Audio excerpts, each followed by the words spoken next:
STTRs come out of the universities. Okay, SBIRs come out of the industry. And so I've been working on it, okay? But it's the same process for, you're not going to get funding just by, oh, I have this thing and I'm going to submit it to the STTR. You have to go find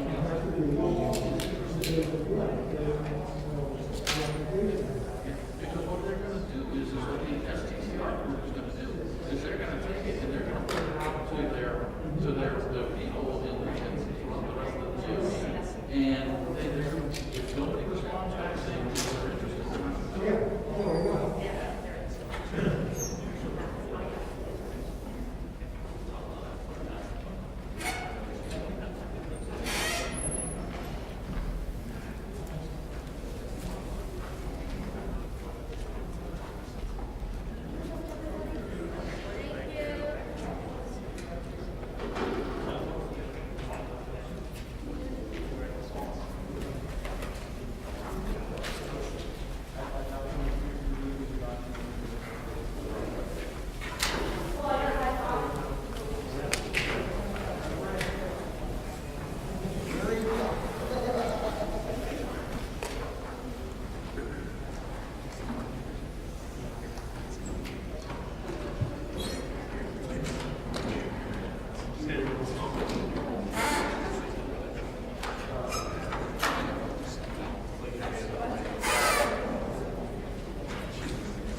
Good morning.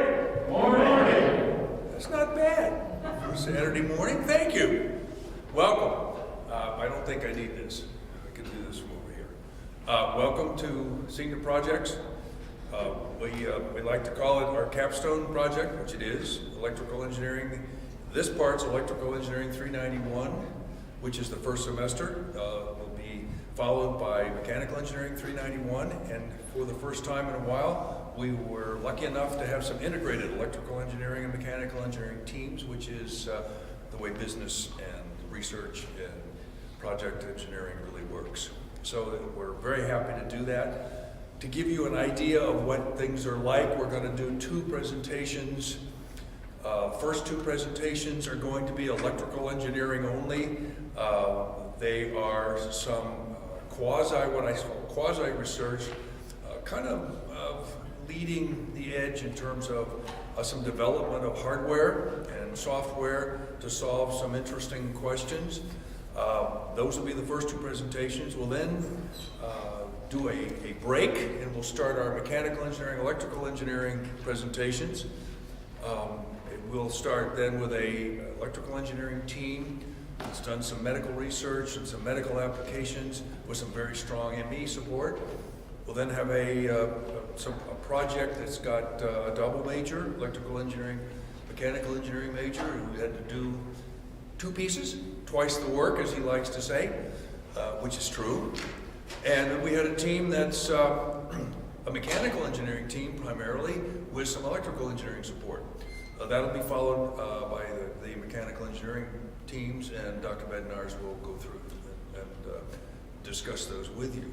For faculty, there are some rating forms that are geared toward the ABET evaluation of projects and of senior projects. And I would like to say that successfully the ME and EE teams passed the recent evaluation for ABET, and we expect our formal acceptance and reaccreditation this next summer. It takes quite some time to get that to work, and so we'll go from there. I guess I didn't introduce myself to our visitors and our guests. I'm Bob Taylor, Chair of Electrical Engineering and Physics. There's one other thing I would like to tell you, is that we have teamed up with the admissions department, and for right after our break, we will have some 20 some odd high school students plus their parents. So we'll have an excess of 50 additional visitors, so that some prospective interested high school students, and I say high school students interested in electrical and mechanical engineering, some of them don't know what kind of engineering it is, so they get a chance to see our students in operation, and they get a chance to ask questions later. I would ask you from a protocol standpoint for the first presentations, would like to have just faculty ask questions as opposed to not student questions at this point, so that we can save some time. We have some poster outside that we will be showing some of the high school students, because they will not see the first 2 electrical engineering presentations, but they'll be able to meet the students and see the instructors during a time of free time right after lunch. With that, I will say welcome. We will start, and let me play, get rid of what we have here.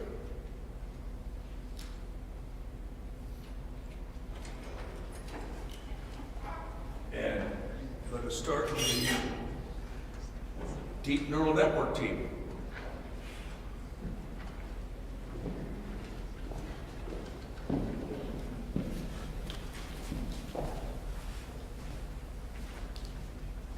And it works.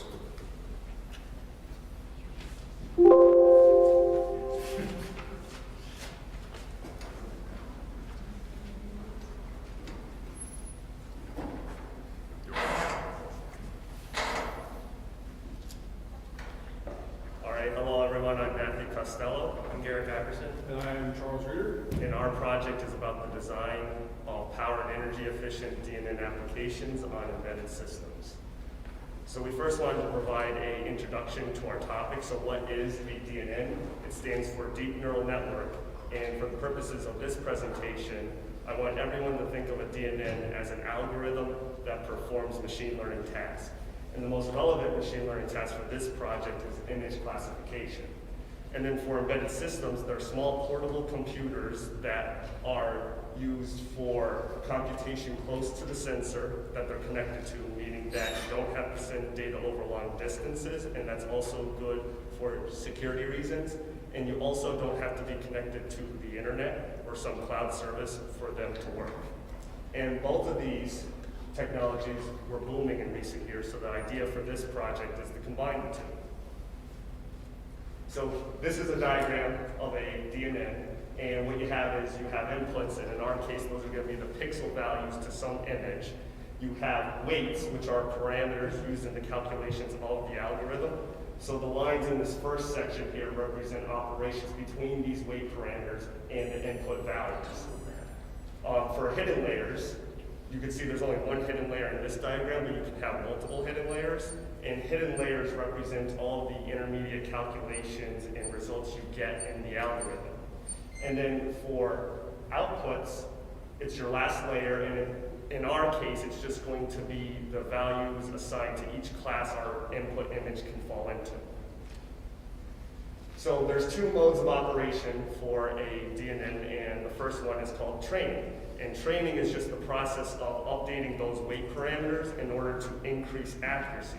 And training is necessary because when you first create a DNN, those weight parameters are going to be initialized with random values, and that causes the accuracy to be very low, and it also causes the output to be very wrong. So what you do is you quantify how wrong the output is using a loss function, and the name of the example I give here is called cross entropy.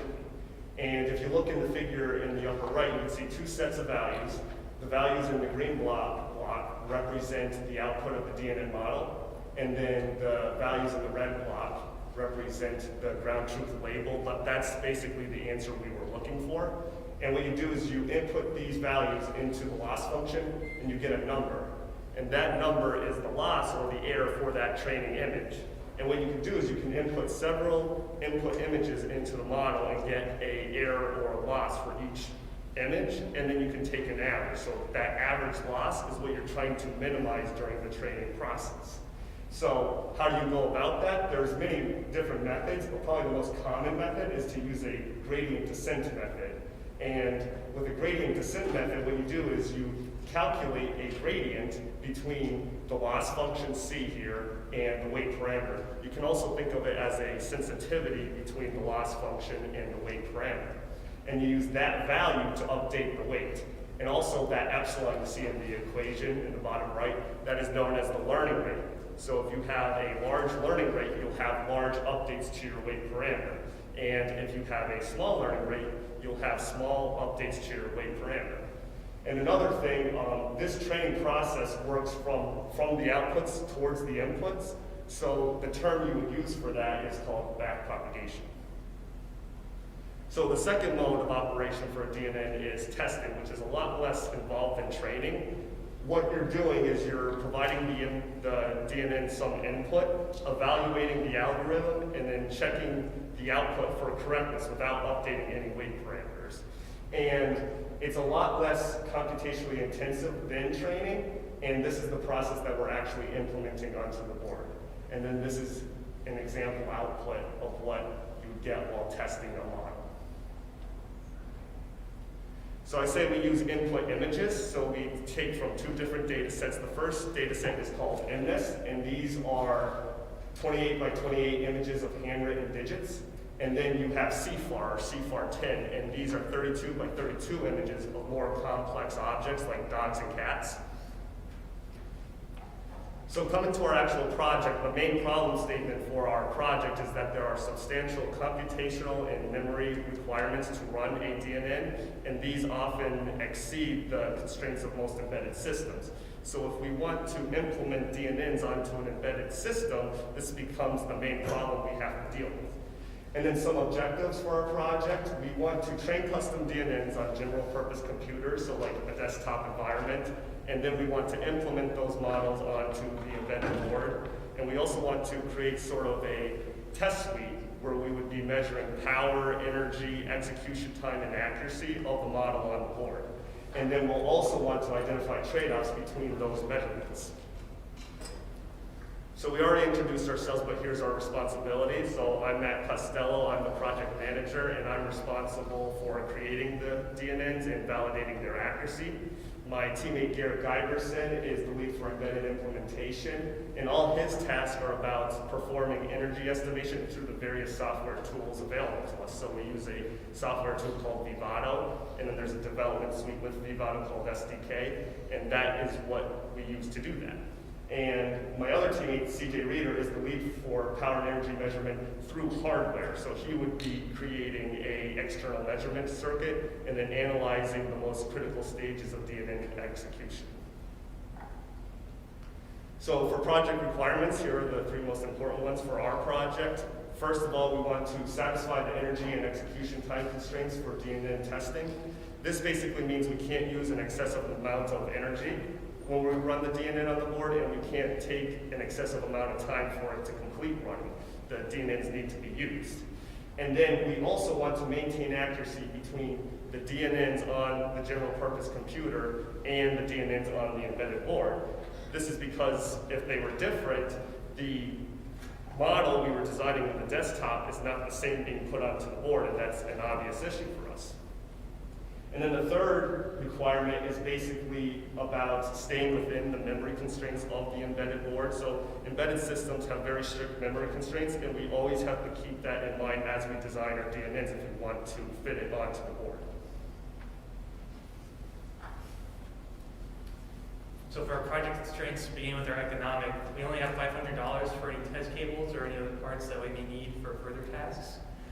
For our environmental constraint, our program, we have to make our programs, while making the programs, we have to prioritize power minimization because these are going to be going on embedded systems, and the embedded systems themselves are going to be using batteries, and we don't want to be going through a lot of batteries.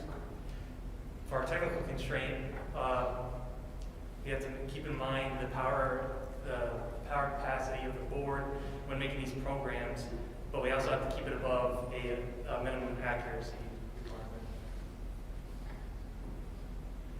So for our specifications, beginning with the model specifications, we actually get the 3072 from the input image of a CFAR10 image times 3 because of the RGB pixels. We get that number. Do we get that? We can only chose 10 max in layers because at that point we get diminishing accuracy returns and just straight up accuracy degradation because of overfitting. The rest of the model specifications are just slightly decreased numbers from the board specifications, with exception to the model weight size, because for our SD card we only have 8 gigs, so we have to keep in mind the biases and what other data sets we have to put on the board. For the power and energy specifications, we chose 7 different runtime frequencies because that's just a good sample size. And we say that discrete frequency change, meaning we can only change the frequency of the board at the beginning of each program. Right now we're trying to work towards dynamic frequency change, which means changing the processor speed during runtime. For deliverables, we provide a software package that has MNIST and CFAR10 models that can run on the board with a successful demo. Also provide documentation of profile, energy, power, and accuracy, and execution time. Also provide a system block diagram and what other design documentation is needed. For the risk and opportunities, beginning with the risks, we get significant accuracy degradation when we go from general purpose computers to embedded systems because of the memory capacity of the board. And there's useful measurement tools that are just not compatible with the board nor the processor, like the ZOPM library, which is a power measurement library. For our opportunities, we could expand the model usage by using more data sets or more complicated data sets. We can also enhance the model's throughput, power, and accuracy using various layer types, adding more layers, or a combination of both. So the ways to improve the model is, as I said earlier, to add more layers or make the DNN steeper and just training it more. However, we run the risk of overfitting, and so we have to use different layer types to compensate. We can also just use different layer types like convolutional layers, which is common for image classification, because they are good at identifying different features or more complicated features of images. So the different layer types, as there's the linear layer operation and the convolutional layer operation. For the linear layer operation, what Matt said earlier, it's a fully connected layer or a dense layer, and it's a layer map operation. The output of the previous layer becomes the input of the current layer times the weight of the current layer plus the bias, and that output becomes the input of the next layer. For convolutional, we take a kernel and do a dot product with selected chunks of the input image, and that will become the output of the next image, and that will become the input of the next layer. So for our project, we decided to split the project scheduling up into two primary phases. So phase one began at the beginning of the summer, where Garrett was working with Dr. Shaw on just developing and implementing some basic models on the board themselves was more of a proof of concept. And then just recently, at the beginning of November, we began to actually take these more complicated models and develop them more for the datasets we're working with. Phase two is going to be power and energy measurement, so that's when we're going to actually begin doing the data profiling. So that began at the beginning of October. We started working on how we're going to do our external test circuit, and then just recently we finished up the models to the point where we can actually begin taking power measurements. So we actually attempted to start doing that this week. However, we had some technical difficulties, we weren't able to do so. And a key milestone for our schedule is the fact that we have to have the power and energy measurements made before we can actually begin profiling the data, just due to the fact that you can't profile and examine the data without taking it first. So the project status as of the midterm report. So some of the big successes we've had is we've had both the MNIST and the CFAR10 data sets run successfully on the board using the models, and we saw accuracy that indicate to us that the model itself is actually properly classifying it, and it's not just guessing per se. So some of the challenges, like Garrett said, we have some issues with overfitting if we train the models too much, in which the model essentially just finds a way that it can go through the DNN in a way that just gives a result for a given set of scenarios. You can kind of think of it as like memorizing the answers for a test versus knowing how to actually solve the problem. And validating the DNN and power trace profiling, like I said, we've been having some technical difficulties with that. And so some work to do for Matt. He wants to work on improving the CFAR10 model accuracy on the board itself. Right now we're at about 60% accuracy, but we want to see that to at least 85%. I'm currently working on finishing up getting the circuit designed to do the external test power measurements, and then Garrett is also going to be working on doing some software simulation to simulate power, see if we have comparable results in the real world with what we expect to see. So some of the work accomplished since the midterm, Matt's been working on making the deeper DNNs and training them in better ways and having some different layer types to see how that can improve our accuracy. Garrett has been, just recently in fact, finally got the interrupts to work, which is what's going to allow us to do a more dynamic frequency change while we're running the actual models. And I've got the test cables like that, and I've got the test circuit pretty much fully designed. I just need to get the programs we're going to use to do our power sampling while it's running sorted out, and then we can begin doing our power measurements. So this is some of our data from our initial power measurement. As you can see, for the MNIST data sets, even with essentially nothing that would constitute a true DNN, the accuracy is relatively high due to the simplistic nature of the models, and they run in relatively short times because there's no hidden layers, which means a lot of those intermediate math calculations that you can do typically aren't present. As we add those layers, you can see the obvious jump in accuracy, but more importantly, you see a significant jump in the execution time for it. Then the CFAR10 model, which is significantly more complex than just typical numbers written down, like I said, cats and dogs are harder for the DNN themselves to classify. So you can see that massive drop in accuracy, but we still have that large execution time. So what we've been doing now is we're looking into using convolutional layers as a way to increase our image classification accuracy. And you can see that large jump. We added even just the two convolutional layers. We don't expect to see a jump in execution time that would make it not worth it. So we're definitely going to be pursuing using convolutional layers to do the image classification itself. And then the plan for the next semester, we want to study how the different layer types that we can use affect the accuracy of it, as well as the execution time. So what we're going to be doing is looking for different layer types that we can use increased accuracy while helping to try and minimize increase in execution time. We're going to explore some more data sets that are more complicated and realistic to what you might expect in the real world versus the simplistic 32 by 32 image sets. And we'd like to standardize our measurement process and make it so all the results are comparable to each other. We don't have like any unforeseen biases involved with the comparisons. And that is it. So, any questions?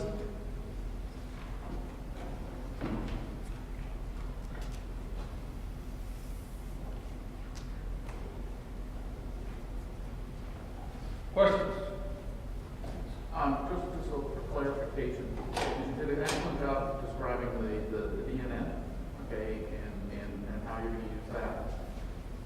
On the power efficiency that you're measuring the power efficiency of the embedded card that you're using, is that correct? Yeah. So we're going to see how the different model types, just to see how they affect the power consumption of the actual processor itself. And what we're going to do is we're going to see how we can use. We want to maintain that high level of accuracy, but we're going to try and minimize that power consumption, so that way the system could, like Garrett said, it's most likely going to be typically ran on battery power. So what we want to do is we want to minimize that power consumption so we can maximize the time of operation on a single battery charge. So that way if it's being used in the field, stuff like that, a technician might not have to be with it constantly to change out batteries, or a constant power supply like you might find right now. So then if I'm hearing you correctly, what you're going to be doing is you're taking the DNN models and the algorithm that you're using, and you're going to be tailoring that and adjusting that so that your embedded card will operate and run as power efficient as possible. Yep. That way, if this thing were to be deployed into some sort of remote application, you'd be able to extend your battery life, assuming that, Yeah. Okay.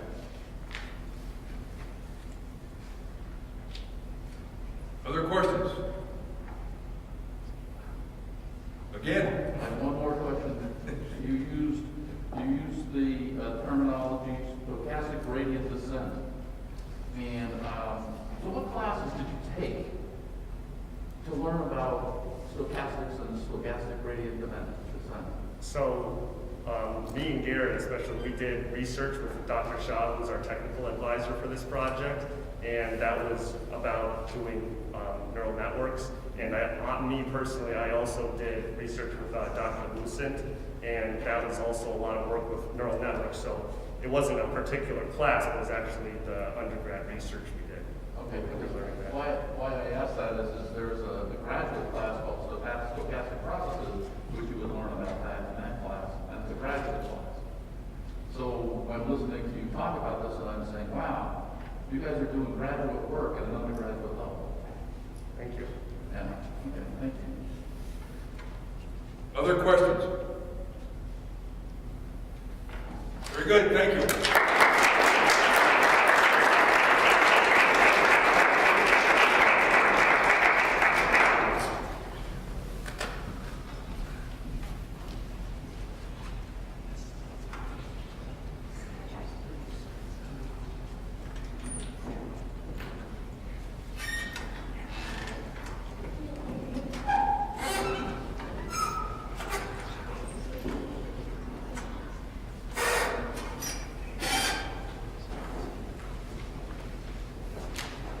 Our second team this morning will be talking about some work they're doing to create a new photodetector with some new technology, some interesting technology.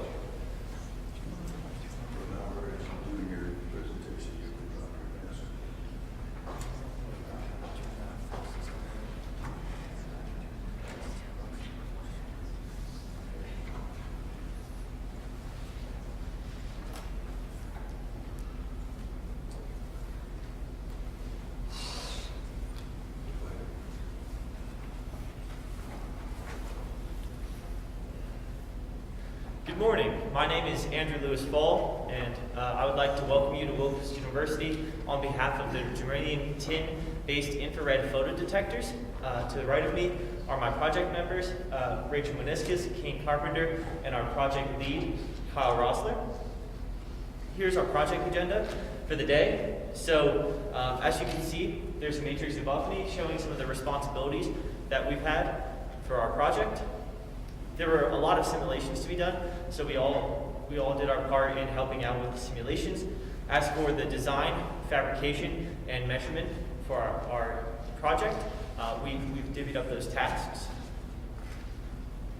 So, a bit of background. What are infrared photodetectors?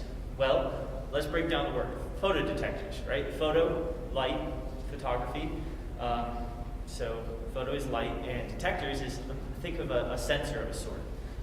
So infrared is the wavelength, is the electromagnetic wavelength that is slightly longer than visible light. So the infrared range varies from 700 nanometers all the way up to sometimes up to a millimeter, but that goes all the way into the very far infrared range. Our device itself is looking at the near to short infrared range, so that's approximately 780 nanometers, the end of the visible spectrum, to about 3 micrometers. So in frequency, that's 215 terahertz to 400 terahertz. A photoconductor, photodetectors, there are 2 main types of photodetectors. There are photodiodes and photoconductors. Our devices are photoconductors. So how do photoconductors work? Well, the photoconductive material absorbs energy from the photons, and it creates electron hole pairs in the material. These electron hole pairs increase the electrical conductivity of the material, which then induces a photocurrent.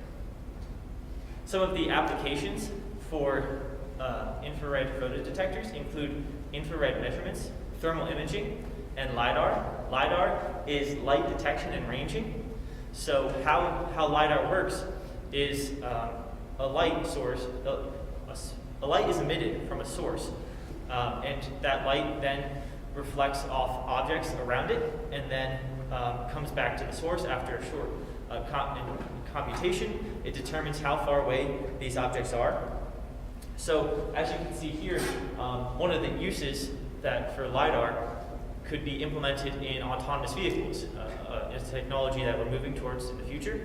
So it can tell you how far away pedestrians are from the vehicle. It can tell you how far away road obstacles are. It can tell you how far away other vehicles are. So those are some of the uses for LiDAR in the future.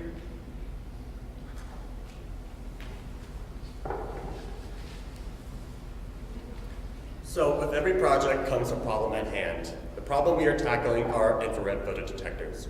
As of right now, the current market for infrared photodetectors are dominated by group 3,5 alloys. These alloys can include gallium arsenide. However, 3,5 alloys are incompatible with current silicon CMOS technology, making the fabrication process expensive. The goal for this project is to explore a solution to this problem. Specifically, we want to explore the alloy germanium tin. Due to the nature of germanium tin, it is compatible with silicon technology due to the fact that it is a group 4 alloy coming from the same group as silicon on the periodic table, group 4. Due to the compatibility, it will bring down the cost for fabrication, including the possibility to fabricate larger wafers rather than being limited to smaller wafers using alloys 3,5. And while the technology might not be readily available for us right now, we hope that in the near future, this will be a strong proposal for as growth technology advances. So this project has a few requirements we need to keep in mind. Our project heavily based on theoretical work, so we do need to perform simulations. We will be performing simulations on both silicon and germanium tin using the software Snowmobot. Snowmobot is a great software when it comes to semiconductor design and internet protocol. The reason we are performing simulations on silicon as well is to get a benchmark. Without this benchmark, we would have insufficient data supporting why germanium tin would be a valid candidate for the future. After the simulations, we would move on to the design phase. Now we are exploring different methods. So for the electrode placement, we want to explore different patterns of device configurations. After the design phase, we move on to the fabrication. We will be fabricating a silicon photodetector and a germanium tin infrared photodetector. We are fabricating a silicon photodetector for a benchmark, like I said before, to support germanium tin. After the fabrication, we will move on to the characterization. We want to measure the photocurrent of the devices, but this will be our goal for next semester. The following outcomes for the project include the mask we have mentioned before about the electrode placements. You will have a fabricated and designed operational silicon and germanium tin infrared photodetector. We will have data supporting germanium tin from the simulations. We will have analyzed it and compiled it. And then we will have a robust system to measure the photocurrent of the devices. Now, the primary role of infrared photodetectors is to measure the infrared, or is to conduct a photocurrent depending on the exposure of the infrared wavelengths. For our device, we want to conduct a maximum photocurrent However, there are a few parameters we need to take into consideration for maximum photocurrent. For instance, there's the background doping concentration. Doping refers to the introduction of impurities into the material. For our devices, we want a low concentration. The reason for a low concentration is to have a measurable photocurrent. For example, let's say Professor Taylor has 5 apples. These 5 apples represent impurities. Let's say I have a pear. This pear is a photon. I give Professor Taylor my pear. He now has 5 apples and 1 pear, a noticeable difference. This pear and apple are an electron hole pair, not the fruit pair like a togetherness pair. This induces a photocurrent. Now, let's say I give my pear to the crushing weight of 1,000 apples to Professor Taylor. While there is an electron hole pair there, compared to the 1,000 apples he has, that makes no difference. So it makes the photocurrent immeasurable to measurable. We also need to consider the thickness of the alloy itself. Ideally, we want a thicker germanium tin alloy. However, as the thickness increases of the layer, the likelihood of defects will increase. Germanium tin is a novel material, making it very delicate to work with. Due to the compositions of germanium tin, it could be delicate. Some other parameters we need to consider are the electrodes themselves and the mask. We will have 2 masks for this project. We will have a mask defining the mazes on the wafer, and we will also have the second mask, which we are calling the finger electrode mask. This mask will be aligned on top of the mazes to help with the measurements. More on that later. Behind me are a list of standards. Since our project focuses on electrical semiconductors, it would make sense to have electrical standards. These standards are chosen from the IEEE Standards Association. For those of you who don't know, IEEE stands for the Institute of Electrical and Electronics Engineering, and it is the world's largest technical professional organization. Here at Wilkes University, I am the current standing president of our student chapter. If there are anyone here who would like to know more, please reach out to me after the presentation for more information.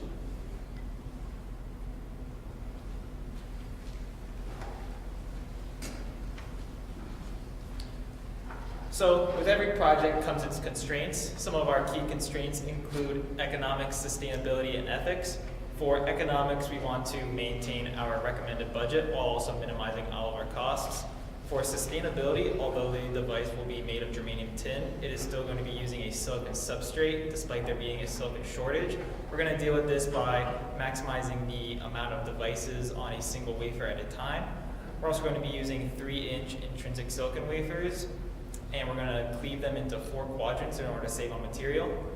For ethics, we of course want to make the device safe for all consumer usage, as well as making it harmless during any kind of fabrication and operational processes. So here are some example graphs from our simulations using Silvaco. On the left is germanium tin and on the right is silicon. We want to evaluate the photocurrent in amps at a light intensity of 0.1 watts per centimeter squared. And we do this just to keep the data analysis consistent throughout. Although these 2 graphs may appear similar, it is important to note the scaling on the y-axis. Germanium tin photocurrent is going to be 4 magnitudes larger than that of silicon, and this meets our expectations that the photocurrent for germanium tin is going to be more photoconductive at infrared wavelengths, and this is a result of germanium tin having a smaller band gap than silicon.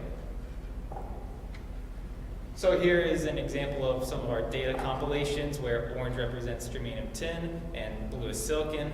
The x-axis consists of points, where each point is a range of wavelengths, as described by the table on the right. You'll notice that silicon has a much steeper drop-off in photocurrent than what germanium tin has as we move into the longer wavelengths, which again further supports our expectations. For design, a key consideration was the electrode placement. We had the options of placing the anode and cathode on the top and bottom of the device, placing them both on top, and also using a finger cross design as seen in the render to the right here. Underneath, the alloy is going to represent our mesa, which is defined by the first mask, and on top is the electrode finger cross design, which is defined by our second mask. There are going to be 4 different finger width designs. They are 50, 75, 100, and 200 micrometers each. We do this so that when we do measurements, we can see which design gives us the best results. Overall, we want to opt for this finger cross design because as we use more fingers, there's going to be less distance that electrons and holes will need to travel along the cross path. However, the trade-off for this is that there's going to be less photoconductive material exposed, which is what absorbs light. This is due to the electrodes taking up more area on the mesa. Here are some pictures during our quality assurance. On the left is our actual second mask with the finger cross design on it. And on the right is a microscopic image of the 50 micrometer finger cross on a wafer taken after photolithography. To get an idea for the size of the fingers and the cross path, we can compare it to human hair, which has a width of about 50 to 70 micrometers.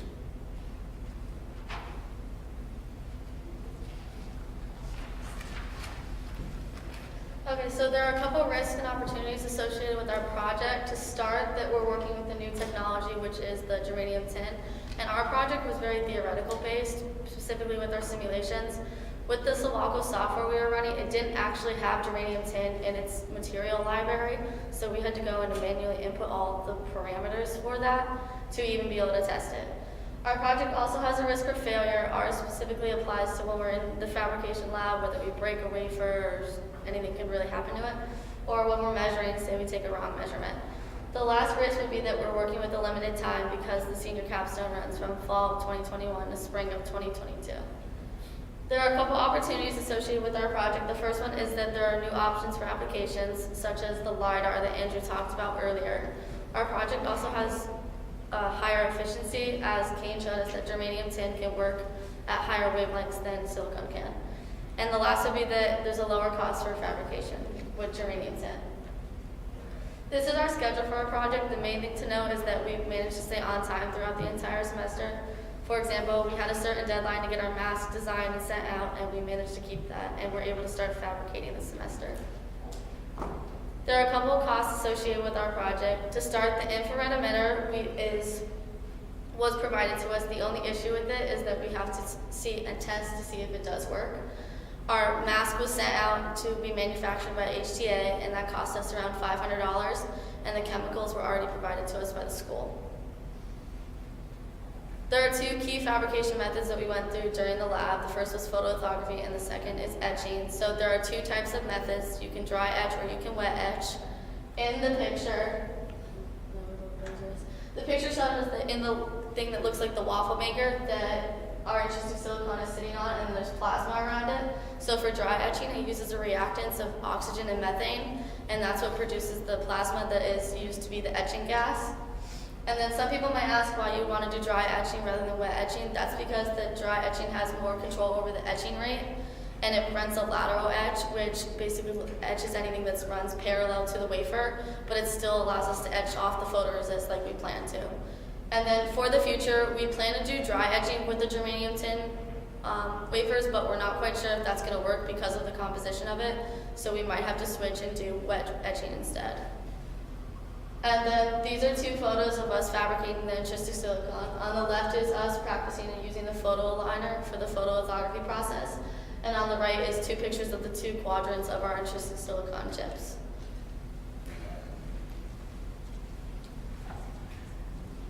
So above me is a video of us using the auto aligner down in the microfabrication lab. Just as a warning, the video might be a little bit choppy depending on how it plays in the presentation. So what's going to happen is you're going to see a light pull out from the machine. So this is an ultraviolet light. It's going to shine this light over the mask, which is covering our wafer. This ultraviolet light is any of the photoresist on the wafer that is exposed to ultraviolet light will break up so that it can then be removed in the etching process.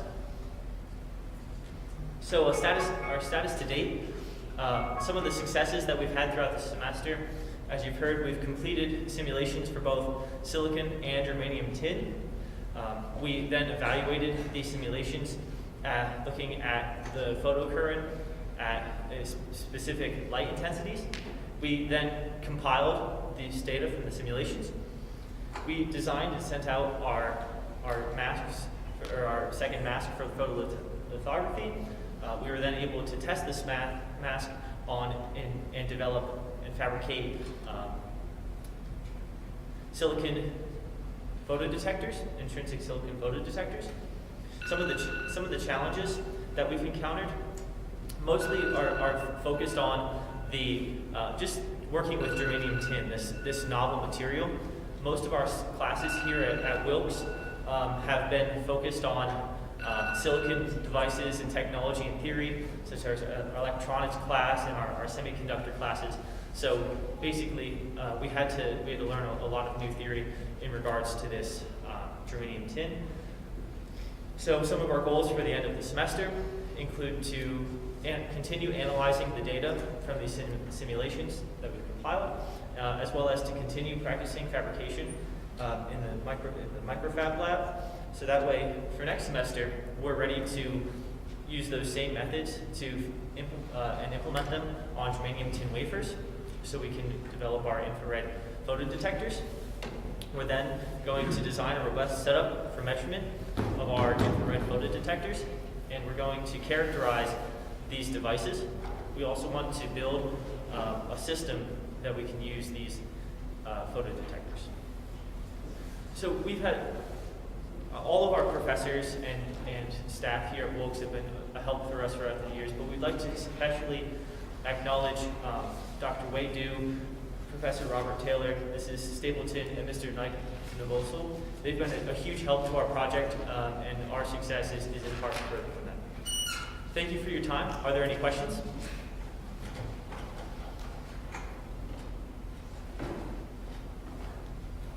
Questions?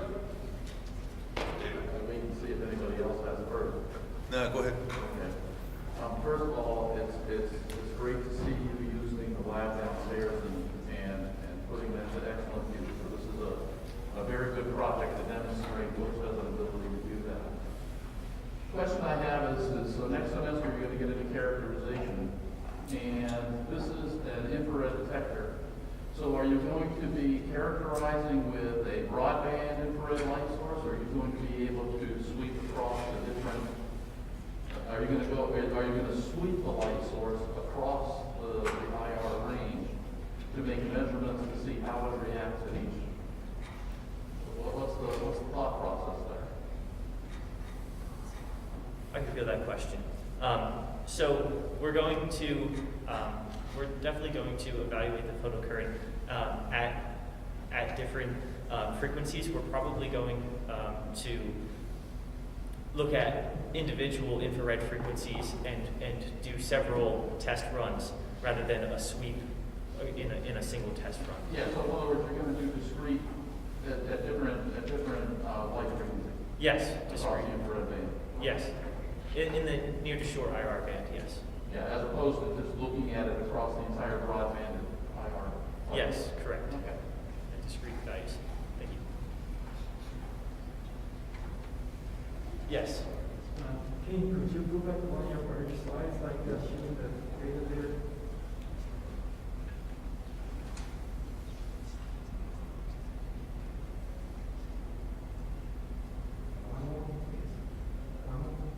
Right here, yes. So could you tell me what am I seeing here? Like, so there's such a huge difference here.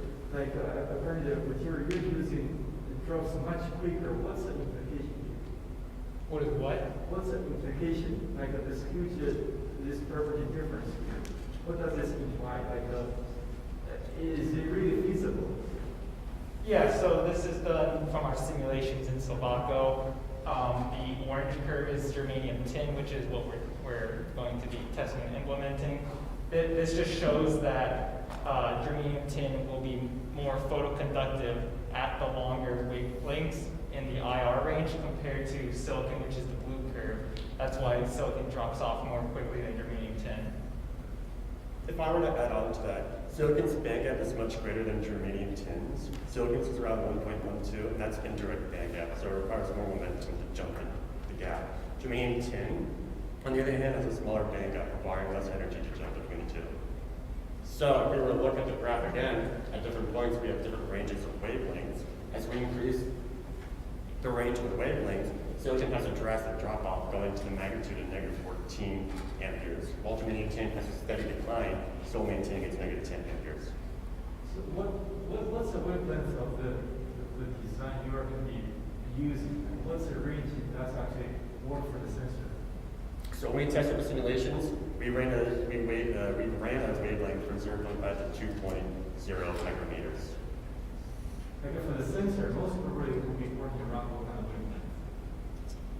For the sensor, like what's the range? What's the range for the sensor? Of operations.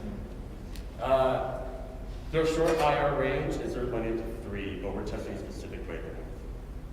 So approximately the same wavelengths in our simulation. So we're hoping our device will be fully operational and effective in detecting IR range up to 2 micrometers of wavelength. Okay. Okay. That's okay. I'm still not understanding because is the sensor working at a specific wavelength or at the range of the dark range of wavelength?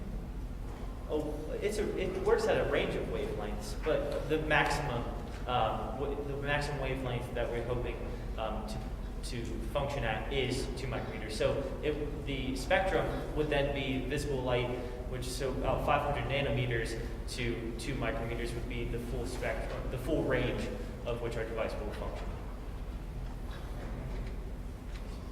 Yes, sir. Just to stay on this chart, so what you're saying is if I'm trying to read this correctly, because the horizontal axis says points, and that table over there says that each point is 100 nanometers of bandwidth of light. Is that so that's what's going on. So as you go across each point, so one would be from 500 to 600 nanometers, etc. And so then point 15 is 1900 to 2000, right? Yes. So it's, in essence, you're not able in the simulation to, as we had talked about the previous website, sweep. You have to go across a bandwidth, a specific bandwidth of light, and that's what your simulation does, across a bandwidth, correct? Yeah. I'm sorry. We didn't want to sweep large ranges, and so that's why I said perhaps discrete was the wrong word, but that's why we did these short, only 100 nanometer ranges, so we wouldn't have to sweep the large. But yes, that's what our data shows, is these small ranges of wavelength that we were to run these simulations at. So your characterization basically is going to generate this chart. That's right. In the actual code of the Snowmobot software, we had to go in and we chose 100, so we had to put a start value and an end value for the wavelength. Yeah, you had to define what the band was. Yeah, we had to go in and define it in the code. To simulate the entire broad band, you have to do it in little chunks. Yeah. But it's a memory issue. Yeah. Okay. Other questions? Thank you.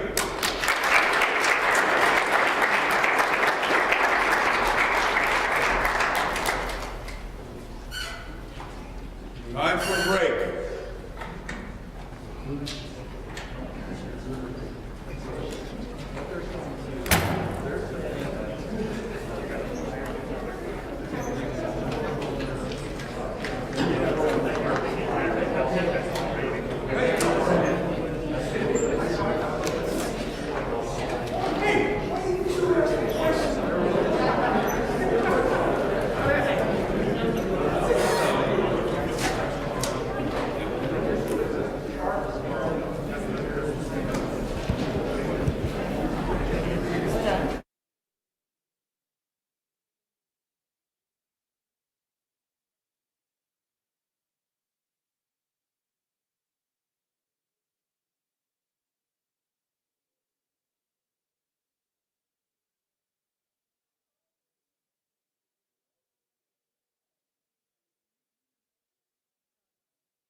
I know Bob had started earlier with the electrical engineering students, so now we're going to do kind of our combined event. So welcome to our high school visitors. I think you're going to see some really great projects here this morning, and then we have a lunch coming up. You can see the schedule. Any of our faculty or anyone with an engineering degree that wants to help evaluate, here's our evaluation form. My son Eddie's here to hand out forms, so if you want to just raise your hand so he knows who you are. You know, Dr. Zhu and Dr. Kumari and others. So here's the evaluation for all the ME projects. Basically 0 to 25 for these 4 categories: presentation, organization, presentation execution, amount of work done, design completion, and feel free to add any individual student or general group comments. Okay, so what you're also going to see here is the ME-391 groups, which is the Senior Projects 1. So the goal for this semester was to complete the design. And then we have some 2 ME-392 groups that are going to finish up our day, and they're graduating this semester. So what they've done is built and tested working prototypes. So I love this combined event. The 391 students could kind of see the bar that was raised by the 392 students, and we challenged them to continue forward with their projects moving into next spring and really work hard. So for our faculty and any IAC guests that want to ask questions and sort of challenge these teams to move forward with really great designs moving forward. Okay, I know Bob's going to handle the timer, so we really want to stick to the time, please. So let me pull back up the schedule. So for our 2 groups coming up that are the combined EE-ME groups, we have 25 minutes total. So basically he's going to do a timer at 18 minutes, give you a 2-minute warning, and we really want to try to allow for 5 minutes of questions. And then when we get into just the pure ME groups for the rest of the day, then they're going to be 20-minute total presentations, including questions. So we're going to adjust the timer accordingly. Okay. Did you have anything else you want to add? Yeah. Again, thank you for some of our new attendees, our high school students and parents. You did not get the chance to see some of the 2 electrical engineering presentations. Those presentations, we have those 2 projects have a poster presentation outside, and we would invite you to come bring your students, bring your parents, and come talk to our Wilkes students who did the projects, and you can see some examples of their work and talk about what electrical engineering students do with some of their projects. So you're welcome to do that after lunch and before you tour the labs. So thank you again for your attendance. We look forward to your questions, and feel free to come see all of our projects. Thank you. Okay, yeah, thank you. Okay, so we're going to start with, I have all the groups loaded up here, ready to go, so all their presentations. And I just erased my schedule. All right, so we're up with wireless deep body implant charger. Okay. And anyone else that needs the evaluation form, please raise your hand. Video will pass them out.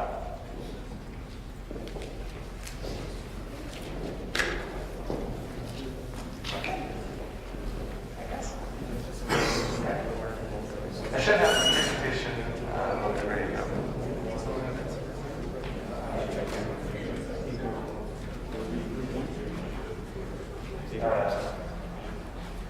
Which I think group 10 maybe. We are group 10, but why is it down? Okay. When they talk. Okay. Yeah, everyone wants to take their masks when they're talking so they can enunciate to the room. Okay. All right. Well, good morning, everybody. My name is Ian Pedro, and I am the project team manager for the wireless deep body implant charger. I am joined here today with my fellow electrical engineers, Gabriel Crowley and CJ Weed, as well as our mechanical and biomechanical engineer, Nicholas Surgeon. So in the medical community, there is a wide range of implantable medical devices, ranging from signal-actuated drug delivery devices to cranially implanted sensors that measure your brain waves. But all of these devices share a common flaw, and that's they have a finite battery lifespan. So our team has decided to focus primarily on pacemakers because they are widely used and they have a lifespan of roughly 5 to 7 years before they need replacement. Whenever these batteries do need replacing, whenever these batteries do expire, the patient might expire as well. So they need to have an expensive and potentially dangerous surgery to go in and replace these batteries. So our team goal is to reduce the need for these reoccurring surgeries by creating a system that's capable of wirelessly charging a implanted antenna within the body. Because as we can see, these surgeries can be very painful. They can be dangerous. There's a lot of room for error, such as infection or the wound not properly closing. And as we can see by the image in the top right corner, pacemaker systems are extraordinarily complex. So the less that the medical community has to go in and make edits to it, the better. Because 1 out of every 100 battery replacement surgeries results in a lead failure, meaning the patient will have to go back in for another surgery to repair the lead that was broken.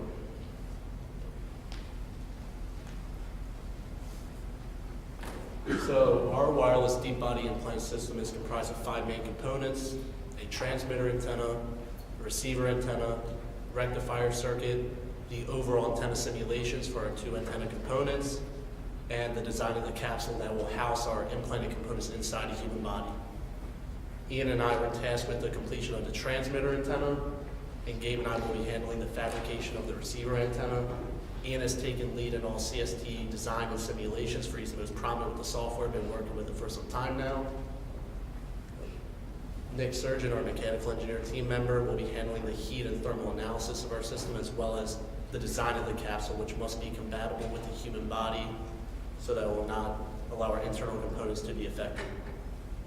On the right, you can see a signal flow diagram to give you a quick idea of the functionality of our project. So we will have a signal generator, and that will power our transmitter antenna. During the charging process, the transmitter antenna will be placed on the outside of the skin. This transmitting antenna will transmit or send a signal capable of passing through skin, fat, muscle, etc. This signal will go into the body and will be picked up by a receiver antenna that is implanted inside the capsule. The receiver antenna will connect to a rectifier circuit, and that will convert the radio frequency signal to a DC voltage suitable for charging the pacemaker battery. Take a look at the current slide. We have some project requirements listed. Overall, for our system to work, we know that our system must be able to wirelessly transfer power and receive it to charge the battery. Being a medical device, there are a lot of factors to take into account, a lot of codes and regulations to follow, because we want to ensure that the whole process is medically safe. And in order to do so, we reference the IEEE C95.1 code, which ultimately governs human body exposure to radio frequency electromagnetic fields in the 3 kilohertz to 300 gigahertz range. We also reference the NIST and the FCC. So as I said before, this is a medical device. There are a lot of things to take into account. One health and safety constraint that we have is during the charging process, our transmitter antenna cannot exceed 110 degrees Fahrenheit. If it were to do so, we could cause burn to the human skin, and that's something we want to avoid. We have referenced the National Institute of Standards and Technology to get all of our temperature regulations and maximums for our project. The manufacturability of our receiver antenna is also a concern of ours, and it's something we plan on dealing with going forward during the fabrication stage.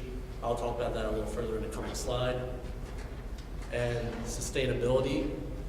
So it will be implanted inside the body. Some of our components will be subjected to a lot of movement. The human body likes to absorb anything inside of it, so we just want to design everything so that our whole system stays intact and ultimately the patron of the system stays alive. So our rectifier circuit is comprised of capacitors, inductors, and diodes. All those values can be seen in the appendix. Our transmitter antenna has been designed to operate in a bandwidth between 0.969 to 1.319 gigahertz. We have yet to fully complete and optimize the receiver antenna, but we do know for a fact that it must operate within the same bandwidth of the transmitter for maximum communication between our devices. As I alluded to before, there's a manufacturability constraint. As you see, the receiver dimensions are very small, only 7 millimeters in diameter, so it'll be very hard to fabricate ourselves in-house, or at least from scratch, so our plan is to outsource for it professionally in mass. And then once we receive that mass, we will use the Wilkes University facilities available to us and hopefully fully fabricate it in-house. And then the output of our rectifier circuit of our system must give us at least 3 volts so we are able to charge the battery of the device. So our general work breakdown for this project can be broken into 3 main components: our transmission system, our receiving system, which consists of our receiver antenna and our rectifier circuit, and then the capsule design. For each of these, there's 4 big things that have to be done for them: the research and design, which we've done this past semester, the fabrication of each of these components, and then eventually the testing of these components. We've already done most of our simulations for the transmission and the rectification, but our receiver antenna is still underway. The 2 antennas have been simulated mostly using CST software, while our rectifier circuit has been simulated using mostly ADS. Once we have completed prototypes fabricated, we will begin physical testing of our system, which will be done by putting our full receiver system and rectification inside the capsule and putting that in mid-sport meet, and then sending the signal from our transmission antenna and ensuring we're getting the correct output voltages. Here you can see our overall cost breakdown. So for our transmitting antenna, we were lucky enough to get the substrate needed from Rogers Corporation for free. We're estimating that the mask we will need to make it using photolithography will be around $25. Our receiver antenna cost is still somewhat up in the air. Currently, we're estimating it at $150 for a custom mask and $50 for a substrate. Once we have this fully designed, we'll be able to get much more accurate values, but this is general. We should be able to fit within this budget. Our rectifier circuit, we're estimating about $20 for the components and around $40 for the PCB boards. And the capsule, we're estimating around $25 in total for it. So our overall project cost as of right now will be around $310. Here you can see the schedule that we have done. In general, this past semester we have done the design, simulations, and optimization of both the transmission antenna and the rectifier circuit, as well as the design of the capsule that we will be using. We are underway on our designs of the receiver antenna, and we plan to begin fabricating later in the next week our transmission antenna.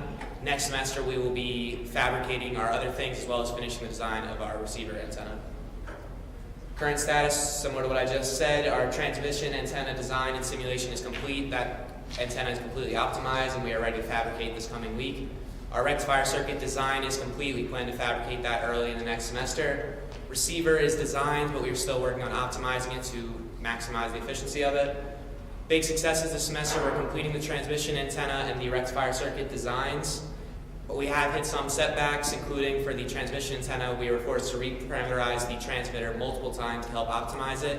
Also, the receiver antenna, we came to a realization that due to its extremely small size so that it can fit within the capsule and the body, there's a good chance we may need to outsource either the full fabrication of that or more likely some small parts of the fabrication.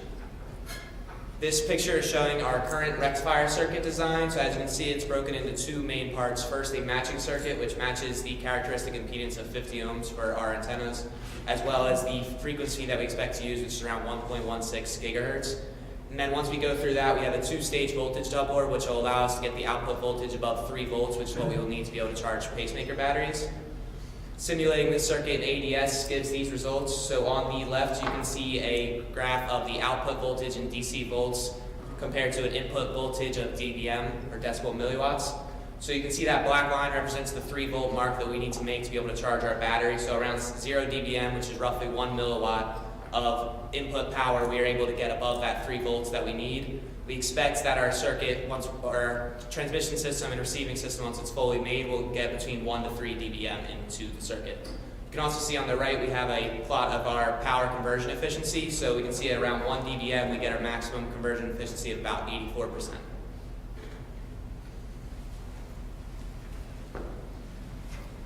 So the input for this rectifier circuit is going to be this receiver antenna.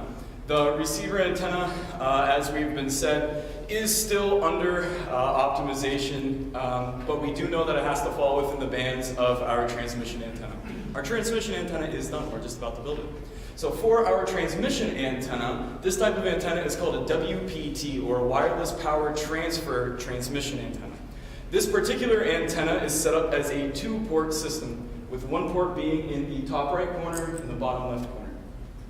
Both of these ports are excited at the same time, but with a 180-degree phase shift between them, and a 2-port antenna is most commonly used for a static case. Pacemakers aren't going to move. But if we were dealing with an implanted case, like a capsule moving through your small intestine, you would need a 4-port system. That way you'd be able to track your model. WPTs cannot be simulated in free space, especially in CST, so we had to create the most realistic model environment possible. So to do that, we created our ideal body model using dielectrically accurate skin, fat, and muscle from a human body model pulled from the Voxel family data set from CST. In the top right-hand corner, we can see a 1061 iteration parametric sweep performed on the Warlock, Wilkes University's new supercomputer. It is a really fun machine to play with. But from the information we gathered from that parametric sweep, we were able to go in and choose which band that we wanted to work in. So this is our scattering parameter, or our S parameter graph. On the left, we can see our power transmission band, which ranges from 0.969 to 1.319 gigahertz, with its most resonant frequency being at 1.1616 gigahertz. It can be seen from this graph that this antenna acts as a dual band antenna, meaning on the left we have where we're going to transmit power, and on the right we have a band where we can do communication. The communication aspect will be able to, the capsule will be able to talk back to the transmission antenna and say when the battery is fully charged. Now, that communication aspect is more of a feature of it, and it might fall out of the scope of our project, but it is something that we are planning on working on. And from here, we can see some animated results from CST showing us our wave propagation. On the top, we have our electric field, and on the bottom, we have our magnetic field. On the top, we can see that we have good penetration throughout our entire model, same with our magnetic field. And by placing a measurement probe in the geometric center of our model, roughly 5 centimeters away from the transmission antenna, we were able to see 34.7 decibolic volts per meter, and we were able to see 2.4 decibolic amps per meter. So with these two parameters conjoined, we should be able to hit our power requirements for our rectifying circuit.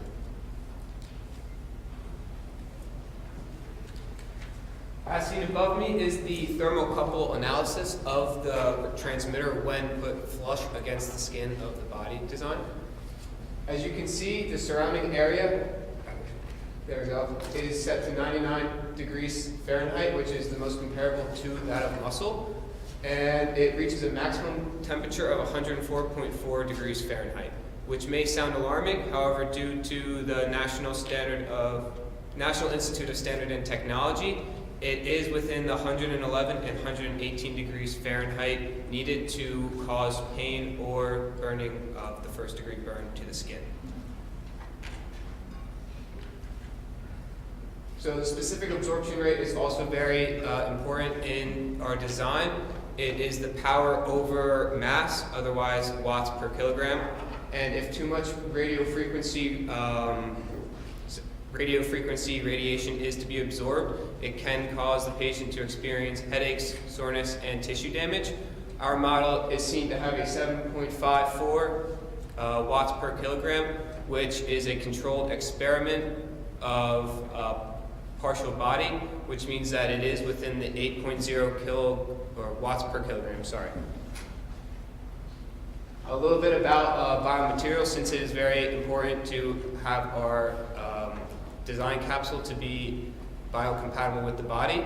Biomaterial is a material that can be natural or synthetic, and it is a material that has no interaction with the body or an interaction in a non-harmful way. And some examples are titanium aluminum alloys as well as polymers. Our frame of our capsule is going to be the structural support, and it is going to be 3D printed through the use of Wilkes, which will save us time, money, and overall manufacturability, while our coating will be a polyurethane, which is commonly used in medical applications such as pacemakers and vessel structures, and it is very good with resistance towards thrombosis, which is the blood clotting in arteries and veins. So this is the design of the capsule. It is not our end design. We do plan on adding a step ladder kind of structure in between the middle there that will allow for a better use of our space. It'll allow for the PCB rectifying circuit to be placed underneath on the first layer, and our receiver antenna to be placed on top of that, which will be more flush with the polyurethane to allow better connection between the transmitter and receiver. It is also smoothed out to make sure that the polyurethane does not receive any lacerations or cuts, because that can be very harmful to the body. Finally, we have the plans for the rest of the semester, which will be manufacturing and testing our transmitter prototype. With the help of Mr. Adams, Dr. Sabuni, and Dr. Du, we do plan on making this product 2 separate ways through CNC milling as well as photolithography.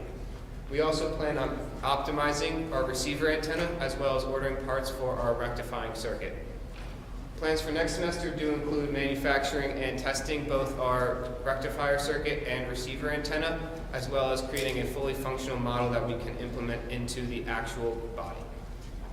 Thank you guys for listening. Do you have any questions?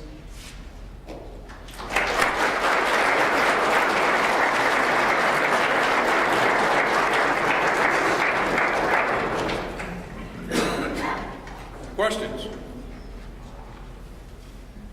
Is this a technology that you think could be implemented into existing pacemakers, or is it something that's going to be completely standalone? We do plan on making it into existing pacemakers. It will have to mean a new battery replacement within the actual pacemaker. It would be a little more difficult to actually incorporate it into new pacemakers, but we do just plan on replacing the battery with a rechargeable one that will be incorporated into our capsule design. Part of that right now too is that most batteries aren't actually near the heart of the pacemakers. It already leads leading out pretty far to make that replacement surgery easier, so it'd be the same roughly as a standard battery replacement surgery that we'd be switching out there. Yes, Dr. Kumar. So how often do you think someone will need these to be, is it like every 5 years instead of the surgery? And in that case, how long is the charging period? So likely the charging period will be around, it'll be like 5 to 7 years, as you said, because it'll be roughly the same size. It depends on the size of the battery that we're using, which is somewhat out of our scope. But the charging period would probably be 6 to 8 hours of it being on. Yeah.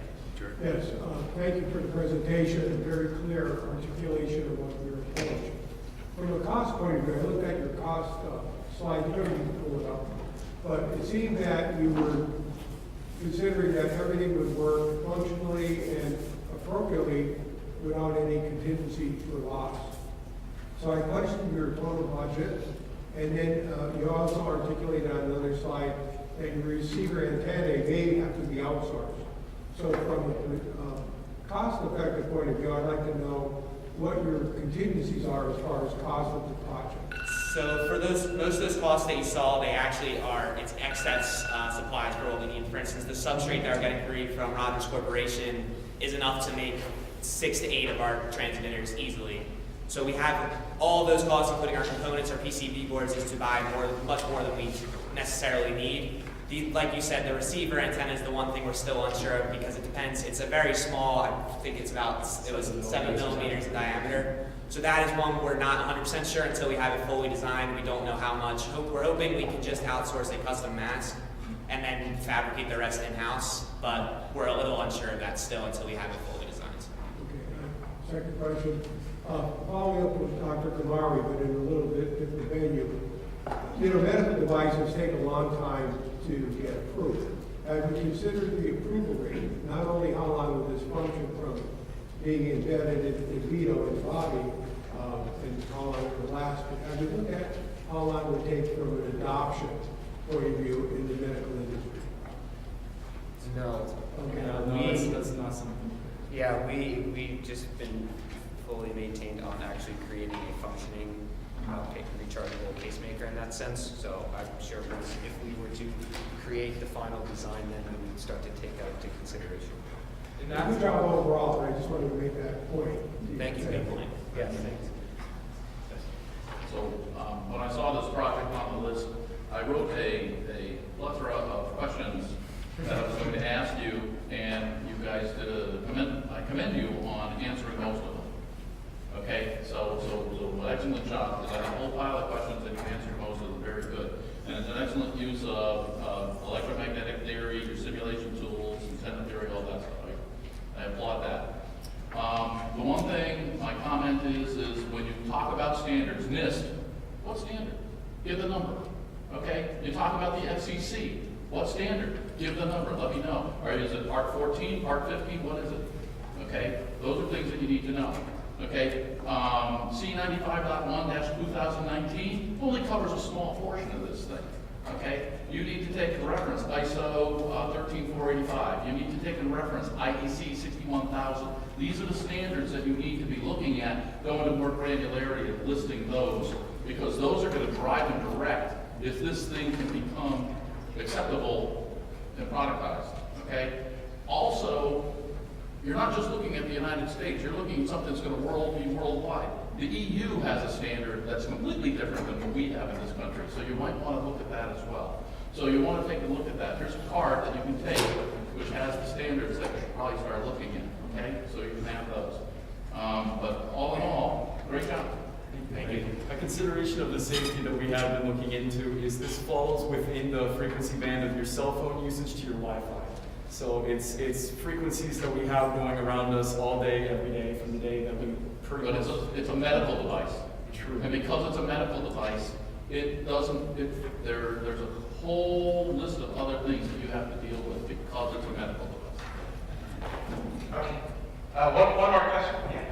So for the thermal analysis, would that be just the transmitter or both transmitter and receiver? So at the moment it is just the transmitter because that is the fully functioning design. So how much heat does the receiver actually generate? We are expecting it to not generate that much heat considering the size of it. It is 7 millimeters, so it should not produce that much heat. Although it is. At the same time, you might want to look into that.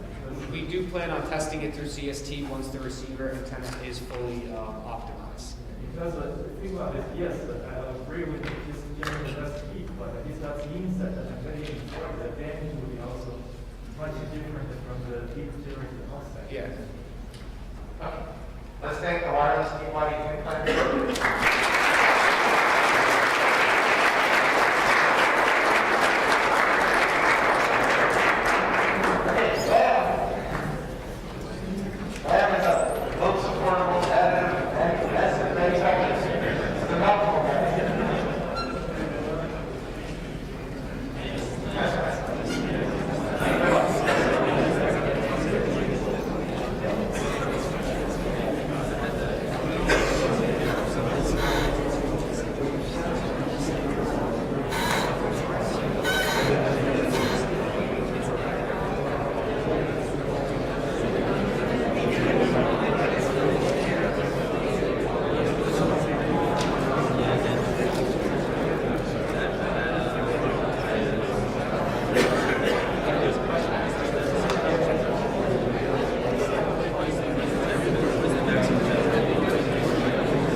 So good morning, everybody. We are WHAM, or Wilkes Affordable Additive Massive Manufacturing. I am Dayton Benjamin, the project lead, joined here today by my teammates Justin Berta, Stephen Burton, and Cody Daly.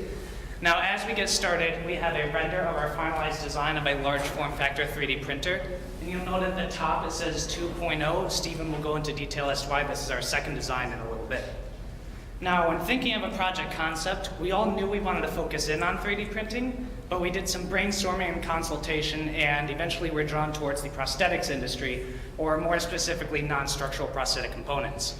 It's estimated about 30 million people around the world are in need of a prosthetic, and with the unique opportunity for complex geometry that 3D printing provides, the customer would be able to request a look tailored specifically to them.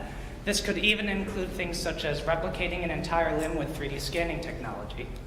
Now, because of this, we would need a large format printer, one capable of printing a large body part in one go. And this large format is designed in other applications as well. For instance, all 3DP's buyer's guide stated there's no denying the sheer insanity of a 600 by 600 by 660 millimeter build volume for less than $4,000. Now they were referring to the Snowmobot Big 60V3 you can see at the bottom of the slide, and our printer will actually utilize a 2 by 3 by 2 foot build volume, or 610 by 914 by 610 millimeters, which is about 1.5 times the volume at around a quarter the cost.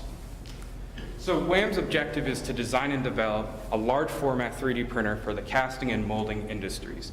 This includes your investment casting, your silicone molding, and your dip moldings when it comes to like gloves and prosthetic skins. Here you can see down here as part of the investment casting process.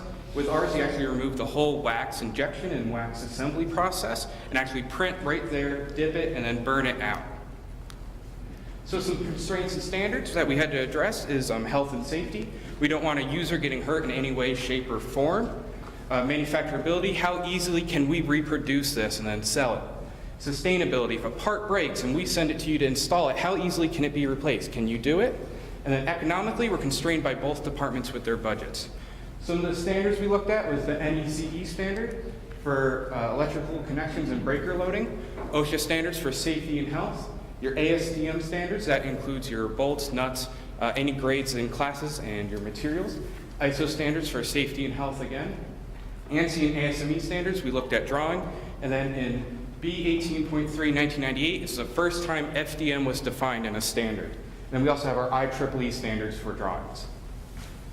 Now, when we get into our requirements, we require things such as our gantry being a 3-axis gantry, as well as having a print bed that'll be partitioned into 6 individual zones, as you see at the bottom left here. Now, this was done because our bed is going to be heated, and with such a large bed, if you're not utilizing the entire bed, there's no reason to heat it all. So they're split into 6 partitions, each one that you can turn on and off for heating to reduce power consumption if need be. Now, when we get to the electrical requirements, as stated earlier, each partition is going to be heated. They're all going to have their own manual control interface, and we're going to implement some safety features such as an emergency shut-off switch in the case of a system failure. We also require that it runs on a 120 volt 20 amp AC circuit. This is because this circuit can be found in both industrial and academic institutions. For example, the Wilkes Additive Manufacturing Lab. And lastly, we have our management requirements, such as our budget and finishing the project before May of 2022. Now, transitioning into our specifications, they are split into physical, interface, and power specs. Physical specs include things such as our NEMA 17 stepper motors used for actuation, our print bed reaching between 35 and 75 degrees Celsius, as well as our print head utilizing E3D's V6 Volcano hot end.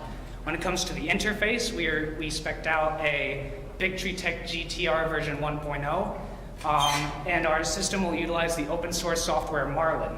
When it comes to power, as mentioned earlier, we wanted to run on a 120 volt 20 amp AC circuit. We want to make sure we don't load to more than 80% of this circuit. And for each individual heating element, we expect that they're going to use 200 watts plus or minus 10 watts at any given time. So when it comes to deliverables, we had a bunch of things we had to present to each department. Some of the more notable ones is our electrical engineering component, Justin. He had to do a weekly presentation.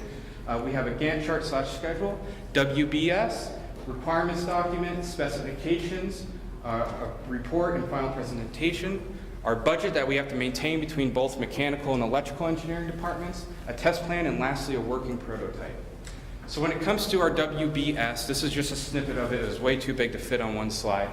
We have 4 main categories: our design category, manufacturing/install category, our programming, and then our testing category. Some of the more notable things from our design category are our 3-axis gantry, our print bed, and our frame. Now, as you can see, this is a compressed version of our Gantt chart. It just includes all the main stages of our project life. For instance, pre-design, design, purchasing, testing, integration, so on and so forth. Now, according to this, we are about a month ahead of schedule, and we aim to remain on this track when transitioning into the next semester. So when it comes to our budget, what you're actually looking at is our bill of materials. When we first did our initial cost estimate, we came in just under $1,800. Since then, in raw material costs, we've come in at $1,553. And then we've started doing part sourcing through the mechanical engineering department. We've used part of the 80/20 stock. We've talked to Mitch Adams, and we've also talked to Jim Lennox. And lastly, we've gone it down to $1046 is roughly around where we'll be. Thank you. So in terms of design, before we did any CAD modeling, we had to determine that the 10 series extruded aluminum profile that we chose for this application was going to be appropriate. So what we did was we took all the components that we had spec'd out for our gantry and put them into a CAD software, applied material properties, and found weights. We got those weights, put them into a point force, and took the weight of the beam itself and put it as a point force right in the middle as well. How did we get that distance there? Well, essentially, we knew the volume that we wanted to print.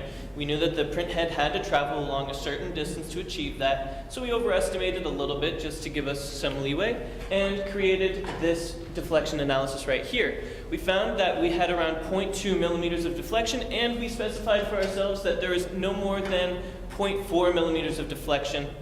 So this satisfies our specification, but with our new design, we actually have a safety factor of around 5.1. The next most pertinent area of analysis was the bolt shear analysis, and this is because, as you'll note here, the gantry is held up entirely by 2 motors, and those 2 motors are held to the printer via 2 bolts per motor. Each of these bolts being able to withstand 8.04 kilonewtons of shear force gives us a safety factor of around 780. So another analysis that we had to perform before we could go ahead with the design was actually our bed deflection analysis. We took the most, the worst case scenario possible, but printing a point force on our bed based off of the physical constraints of a printer being able to print at a certain angle and the volume of our print area anyway. So we did this analysis inside of SolidWorks because we figured it was more pertinent for us to do a simulation than work the extraneous amounts of work to do a 3D deflection analysis. This gave us a 495-pound force on the most unsupported portion of our bed, which led to 7 micrometers of deflection, giving us a safety factor of 133. Additionally, we wanted to determine how our parts are going to fail in different loading situations. So we've been printing parts and we've been testing them in unorthodox situations that they won't actually be experiencing, but this is allowing us to see where they're weak so we can redesign and improve. So where are we currently with our status? Well, we have a WAM 2.0 now, which I'll get to in about 2 slides. And what this allowed us to do is design better parametric designs for everything. We've still created all the analysis that was necessary on any components. And we've done constant revisions, as you saw in the last slide. Here's just a quick render of our print head. Now this has our extruder assembly, our BL touch, our hot end, and the parts cooling fan. Here's just a couple more of the parts that are going into our printer. There are over 30 unique different parts that go together to create this printer. So, redesign. Well, why did we have to do that redesign? Essentially what had happened was we got a quote for the 10 series 80/20, and in that quote we had an educational discount and free shipping. Now, when we went back a couple weeks later to purchase that, the quote was no longer valid, and we had to pay upwards of $300 for shipping. This meant we could no longer afford that purchase, so we had to use what was on hand and redesign the entire printer. Unfortunately, as you can see here, the profiles are significantly different. This is the 1 9/16, and this is what we were designing to originally. So we had to redesign every single component of the printer, but it works effortlessly. through that process because we knew exactly what we were doing based off of our first revision. And we actually eliminated 6 weeks of lead time by doing that because now we don't have to purchase and wait for it to come in. We were able to test things earlier and get better designs and understand our tolerances a little bit better. Now you'll see here this is a 1.0 version versus a 2.0, and you can tell that it's just much more robust, more universal, and we decreased our unique component amounts to increase the ease of assembly and to increase the ease of manufacturing. Above me here you can see the simplified electrical schematic for our design. This portion on the lower left here is the partition heated bed and accompanying controls. This portion on the right side here is the print dynamic system print dynamic system which controls our 3D axis gantry. It consists of the extruding hot end, 3 limit switches, 1 for each axis, a bed level touch for topographic print mapping, and 6 NEMA 17 stepper motors. 1 for the x-axis drive, 2 for the y-axis drive, 2 for the z-axis drive, and 1 for the direct drive of the filament into the extruder.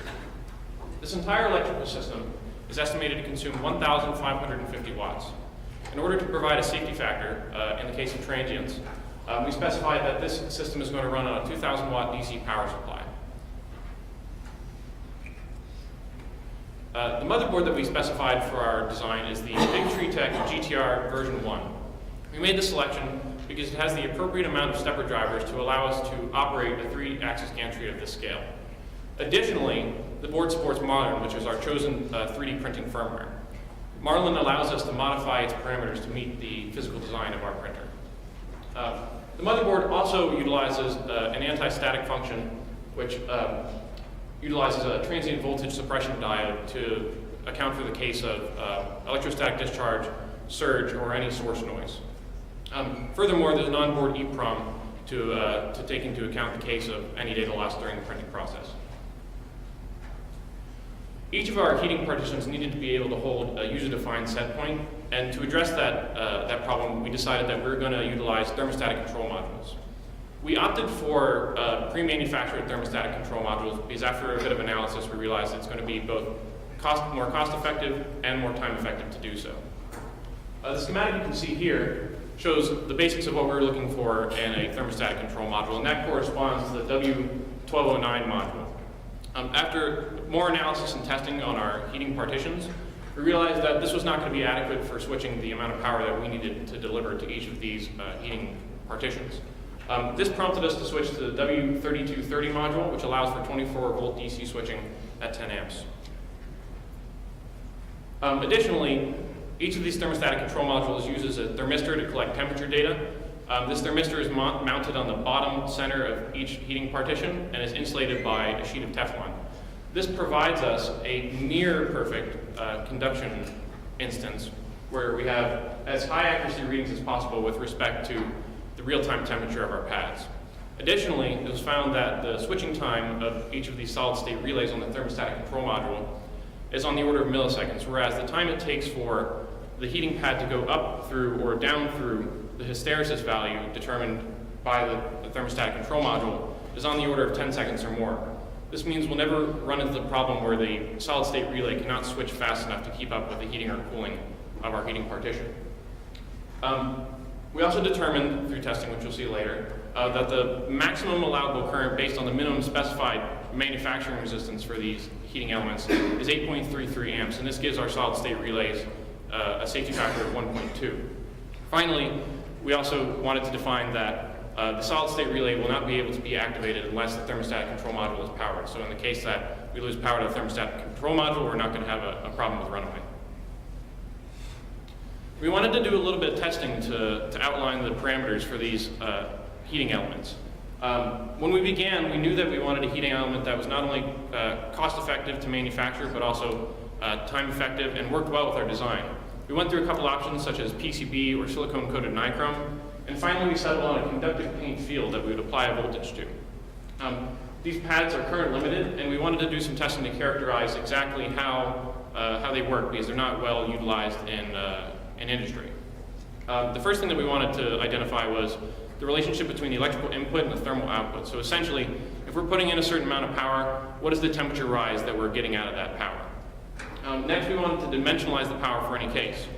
We utilized a 10-inch by 10-inch pad during our initial testing, which is not the size of the pad that we're going to be using in our final design. We did this to save on materials a little bit. But it allowed us to extrapolate out exactly how those larger pads are going to work based on dimensionalized power. Additionally, as I stated before, we're able to define our acceptable manufacturing resistance value. So when we go to manufacture this, we can say this is within our specified resistances or this is not. And then finally, we identified that the failure mode for these pads is an open circuit. Here's a few of the results that we achieved from the testing of these electrical pads.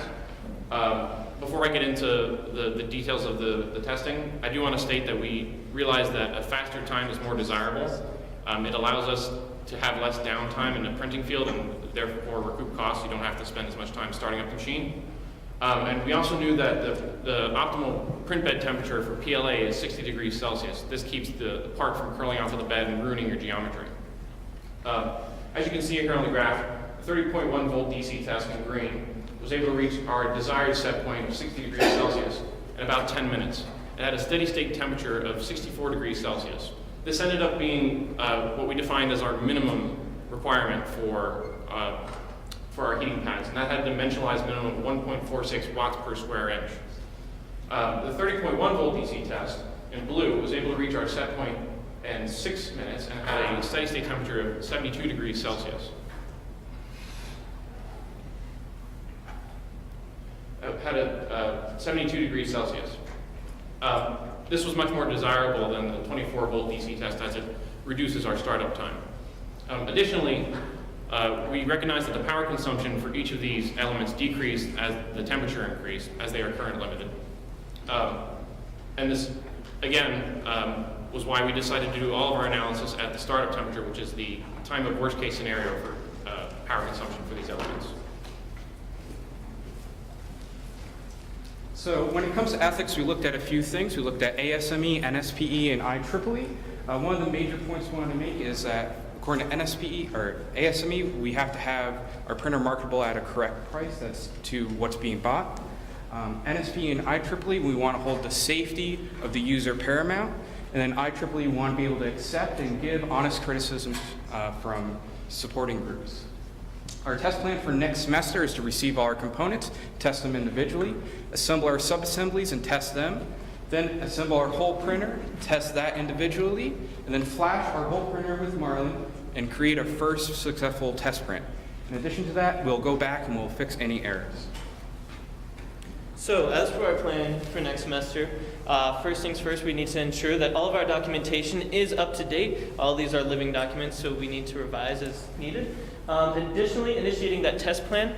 Part of this test plan is essentially defining every component's function and then defining the testing method for that component and then the success criteria. We're creating a document that is going to be tracking all of those tests and which we are going to take the function, success criteria, and testing methods, apply those to that template, and then we're going to have the notes section, which is going to tell us whether or not it passed or failed, and then follow our flowchart if necessary in the case of a failure. This way we can document that every component went through this procedure. Finally, we're going to be optimizing the print parameters for the best print to quality time.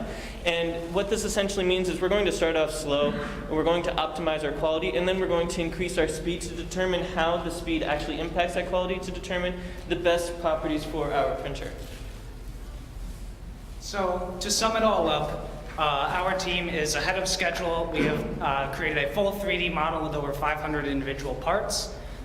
We have tested and verified that our heating pads will work within our desired specifications, as well as managed to reduce design and parts cost via sourcing and keeping an accurate bill of materials at all times. So these are our references. They just include the standards and codes of ethics that were referenced, as well as the Modix Big 60 printer talked about in the beginning. And I'd just like to take a quick moment to thank everyone on this slide. They've all been a tremendous help when it comes to mechanical advice, electrical advice, helping with sourcing, ordering, and much more. They've all been vital in helping us get as far as we have with this project.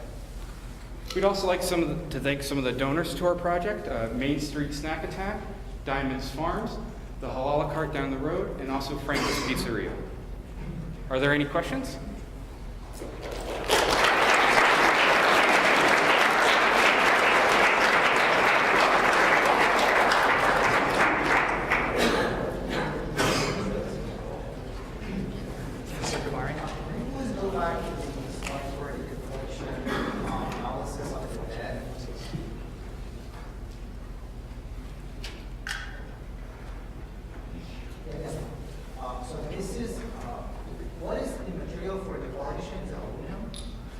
Yes, so it's a 40-42 aluminum 1/8 inch thick. How thick is that? 1/8 inch? Okay. And what is the maximum load that you found from simulation here, the number you said?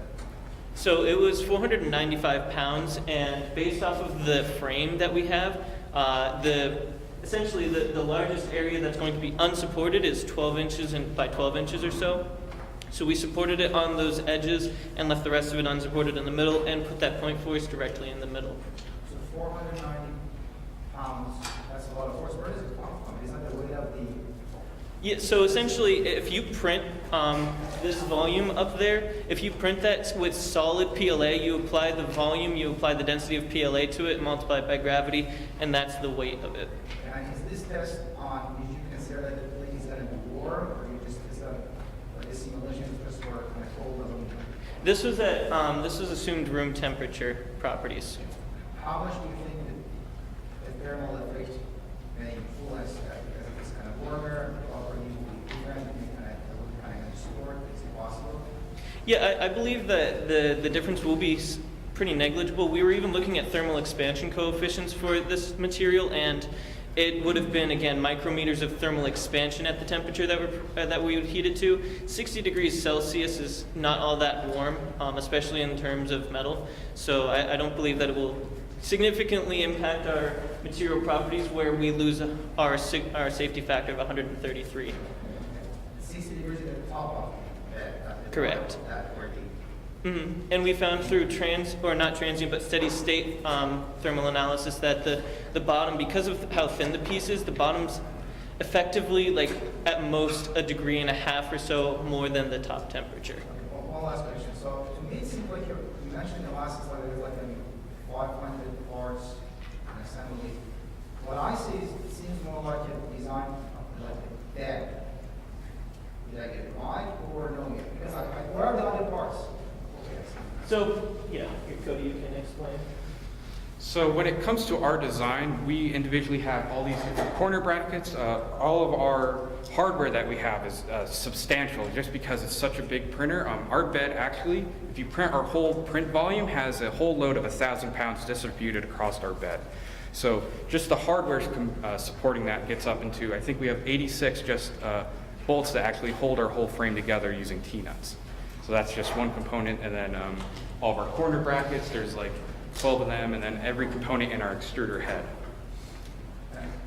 What about the programming of the printer? Are you going to use the available softwares codes in the market? So we're using Marlin's firmware for the actual motherboard portion of it, and then for creating G-code to print, and we're going to be using Cura, developing a profile through that since they're open source. Okay, one more question. So, on the electrical side of it, I see you're using a lot of parts, commercial off-the-shelf parts, which I applaud you on that. Because when you get out to industry, when you're building a prototype design like this, that's what you do first, right? Okay, so that's really good. I applaud you on that. The question I have is you did a nice testing of your heater that you have. And you made a statement about it, when you changed voltage and you got up to your set point of 60 degrees and so on. Is there an issue with you going over that 60 degrees and maintaining that higher, either 64 degree or 72 degree temperature? Okay, and did you look at possibly buying and using, you can buy these little programmable DC bricks that you can using either I2C or USB off of your controller board to get it up to temperature as fast as you can at 30.1 and knocking it back down to 24 to maintain 64. You want to maintain 60. What's the temperature you want to maintain? are you doing some sort of thing to, you know, for controlling that temperature, you know, with that? And that's you look into like a little programmable supply. So the testing that we did for the heating partitions is just to show whether or not they can meet the desired set point and how far over that desired set point they reach. But with the thermostatic control modules that we're using here, you're going to be able to set a desired set point, and then you can modulate the hysteresis value, and so it'll kind of operate the way that a building's heating system will operate. It'll ramp up, say you desire 60 degrees Celsius and a hysteresis value of 2 degrees. It'll go 2 degrees over to 62 degrees, and at that point it will shut off and naturally cool down to 60 degrees Celsius. Once it hits 60 degrees Celsius again, the thermostatic module will realize that and kick on power to the output again. Will the hysteresis take you below 60 degrees before it catches up? Not with these modules. Okay. Thank you very much.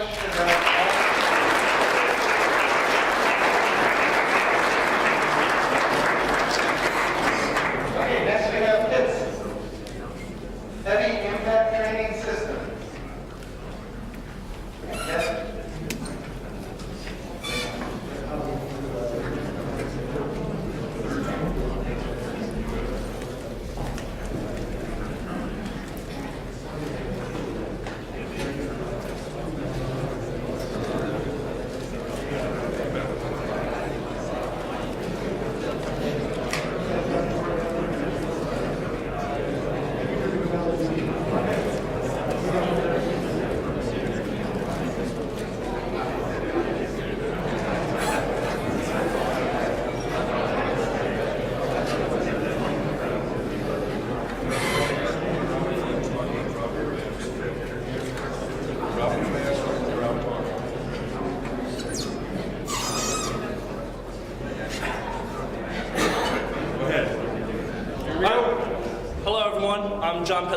Part of the Heavy Impact Training System, or HITS. I'm presenting with Emily Loftus, Horace Schluger, and Seth Hanchett.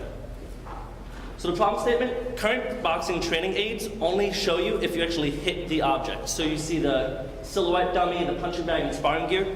All you're doing is you're hitting into it and you make contact. So our solution proposal is the training system that we are creating will analyze each strike by having 4 sensors embedded into it. And from the 4 sensors, it'll be able to also calculate stress, strain, deflection, and pressure. Additionally, we'll be able to since we're using a matrix of sensors, we'll be able to pinpoint where exactly you're making contact with the training aid. And then finally, we're going to be performing a comparative analysis to the damage compared with force. So you'll be able to see how hard you hit someone and what the consequences of that would have been if you would have broken a rib. So the target customers, we have training and fighters. So if you're an actual fighter wanting to improve your technique, you would be using this system to see how effective you are and how you can improve to better standards. As well as law enforcement and military, being able to show how much force you can exert without performing too much damage to the biological factors. So being a team integrated in mechanical and electrical engineering as well, we're going to have requirements in both fields. Our primary focus in the mechanical side is the durability of our system. So based on our research into individuals such as amateur and professional boxers, those trained in hand-to-hand combat such as military and law enforcement, as well as just the average everyday individual, we've decided that our critical value for any single impact would be 800 psi. And more than that, our system will not only have to take on the force of a single large impact, yet several repetitive impacts over a set of time. So, that's where we need to come in with that rigidity of the system and be able to repeat results and withstand those forces. So on the electrical side, why our mechanical side is so important is to protect these electrical components that are going on within our system. The electrical will take shape in the storage, computing, and sensing areas. So for storage, we'll need to be able to store the data for the maximum force of each punch. That kind of gets into the sampling rate of our sensor, which I'll get into a little bit more.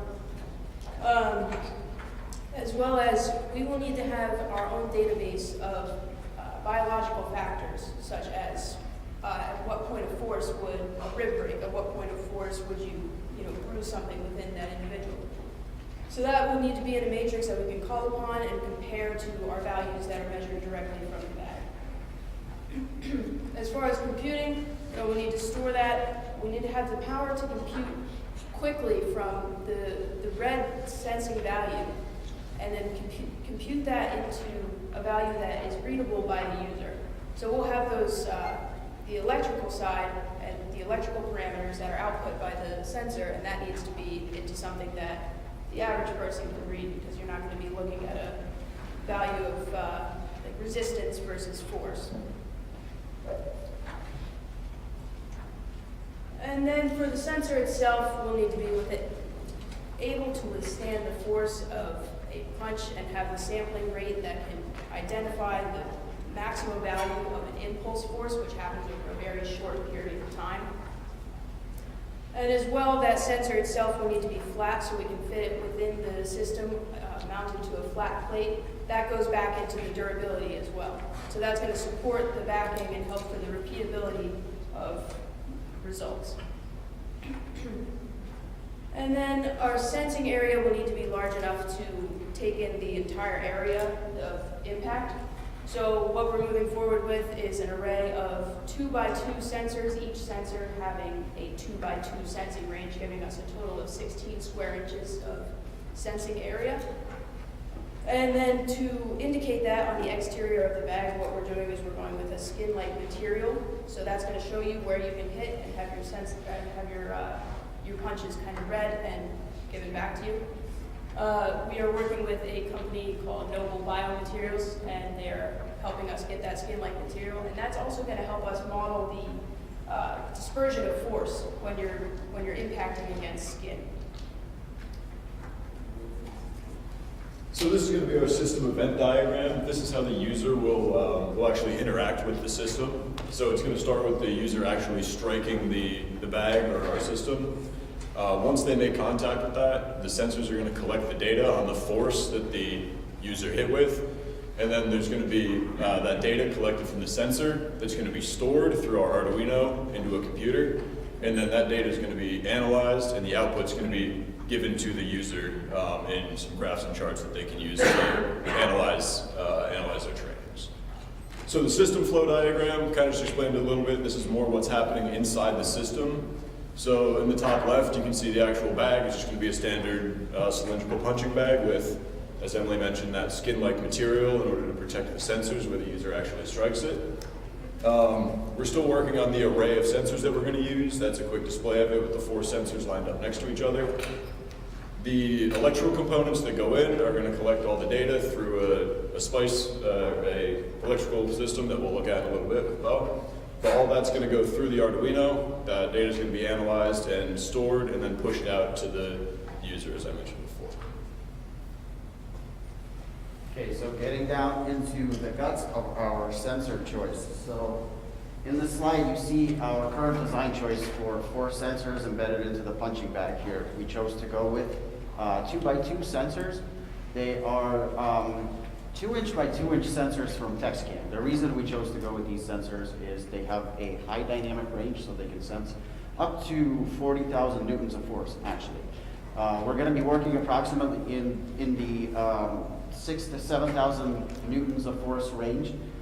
In reference, you need approximately 3,300 newtons to break a rib with a 25% chance of certainty. Okay, so these are, as the name suggests, they're force sensing resistors. They're transducers, which means they're a device that takes a physical quantity and translates it into an electrical quantity, such as a voltage or a resistance. In this case, translates the value into a resistance. Excuse me. However, the value that it translates to is not a linear relationship. So we have force and we have resistance. That is not a linear relationship, right? So what we need to do in this case is we have a device here, which is also another TechScan device, called the TechScan Quick Start board. So that converts our output from resistance to conductance or voltage. So we get a linear relationship. Now, some of the risks or difficulties that we might expect with this so these are the technical specs for the sensor, right? Most of these specs were designed at fairly low force values. For the most part, it's tested in the hundreds of newtons of force range, right? For example, the durability value is 3 million actuations, only at 22 newtons. So some of these parameters, we will have to discover more in calibration and testing, how they will respond. Okay, we have a very good response time, but the way that this sensor works is it's called a polymer thick film device. So it has a conductive film, a spacer, and a conductive print. And what happens is when you apply pressure on it, the resistance decreases and the conductance increases. So you get a higher voltage value. So it's inversely proportional between force and resistance, right? So as you compress those materials, you get a analog signal, you get an output. However, there are some mechanical elements there, which means it takes time. Now, these sensors are mostly designed for static forces, meaning gravitational forces, and forces that are meant to stay there quicker than an impact load. Our application is going to be with impact load. So we have a quick punch, that's going to be a split-second punch, and the problem is sometimes these can take up to a fifth of a second to settle because they are mechanical elements. They will have to be calibrated against load cells, so we will have to do some work to ensure that we get a relatively accurate reading for our actuation. So that is so. Now we're going to be pairing the sensor with the quick start board. Like I said, the sensors are mostly designed for the 0 to 1,000 newtons of force range. Because we're going to be using it in the higher ranges, we need to do some tuning. So we have a board here, and it offers the ability for us to tune that range up to 40,000 newtons of force, right, via an adjustable potentiometer up here. It also converts the relationship between force and resistance to a linear force and voltage relationship. We will have to see how linear that response is in the upper ranges of that relationship, so that will take some testing. For now, our goal is just to build a rudimentary system of force sensors and do some basic testing, right? So there's another picture of the quick start board. So it converts the nonlinear relationship to a linear force voltage relationship. It allows a higher range via built-in potentiometer.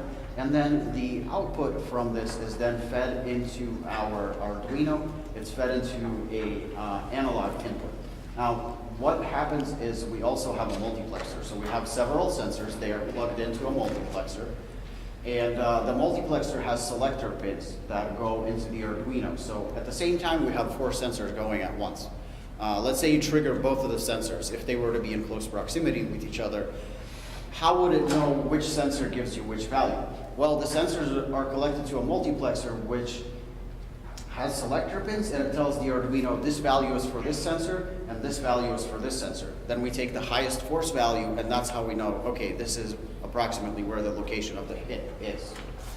So we have these sensors feeding into the multiplexer. The multiplexer then feeds into our quick start board, and the quick start board then feeds into Arduino. Arduino logs our data, tabulates our data, which we can then compare to a anatomical force values of how much force does it take to break a rib in a CPR application or in a combat training application. This is our SPICE simulation, so this is a rough approximation of what the quick start board looks like, so that when we do our calibrations and we do implement these sensors, we can do a rough comparison of, hey, what value should we be getting and what value are we actually getting? Like I said, the sensors are highly individualized from part to part, and that's why we try to go with as much of the brand equipment as we can. That's why we use the TechScan Quick Start board. So this is our work breakdown structure. I'm just going to go through the 4 main categories, starting with the mechanical system that we talked about. That's going to be the physical design of the punching bag and how that's going to house all of the sensors and electrical components and protect them. Next up is those electrical components that are being protected by the physical design that's actually tabulating and compiling all those results for us. Next up is our testing phase. That's where we're actually going to go through and look at everything and make sure all of the components of our system fit together and work in our model.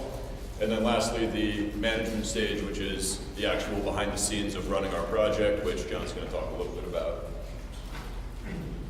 So for our budget, we are well on schedule. We've only spent $278 so far, and that was all on our sensors and components. We have an extra $100 allocated in for an emergency reserve in the event that we do need new sensors or anything like that. And we also have electrical components, various amounts allocated for that. For our schedule, we have it broken up into 4 phases: our research and management phase, so we're all completed on those documents. And then for our design, SolidWorks, circuits, and force analysis, all of that is completed. Going into next semester, we have our mechanical and electrical assemblies, our data collection sheet, and making sure all those work. And then our actual testing reports, static and testing, dynamically making sure our system is working, we're getting the response time that we need, and that we're actually computing it how we want it to compute. So our steps for next semester, we've ordered all the parts that we need. We're just waiting for them to come in so we can actually start assembling our model.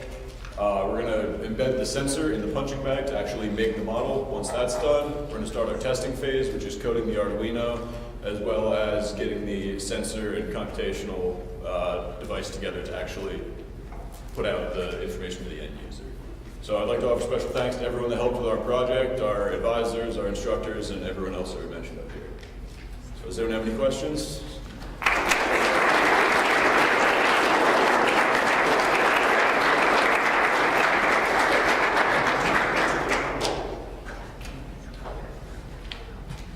Dr. Jim? Can you guys help me understand what's going to be the dynamic testing, dynamic loading testing? You can talk about the dynamic testing. I mean, the static part is relatively straightforward. What's the plan for the dynamic testing? I know the calibration routine for the sensors involved. I believe what NextScan recommends is to calibrate against the load cells, right? So the calibration technique is to apply about 110 or 80% of the force several times before using the sensor. As far as the dynamic force testing, we have a rough idea for testing the sensors for adhesion and durability to make sure that. That's okay. So let me propose something for you. So you need to do some kind of studies in music, but for your project, whether or not it's or not, it's mainly remember you read how much you can trust. That's the ultimate question you have to answer. Right? So you really need some validation testing. Otherwise, the number you read, you get a number, because it's a huge difference, especially since this is such a high frequency, it's very impact force, so it's very high frequency, and most probably it's going to be tricky to develop like a frequency or really sample other things. But we may propose something, just simply using gravity, like you drop a ball or something, existing weight onto this sensor, and you do the impact weight based on what you learn in physics, how much energy, and calculate what's the maximum impact force, and use that to validate your testing. Thank you. That would be very necessary. Thank you. Yeah. Quick question about the grid system that you guys have for sensors. Yeah. So you guys are planning on doing like a 4x4 grid or something? Just a circular pattern? Yeah. So what we're looking at right now is just a 4x4 grid in an area. So it's a proof of concept thing. Once we can make one area, we can figure out all that data and then work on different biometrical areas. So if we wanted to put one sensor, say like to simulate the chest, one on the side to simulate kidney strikes, things like that. So our main goal is to get one proof of concept with that array, and then we can move from there. So this is an image of what a possible array could look like. At this point in time, we're only going with 4 sensors. This is obviously one showing 16, but yeah, that's what it would look like inside the system. And then, I guess a follow-up question to that. These aren't going to be on the surface layer, right? So they'll be embedded. They'll be internal, and then that layer of skin that we talked about, or the skin-like material, that's what's kind of protecting them from brute force, and that's what's also modeling how an impulse would move through skin and muscle. Did you determine, I guess, like the thickness, or I guess this will happen during your testing, the effect of the thickness of the skin and the layers of material on your output, your reading from I guess a significant drop in the amount of force that you're putting on it. You say you did it with 3,300 newtons of force, but the reading was only like 2,000 newtons. Is that a possibility for a problem? So that'll be like that'll be a step in our calibration, and then we'll figure out, you know, what that distribution is like.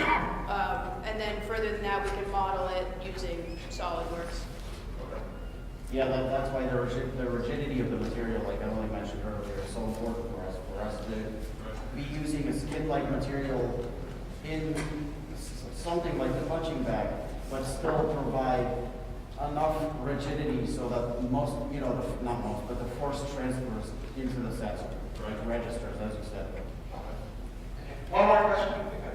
So you have a 5 microsecond response time on your sensors, and then I see you're going to be multiplexing. And you talked about early on about a sampling rate for sensing, for looking at the sensor.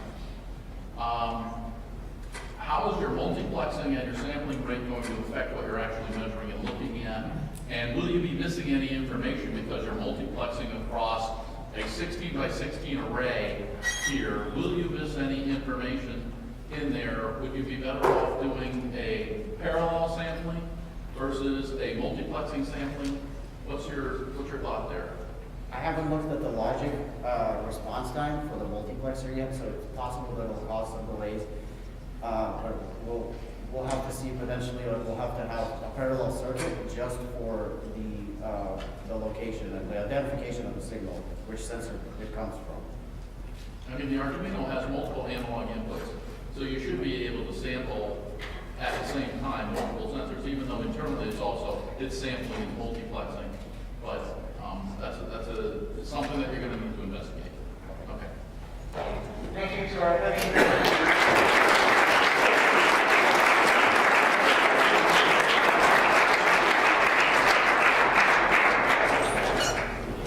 Okay, we have one more team before lunch. Water current energy generation. 13. 13, yeah.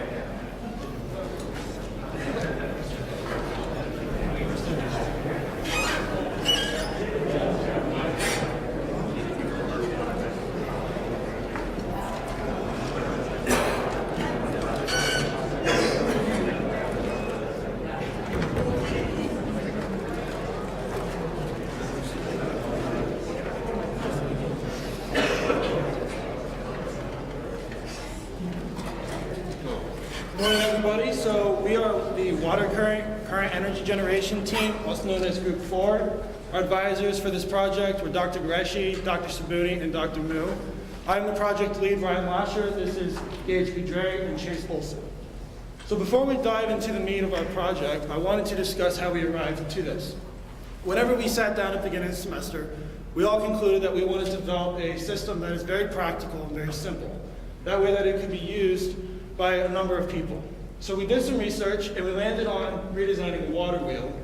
The problem with the current water wheel that you guys can see here for small energy generation is that they're deployed in river streams. And the problem with this is that it makes them permanent fixtures, and they're specifically designed for the streams that they're deployed in. So we wanted to take and redesign this using a modernized frame that would allow it to be deployed in many different streams or waterways and also be adjustable, allowing it also to be immobile so that it can be taken apart. This is the design that we landed on, so there's many sub-assemblies that make up our model. As you guys can see right here, this is the wheel for it, and it is connected with paddles and L brackets. It's connected by a shaft to the pulley system, as you guys can see there. And then behind that is our alternator and our 2 support systems. And then behind those are our base plate and our car battery. So to go more in depth based on this, these are the requirements that we came up with as a group in order to call our project successful when assembling it. Some of the base things that we're going to need is our base design. It's going to have to be heavier than the moment caused by our water wheel to keep it from sliding down on the angle of the bank that it's going to be deployed on. The support and the base both must be adjustable to allow for the slope of the riverbank also.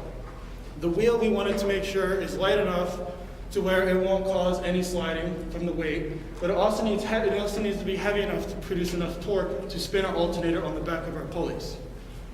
In terms of electrically speaking, our alternator needs to spin at a minimum of 800 RPMs, which Chase is going to describe later how we came to that number. And it needs to be able to have enough output voltage-wise to charge car battery. So to go deeper into our frame, we're using 6-foot aluminum beams. It's the material 6061-D6.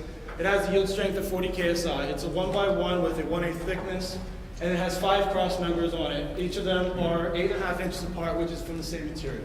They are 24 inches apart outer diameter, outer distance, sorry. The base is going to be made from also 6061 sheet metal. We originally were going to use an umbrella base. However, after talking to Mitch Adams downstairs, he suggested that we use sheet metal, and after talking with some people from the electrical engineering department, in order to excite our alternator, we're going to need a battery. So we figured we might as well use a thinner material that's weighs less, and set the car battery on top of it. On top of the base plate, there's going to be 2 channel mounts that are going to be made from galvanized steel. And we did this to allow for rotation, like I mentioned earlier, to accommodate for the angle of the banks that it's going to be sitting. Now, the biggest thing that we needed to make sure is this is a major point where it could fail. So we're going to be using a bolt that's at least 1/2 inch to accommodate for the weight of our entire system. So for the supports for our system, we're going to be using 2 trailer jacks. These have a height range of 10.25 inches to 24 inches. This vertical range will allow us to make sure the frame is parallel to the surface of the water to make sure our water well is in the proper orientation to spin efficiently. They also have a weight capacity of 2,000 pounds each. Our system weighs less than 100 pounds, so this is plenty of capacity to hold the system. And instead of taking these supports off every time you need to transport it, they'll be able to fold up. That way it'll be really easy to fold these up, transport the system, and it'll also make it easier to set up as well. And they can also be positioned on different parts along this frame to allow for, depending on where the water wheel needs to be positioned in the water, to allow for the best support of the system. And the feet of these jacks will be modified using a pin so they can rotate to match the slope of the bank as well. So we originally looked into purchasing a water wheel that was already manufactured. These are extremely expensive, so we decided to use an aluminum bike rim. We'll have 8 paddles attached to this. Each paddle will be 1/4 of a 5-gallon bucket. The natural curve of these will allow for better surface contact with the water, rather compared to if they were flat. These will be attached using square L brackets. These L brackets will allow us to change the orientation of these paddles depending on the direction of the flow of water.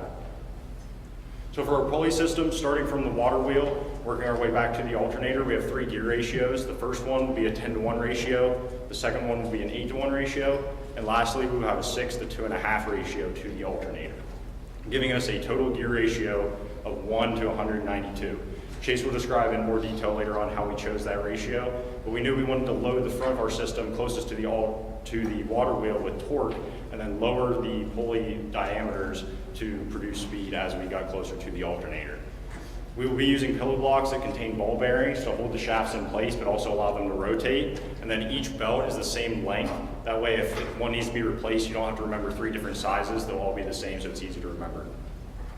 So for the power components, we'll be using an alternator from an early 2000s Ford F-150, and this truck actually had a tow package. So the standard alternator in a normal car or a truck without a tow package can produce around 95 amps. Since this vehicle had a tow package, it requires a larger alternator, so this one can produce up to 130 amps. It also contains a voltage regulator, meaning whenever this is producing electricity, it will produce a set amount of voltage, and this range will be between 13.5 and 14.5 volts. And there will be a wire connection from this alternator to the car battery that can be easily removable. And our goal is to charge this battery within 1 day. So for our work breakdown structure, we broke this into 4 different parts: mechanical, electrical, testing, and management. All the management components on the right-hand side were not colored because they'll constantly be changing throughout this and next semester. Everything colored in blue is the components that we already have designed in SolidWorks. Everything in red are the components that we either have right now or have reserved for next semester. Everything in green are the components we have tested, including our alternator and our frame, which Chase will describe that testing later on. And lastly, everything in yellow are the components we'll be testing in the future. So we are currently on schedule. We've turned in all the initial releases of our documentation, and we've finished our final design.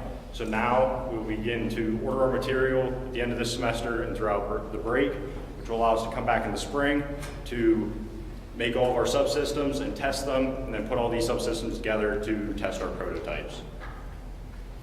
So for our budget, we were able to get a lot of donated parts for this project, not only from old senior projects, but also from the university's stock, which allowed us to spend only $350. This gives us $150 of cushion if these donated parts don't work the way we thought they were going to, or if we run into any other issues. So for our real world budget, this is if all these parts couldn't be donated and including the labor that it would take, not only for us to manufacture this, but also any additional help we would receive with welding or anything that we may not be familiar with. So not including labor, it'll be around $870 to manufacture this, and including labor, it'll be around $10,000. So next, I'm going to talk about some ethical concerns and other considerations that we have. As you can see up here, our two main ethical concerns are safety and environmental factors. And then our other considerations we have is the sustainability of our system, if there's any zoning laws, and if there's any existing patents already. So the main thing of our safety is that we're going to have a lot of moving parts. One of the things we are designing currently is, as you can see up there, a system covering. This will make sure that you can see the system, but you also can't touch it without taking the covering off, protecting it. We are going to reduce our carbon footprint. That is going to ensure that we aren't really messing with the environment a lot and the aquatic life. Sustainability, we use a renewable resource, water. Unlike gasoline, you do not have to buy. That means you do not have to continuously buy material to run the system. And then we're also using development laws by the United Nations to help better the environment. So we have been working with the Alan P. Kirby Center to see if there's any current patents out there. We haven't seen any regarding the mobility of our system yet. And then we did look at some zoning laws. There aren't any current zoning laws that pertain to a water wheel in different waterways, but we have seen that there are permits that you have to get if you're going to obstruct or alter the flow of water. So next we did some alternator testing. The first thing we did is we brought our alternator to AutoZone to make sure it passed the 130 amperage test. That was successful. And then we had to do different testings to see the RPMs that we had to find to create current. As you can see up here, we use the 845 RPM testing to basically make our minimum 800 RPMs that we have to create. We create about 0.1 volts every 5 minutes. Using that at the upper end of that steady state equation, we can say that we can successfully charge a battery theoretically in a day. Using a water wheel diameter of 54 inches, and from Dr. Whitman, a minimum water flow speed of 1 feet per second, we get about 4.2 rotations per minute of our wheel. We found that a gear ratio of approximately 192 will give us a movement of 814 rotations per minute of our alternator, right there within our constraints. Next, we did some ANSYS testing. As you can see up here, where the base and supports are going to be, there are boundary conditions put on there. And then on the right are the values of those different red and blue arrows that we apply. We want to do this to make sure that our cross-section of our aluminum beams will actually be able to withstand all of the pressures that we're putting on it. So here you can see our static displacement testings that we did.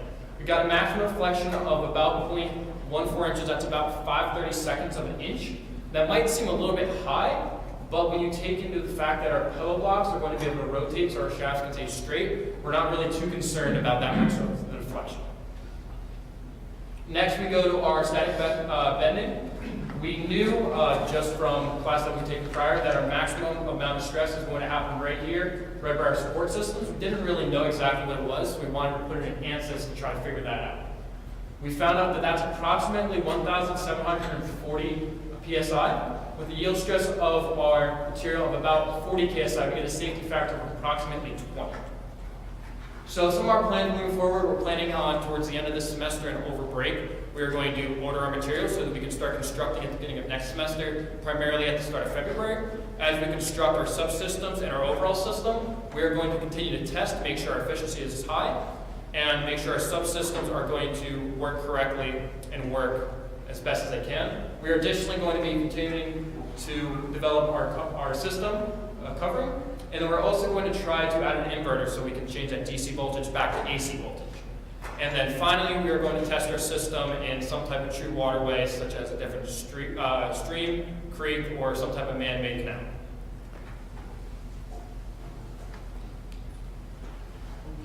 So in conclusion, our water current energy generator will allow for personal energy generation, provide sustainable energy at a cheaper cost than traditional gas generators, especially with the cost of gas and projecting to go up. And it will allow for off-grid energy generation, and the project mobility allows it for it to be deployed in various environments and waterways. To conclude and reiterate what Gage and Chase already said, we are on schedule and we're actually under budget. So any other constraints that happen next semester as we continue designing, such as a pulley efficiency, we can combat that with other financial decisions. At this time, we'd like to acknowledge everybody on this list, specifically the wind turbine group and Senior Projects 2, because they actually allowed us to test our alternator using some of their pulleys and gear ratios, which was important in order for us to design ours.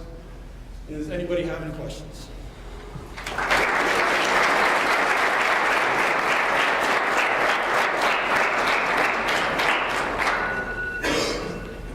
So looking for a design, I can see an application of this in a camping situation, what have you, but with your design, from a safety point of view, engineering ethics perspective, there's a lot of pinch points here. And in the environment, it would be on the slope. So I saw a lot of safety and reliability issues in that design. I'd like you to consider that in the future, because there's a lot of pinch points everywhere here, unless they are buffered, but I don't see that in your design function. So that's a significant liability issue. My second question deals with the at least 800 RPMs per minute. How would you control that in the different environments of the water flow? So we really have a meter that would tell me the flow of the water relative to the mechanical unit. How would I know that as a user if I have enough flow before I install that? So we really don't have any way to actually say what type of rotations per minute we're getting, but based off of talking to Dr. Whitman, he's one of the professors here in the environmental engineering department. He said any type of waterway around here, you're going to get a minimum of about 1 foot per second of flow and a maximum of 10 foot per second of flow. So using our gear ratio and using that minimum amount that he gave us, we can hit our lower range, but the higher range is 10 foot per second, which hits about 8,000 RPMs that we can hit maximum. So we're within that safe range of the alternator and the range we gave ourselves. And have you thought about, on the third question, have you thought about transferring DC to AC in some form? So that, we wanted to put an inverter in this system, so it would allow for connection to the battery, so then people could just like plug in their appliances to this system. Is the inverter within your specifications? I may have missed it. No, we mentioned that as like future planning that we were. Okay, thank you. We actually currently have one on reserve. It's just, we didn't want to put it in here in case that changes for next semester. Okay, thank you. Keeping on this picture, first of all, on the inverter, you can go to Harbor Freight and get a decent inverter to run off that battery, okay, for a camping situation. If you can get about 600 watts out of it. But my concern is this picture of the water wheel itself. You have these little L brackets holding those fins, giant surface fins on this wheel, and I get a little concerned when the water starts speeding up and so on, and this thing's spinning around.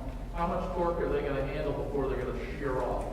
So that's actually a really good point, and we've been trying to find a way for next semester to finalize the thickness of, because what we were going to do is we were going to actually make our L brackets out of sheet metal, and then that would allow us to actually use thicker material, but we're still finalizing a minimum of what we need compared to the torque. So when we start building this next semester, what we're going to do is we're going to test that, and then we're going to have a series of L brackets that we're going to test with this and see, look at the deflection of them after they're in the water. So the short answer is that you recognize this as a point of concern and you're going to fix it. Yes. Dr. Kumar. Well, I have two questions related to it. One is, I don't know still who is the target user or customer for this product. And let's say you have a customer, how would you justify that? You have a lot of kind of parts ready or doing that. It still costs $1,250 without them to cost much more. And there's an argument in the last slide that it's sustainable, which is good, but costs much less than the gas. I don't think so. I mean, how much is the upfront cost? Gas is pretty cheap, and it gives you a certain voltage for certain devices. How long does it take to return that cost? If somebody is living near a creek and use it as the main source of energy, how long does it take? So we actually haven't done a specific calculation to compare the cost between the two of them. But if we were to guess, it'd probably be a safe guess to assume that it would probably take roughly a year. It also would depend on how often it's used. So it takes about a year to return the cost? We would assume so, but like I said, we haven't done any exact calculations. That's something that we're also going to have to do to pitch our argument for next semester. So I think that's something important because the product needs to come justified. I'm not questioning the design, that would probably work. It will give you some power, but is it justifiable? Yeah, so I looked up online a little bit. A typical 800 watt generator I saw for a quality one is about $800. So if we pitch it against ours, we're probably about $200 after it's all said and done with the materials that we've gotten donated. But if you say about a year, if you're using this, you go every other weekend out camping and using this as a main source to charge a battery to use. You can say within a year that you're probably going to counteract that cost of gasoline if you're going to run that generator for the same amount of time, and you're going to end up getting your price back. It's kind of like similar to when you buy a solar panel, and it pays itself back in a few years. Not to mention that our design, everything on it currently, the way we have it right now, most of the main assemblies do come apart. And our system weighs under 100 pounds, and that's including the car battery. And if you compare that to a generator wheeling that or putting it in the back of a truck, the weight would also be comparable. So our idea also was that this would be like a one-time purchase and not including like any repairs you would have to make. So like if you have a generator or if you're constantly paying for electricity, so if you have this for say 20, 30 years and it continues working over time, we'd have to do the calculations, but we believe it would save us money. Following on what Dr. said, the design for manufacturability should be considering one, a seasonal use, like a continuous seasonal use. Every year or almost like a durable in the year. And the second design for manufacturing should be very lightweight and portable and for intermittent use. So you may not think about the design for manufacturability, which that doesn't address, but that's what you may want to think. That's a good point. Thank you. Thank you very much.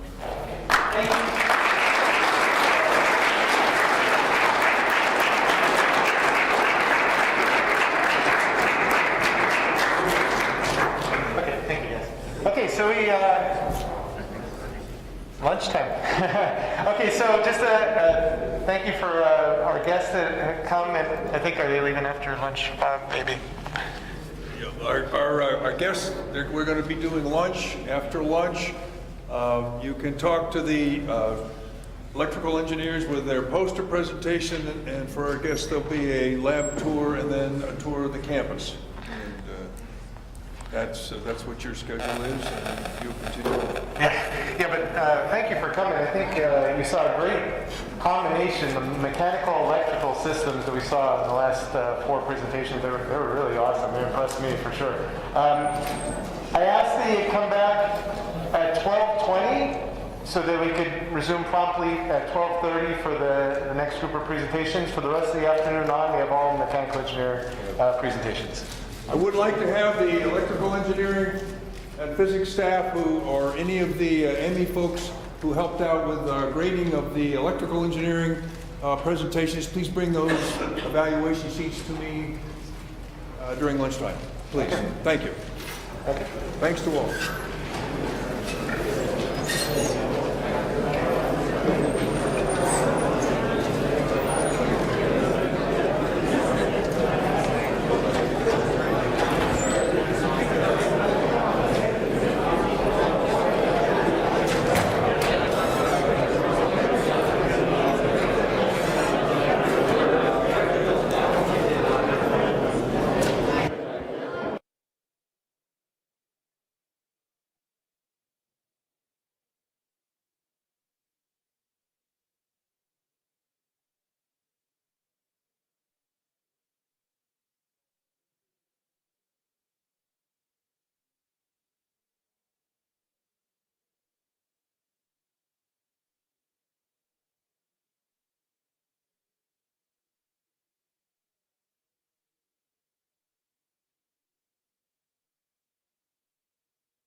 the door, that's the indication. You got it.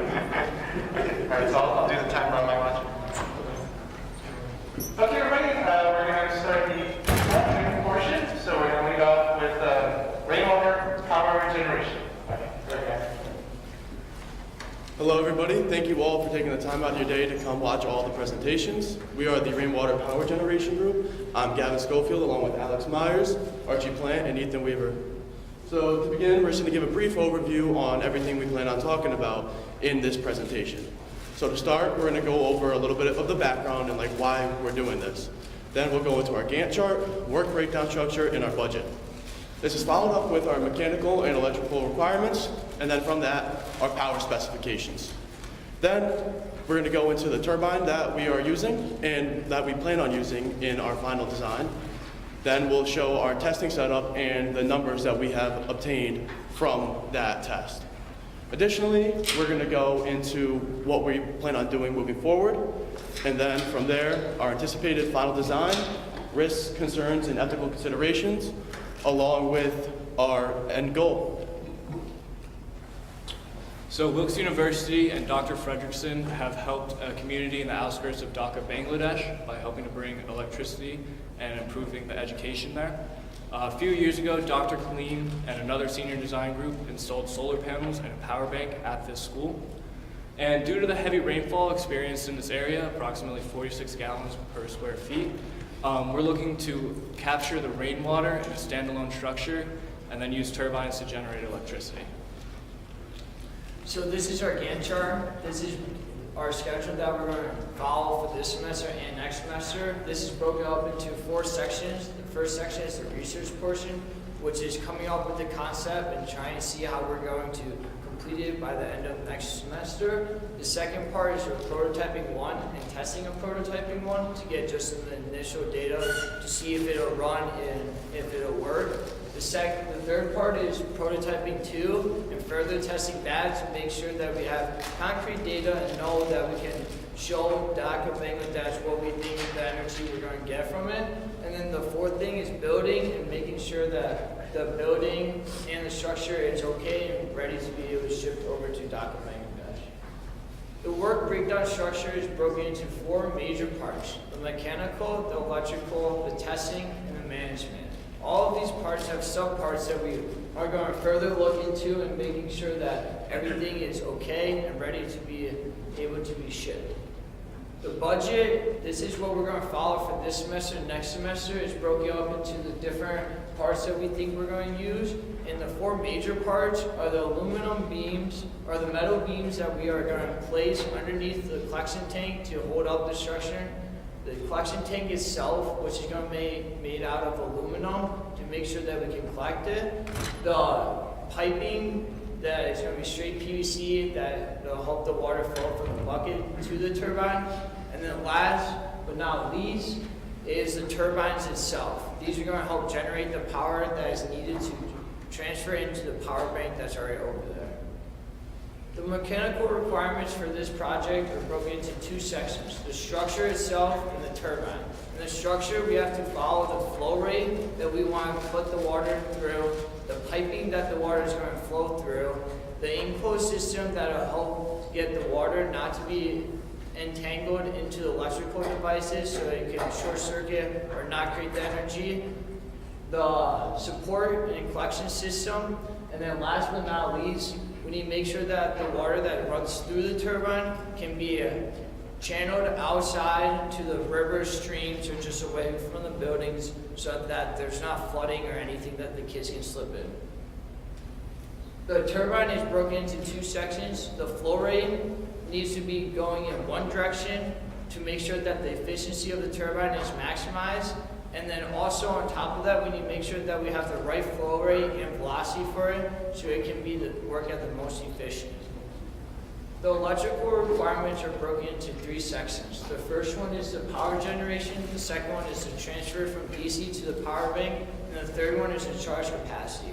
All of these are helping to generate the power that is needed to help charge iPhones, iPads, computers, make sure that the lights work and fans over there, and make sure that any other essential items needing to help schooling be more fun and more affordable for the students in Dhaka, Bangladesh.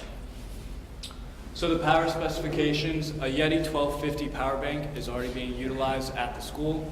This power bank has a maximum capacity of 1200 watt hours.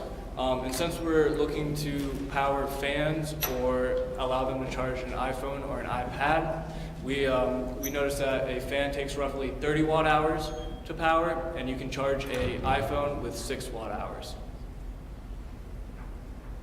So the turbine that we've been using in testing and plan to utilize in our final design is called a Hyundo regulated DC micro hydroelectric turbine.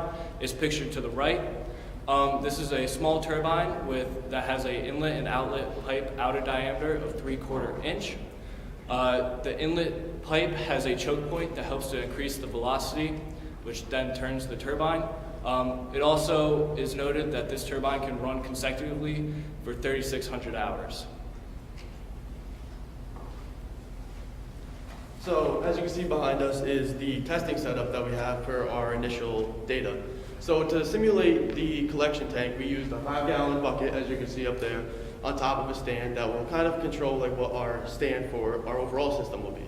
So overall, that's about 50 inches, and we decided to use 30 inches of PVC pipe before the turbine hit to kind of simulate a situation in lower heads where further on we're going to try to test higher head levels.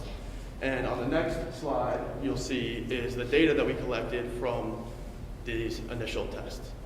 So in the testing, we marked out 3, 6, 9, and 12 inches within the bucket to test different head levels. And we did this for 4 different trials. We did this also to regulate and see what our flow rate will be.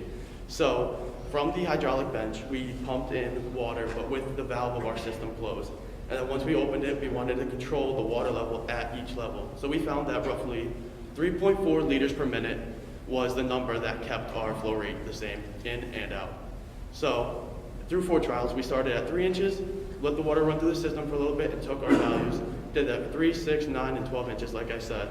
And here you can see we got voltages ranging from 7.4 volts to 8.7 volts, with a maximum current output of 18 milliamps, which helped us produce, as you can see there, 592 watt hours. So here's a figure from that data that we just showed you guys. It shows a linear relationship between the head and the power output. This relationship is promising for us to keep testing at higher head levels so we can keep producing the most power possible. So like I said, moving forward, we want to keep testing at higher head levels to see what the most power output we can possibly get from this without having a lot of head loss. Additionally, we want to run an ANSYS simulation on our support system to see the true stresses and the safety factor from it. Additionally, we're going to design a prototype that simulates our final design with the 3 different turbines working together. And from this, we also want to emulate more of getting the power from the turbines to the power bank itself.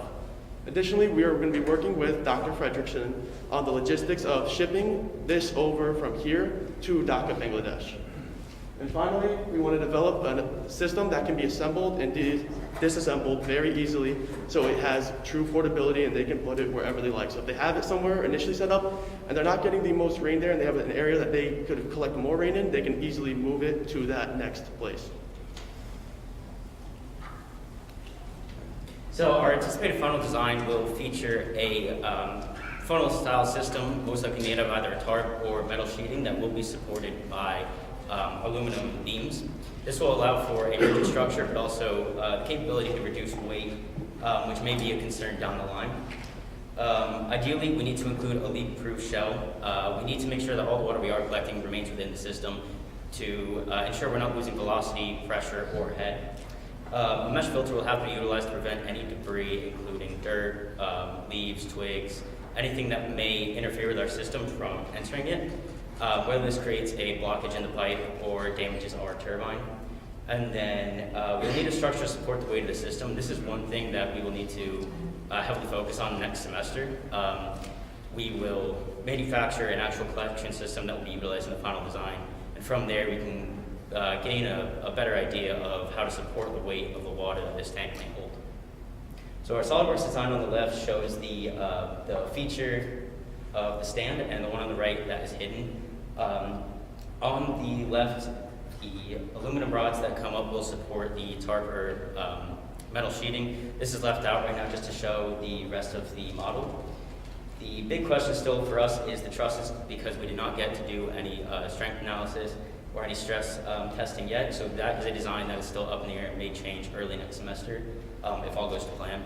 In the drawing on the right, the pipe leading into the turbines measures 48 inches.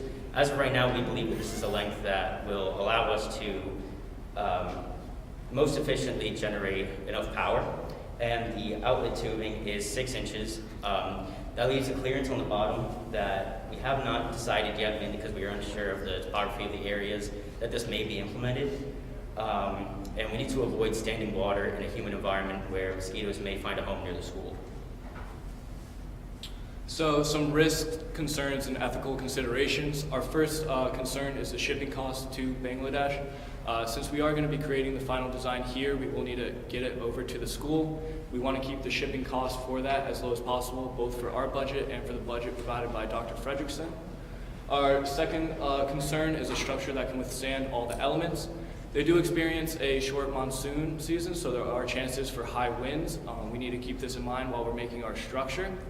On top of that, there's also going to be a lot of contact with metal and water, so we need an uncorrosive metal that won't rust and will allow for the structure to last for as long as possible. We also need to design a system that helps to keep debris out of the collection tank to optimize our flow rate and so that nothing clogs our turbines.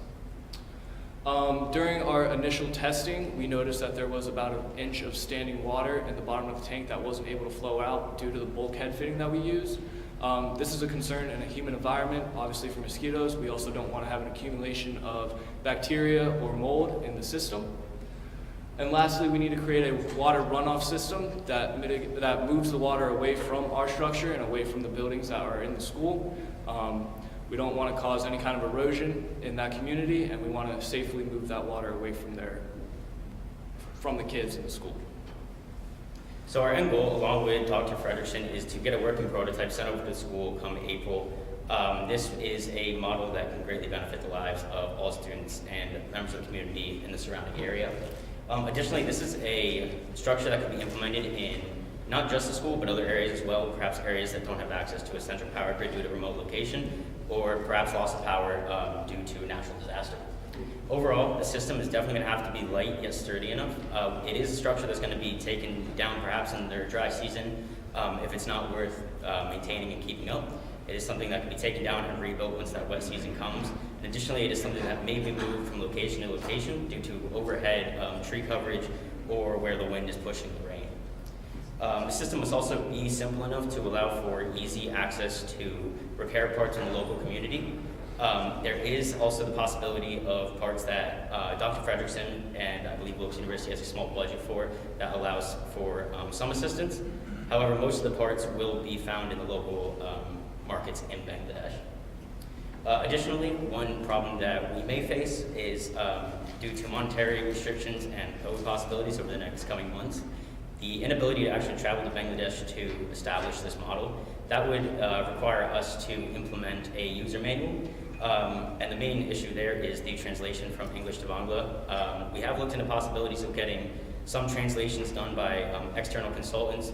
However, we believe the easiest way is going to be using pictures and a numbering system just to show the way the parts connect, and they need to be epoxy. So we'd like to give a special thank you to Dr. Kumari, Dr. Fredrickson, Dr. Bednars, Dr. Whitman, Mr. Adams, and Mrs. Colvey. Are there any questions?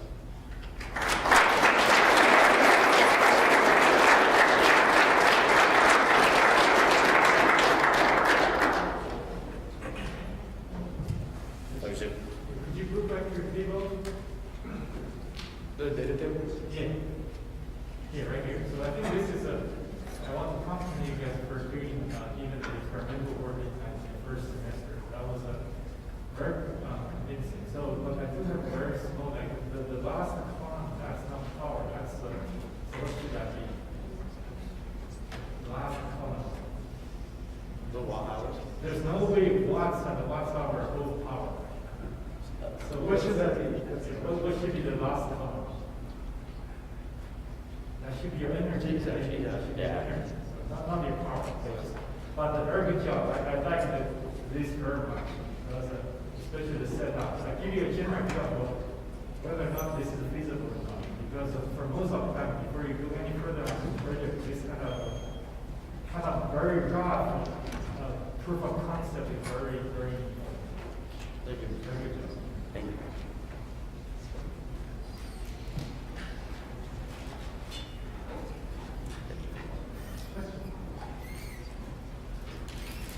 Anybody else? I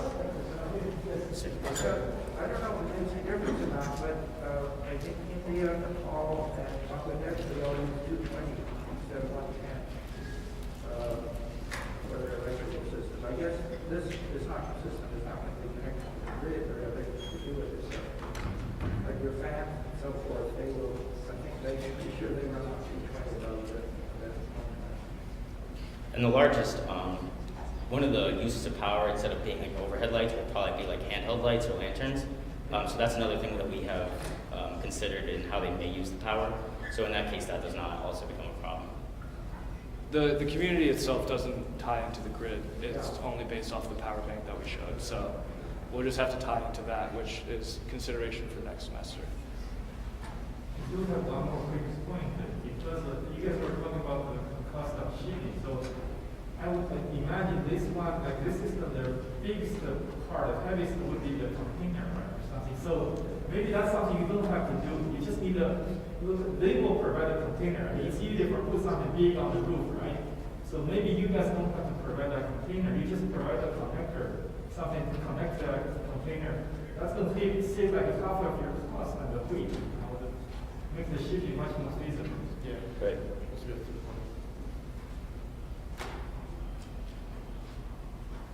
Any other questions?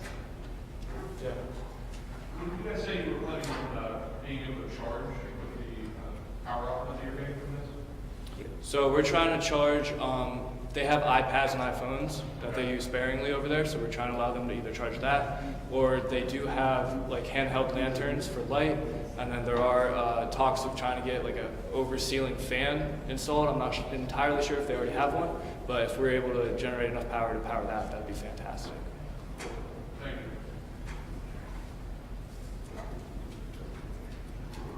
Okay. Thank you very much.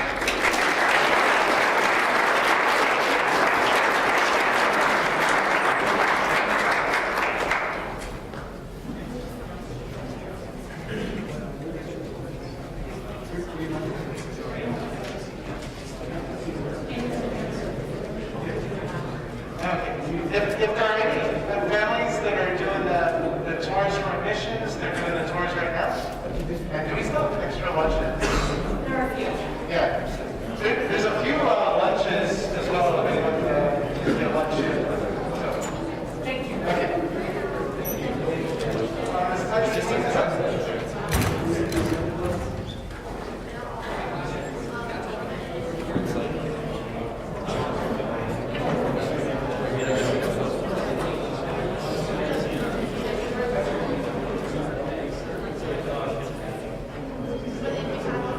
Okay, guys, next team's up.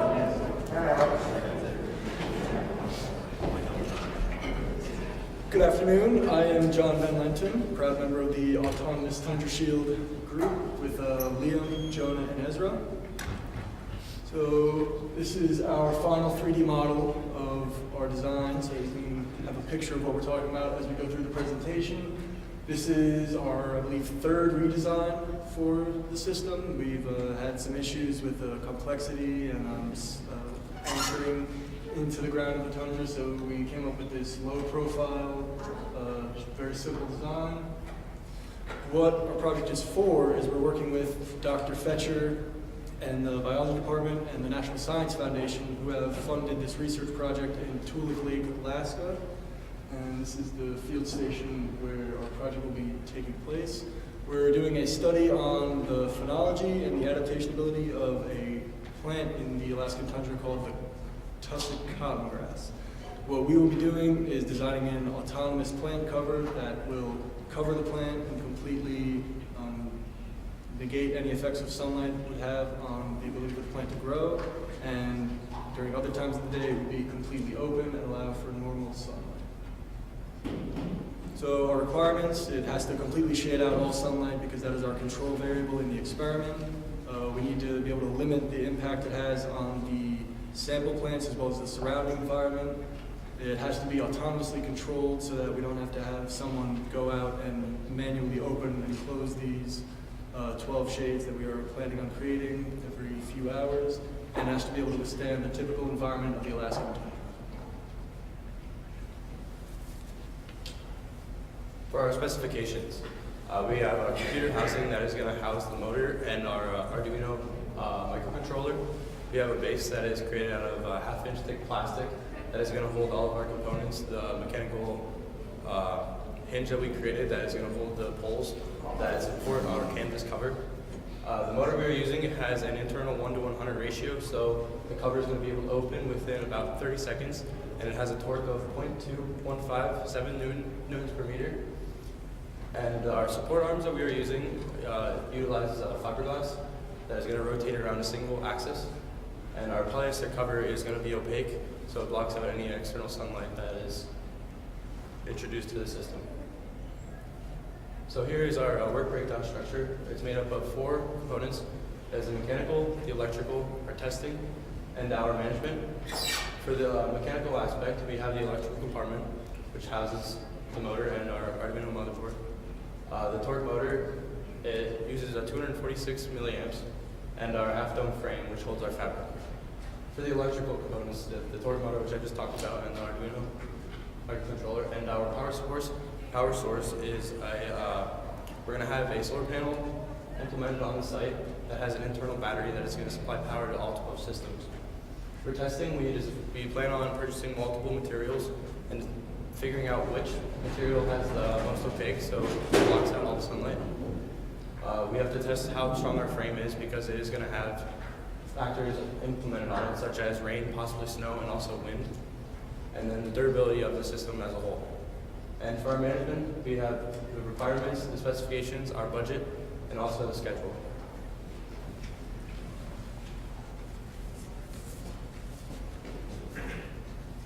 So this is our schedule for the current semester. Throughout the semester, we've had a lot of setbacks and delays, mostly due to the redesign of our shader, as John mentioned earlier. Despite these setbacks, we've come to our current design, which is our final design, and we're confident that this design is the most effective and the most robust it can be, and it will be successful in the end. It's important for us to have our final design by the end of this semester so that we can start ordering parts in the winter, and then come the spring next semester, we can begin to start testing as soon as possible. Here we have our overall budget for the project. Overall, we're going to need 12 units to satisfy the requirements given to us by Dr. Fetcher. 12 shader units, and each shader unit is going to cost around $220. To power the shader units, we're going to need solar equipment. So when you take the solar equipment and add it together with the cost of the 12 shaders, that comes out to around $3,300 for the total project. With this, we still have a lot of money left to spend on components for testing so that we can ensure that our design is as optimized as possible when it comes to the final product. Some of the ethics that are important in our project are our device. Our device has a really low environmental impact when it will be placed in the Tundra.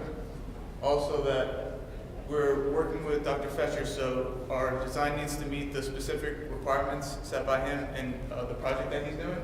So throughout the design process, we've been working really closely with him to make sure that the design fits all the requirements he needs, and at the end of the day, that he's the person that's satisfied with the project.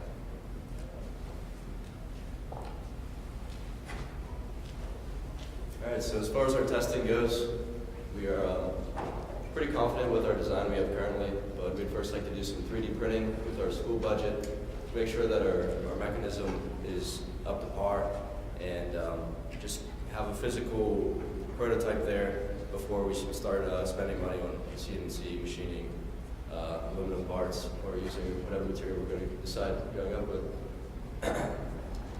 We need to design our plastic base, and the geometry of our base is really important because it needs to prevent wind and light from coming in, and also we need to have manufacturability of our plastic base, since unlike a lot of other groups we have to make 12 of these, and if we have a difficult to create plastic base, then we're going to spend a lot of unnecessary time on it.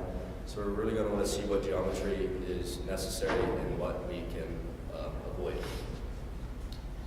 We're going to test certain materials for shade. We're going through a right now, big duct materials, and we're looking at right now probably a nylon material, but maybe Gore-Tex, polyester, just looking at a couple different things. You want to have complete opaqueness so that no sunlight whatsoever can come in, and also the waterproof material would be nice too, so that our material isn't saturated, because since we are in the tundra, if we have a saturated material, when it's folded and it freezes, it could put unnecessary strain on our motor when it opens. Once all of our parts are finished, we want to integrate everything into one final design and try to see how everything works together and determine what improvements we need to make upon our design. Since we're atypical to other groups, we do need to have our design work for 3 months on its own, autonomously. So it's going to have to do more than just the calculations and have a safety factor. It's actually going to have to be able to work for 3 months on its own.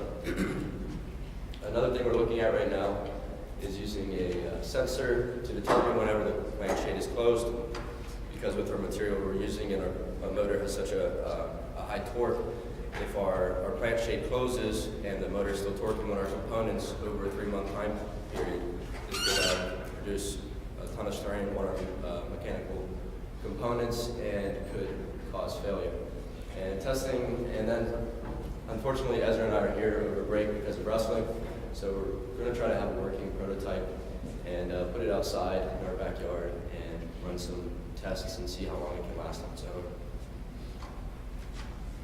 Our plans for moving forward right now is we want to have a working prototype by the end of our winter break. We want to have adequate testing and confidence in our design that we have. We want it to be able to last 3 months. We want to actually, if he wants to use it a year after that or a year after that, we want to have a very well designed material or product. And we want to be able to figure out some type of concept to read open or close, looking at maybe just a switch mechanism that senses whenever it's pushed down and it stops sending current to the motor. And need to figure out how we're going to have our timer set up so that it knows when to open and to close. So to conclude, get to work alongside Dr. Fetcher, who's given us great insight for this whole entire project. His knowledge of the tundra has been a huge help to understand what type of obstacles we're going to be facing. Dr. Zhu has given us, or let us helped us with his vast knowledge of mechatronics and robotics, and we couldn't ask for a better advisor. Want to make sure it has a low environmental impact. Don't want to leave a footprint on the tundra. We want it to be something you can remove and not even know you're there. And we're going to need to make 12 of these, so manufacturability is a very important part of our project. And we're lucky enough to be funded by the National Science Foundation. And our references, it's kind of where we got some of our ideas from. And our acknowledgements, Dr. Fetcher and Dr. Zhu, can ask for any better advisors. Any questions?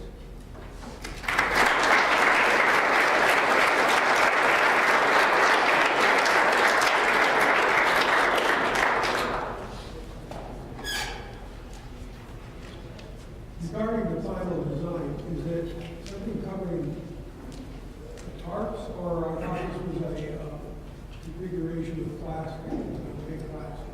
Yes. The second to the last slide. No, second to the last. And that was our reference. I'll get the design of it and explain. Yeah, in the beginning I thought it was a more.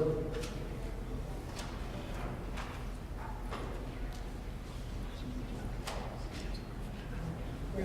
Do you want to explain it? That diagram, and then I saw the last, second to last slide. It was like more. Yeah, that was our reference for the idea that we got it from, which was a ice fishing hut. But Okay, so that wasn't it. that wasn't it. What's the dimensions of that? There's probably, what's the circumference or diameter? So it is about 1.2 meters in diameter and stands roughly 2 feet tall once it's fully open. Okay. And when it's closed, it is about 3 inches thick total. Okay, thank you. All right, thank you. I think you actually finished with 3 minutes or 4 minutes left on the presentation. You're probably going to utilize that time to explain your design a little more thoroughly. You guys should really start with like why the first two prototypes didn't work. Kind of tell that story. Now I'm gently kind of using this because we did a tremendous amount of work before this. People wouldn't even understand. Where exactly is this going to be implemented? It's somewhere in Alaska, correct? Yeah, Tuluc Lake. It's like northeast Alaska. And for the experiment, we're taking plants from more southern parts of Alaska, moving them up to a transplant garden, and then observing the effects on the plants. I guess I have a follow-up question to that. Did you guys figure out like what the temperature conditions up in northern Alaska would be like? Because I'm not really sure. I assume it's probably going to be -20 Fahrenheit up there at some point during summer and winter. We got most of our environmental data from Dr. Measure. It actually doesn't get as cold as you'd think up there, because we are up there during the summer months. So. Not to criticize the organization, but this is the first semester, so going forward, into the next semester, you probably could explain that a little better. Show the Arctic Circle and say, oh yeah, by the way, Alaska is 6 months of light above this threshold. Maybe a little more of the motivation of the project. Show what the actual plants look like. You had time to spare, so yeah, you could have spent a little more time. Okay. Could any of you guys describe why the first two prototypes didn't work? Our first design, it was essentially just 2 robotic arms on the ground that would open up and move a box that would cover the plants, and we figured there'd be a lot of issues with wind resistance if there was heavy wind while the box was opening. And our second design was kind of like an umbrella where we had to use like 11 or 12 foot pole with a really large actuator because it would push our cover down and it would kind of open like an umbrella. And we also had issues with, upon closing back up, whether or not it would scrape the ground and affect the sample plants. And there's also issues with anchoring because an 11-foot pole is not going to be very stable, so we thought support wires, but the ground in the Alaskan tundra, it's really muddy, and past a certain distance, it's all ice, but then once you drive like a stake or something, it warms the ice, melts it, and then becomes muddy and lacks stability.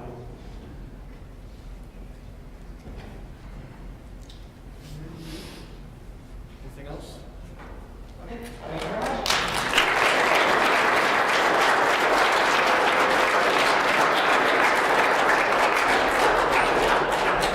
Okay, next we have the self-sufficient atmospheric water harvester.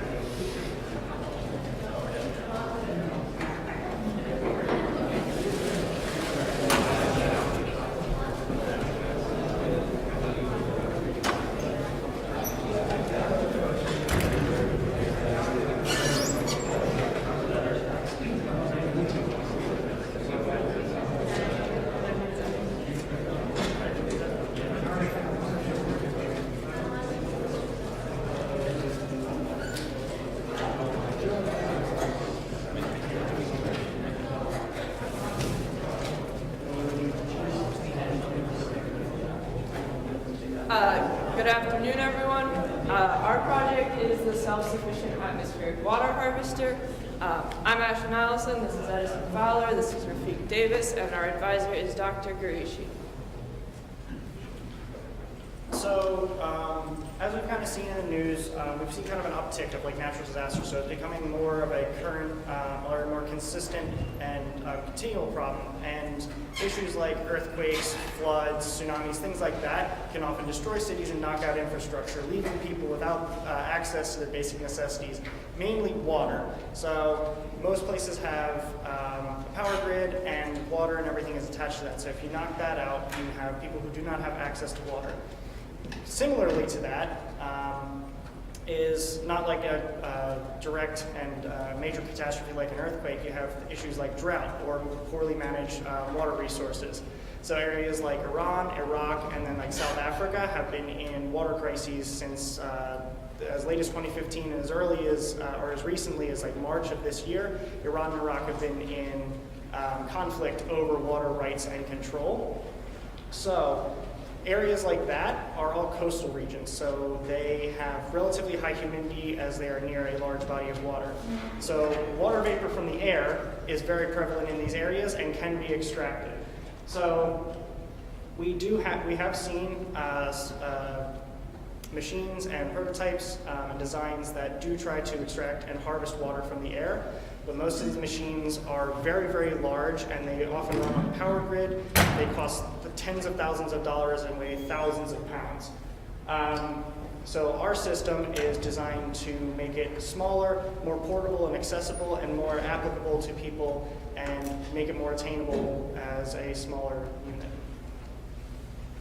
So this is our basic design. As you can see on the right is the internals of it. So the blue coils inside are the super cooled cooling coils. The red is the condenser. The green is a heat exchanger. Inside there's also a compressor. The black is the batteries. There's a housing unit for electricals that is kept away from the drip tray, which is underneath all of that. There is a place in the front where they will be able to open it and take out the drip tray that contains the water. And then as you can see on the back is where the solar panels will be. They will be collapsible for transportation purposes. So you can see it on the top when it's fully extended and out, and on the bottom is where it's in. You don't see any of the legs anymore because the solar panels we have are hollowed out. So it's only a top so that there is space in between that these legs collapse into. Right, so we have our mechanical requirements here. First, we have our solar panel frame. So if we were to just leave the solar panels out, it would take a lot of space. It would be very clunky, very large. It would not be very good for transportation or for storage. So we made our system collapsible. That way, it's on like a garage door type system, a roller system, where it will fold in on itself and go flat so you can easily store it. And it also, conversely, will then expand so that as much sunlight can be exposed to the solar panels as possible. It'll be at an angle and just get a lot of light. Then we have our air cooling system. With our air cooling system, we want to have as much air going through the system as possible. The more air that we can have going through the system, the more air we can cool, and the more air we can cool, the more water vapor we can extract out of the air. Of course, we're going to have our super cooled coils to condense it, and then we have to be able to direct that, which is why we have our drip tray into our collection tank. For our electrical requirements, we're going to have our control unit. So requirement number one is to have the device run for approximately 8 hours, and we also want to not draw too much power to the control unit. We want all of the power that we're using to go to our cooling coils as possible, because the more we can have power going to that, the cooler it can get, the faster it can work, and the more we can condense. And we also have to make sure that our solar panels can provide an appropriate amount of energy to our device. And we have to make sure that our batteries have to be able to provide enough power to the device in case of times where our solar panels are not doing it. So we have batteries that are connected to our solar panels that will recharge our solar panel, that will recharge our batteries. And those batteries need to be able to provide enough power, because if it doesn't, then the system will not work. All right, so all of the numbers that we've gathered for kind of design and just kind of estimating and building our first prototypes are all kind of gathered from data that we've collected from using kind of a test unit. So we have been using a GE dehumidifier as kind of our test unit, as it works on the same principles as our design.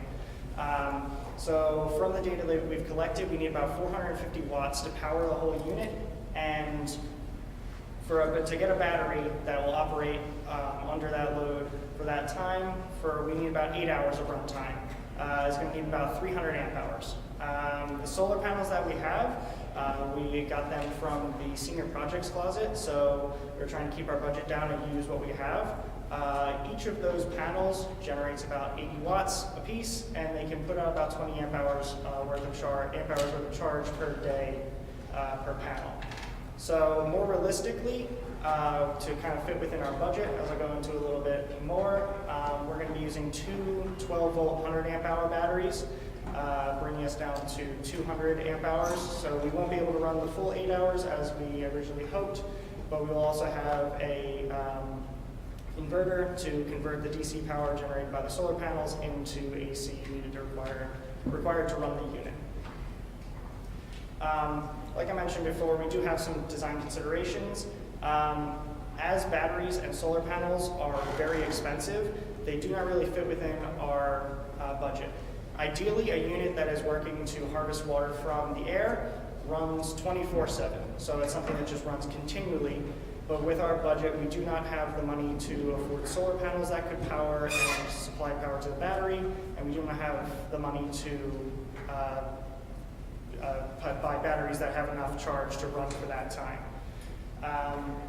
Also, we have been working with testing inside. As the weather's been changing, we are testing inside because it is quite cold, and that's not really what we're working with. We're working with a dehumidifier that sits in your basement as our test piece, so we can't really just drop that outside. It's not designed to withstand the elements like that. So we have been working with lower humidity inside as the building is air conditioned, so relative humidity is lowered from what our suggested test specs would be. So over here on the top left corner, you can see some of the data that we've gotten from the unit that we've been using. The relative humidity in the lab that we've been testing our base at is about 35%, which is quite low, especially when you consider the standards at which output for systems like this are labeled. Because of that, we have a lot lower output. This has been very helpful for giving us our power consumption, though. This thing takes a lot of power to run, which has been a big concern. So we've been trying to improve our efficiency a lot by getting as much cooling done with the power that we're using as possible. All right, so the basic design, as you saw in our 3D CAD, we're just trying to build essentially a containment unit that is going to be simple and rugged so that it can be kind of dropped in disaster relief scenarios, or something that can sit outside of somebody's house and just be kind of left.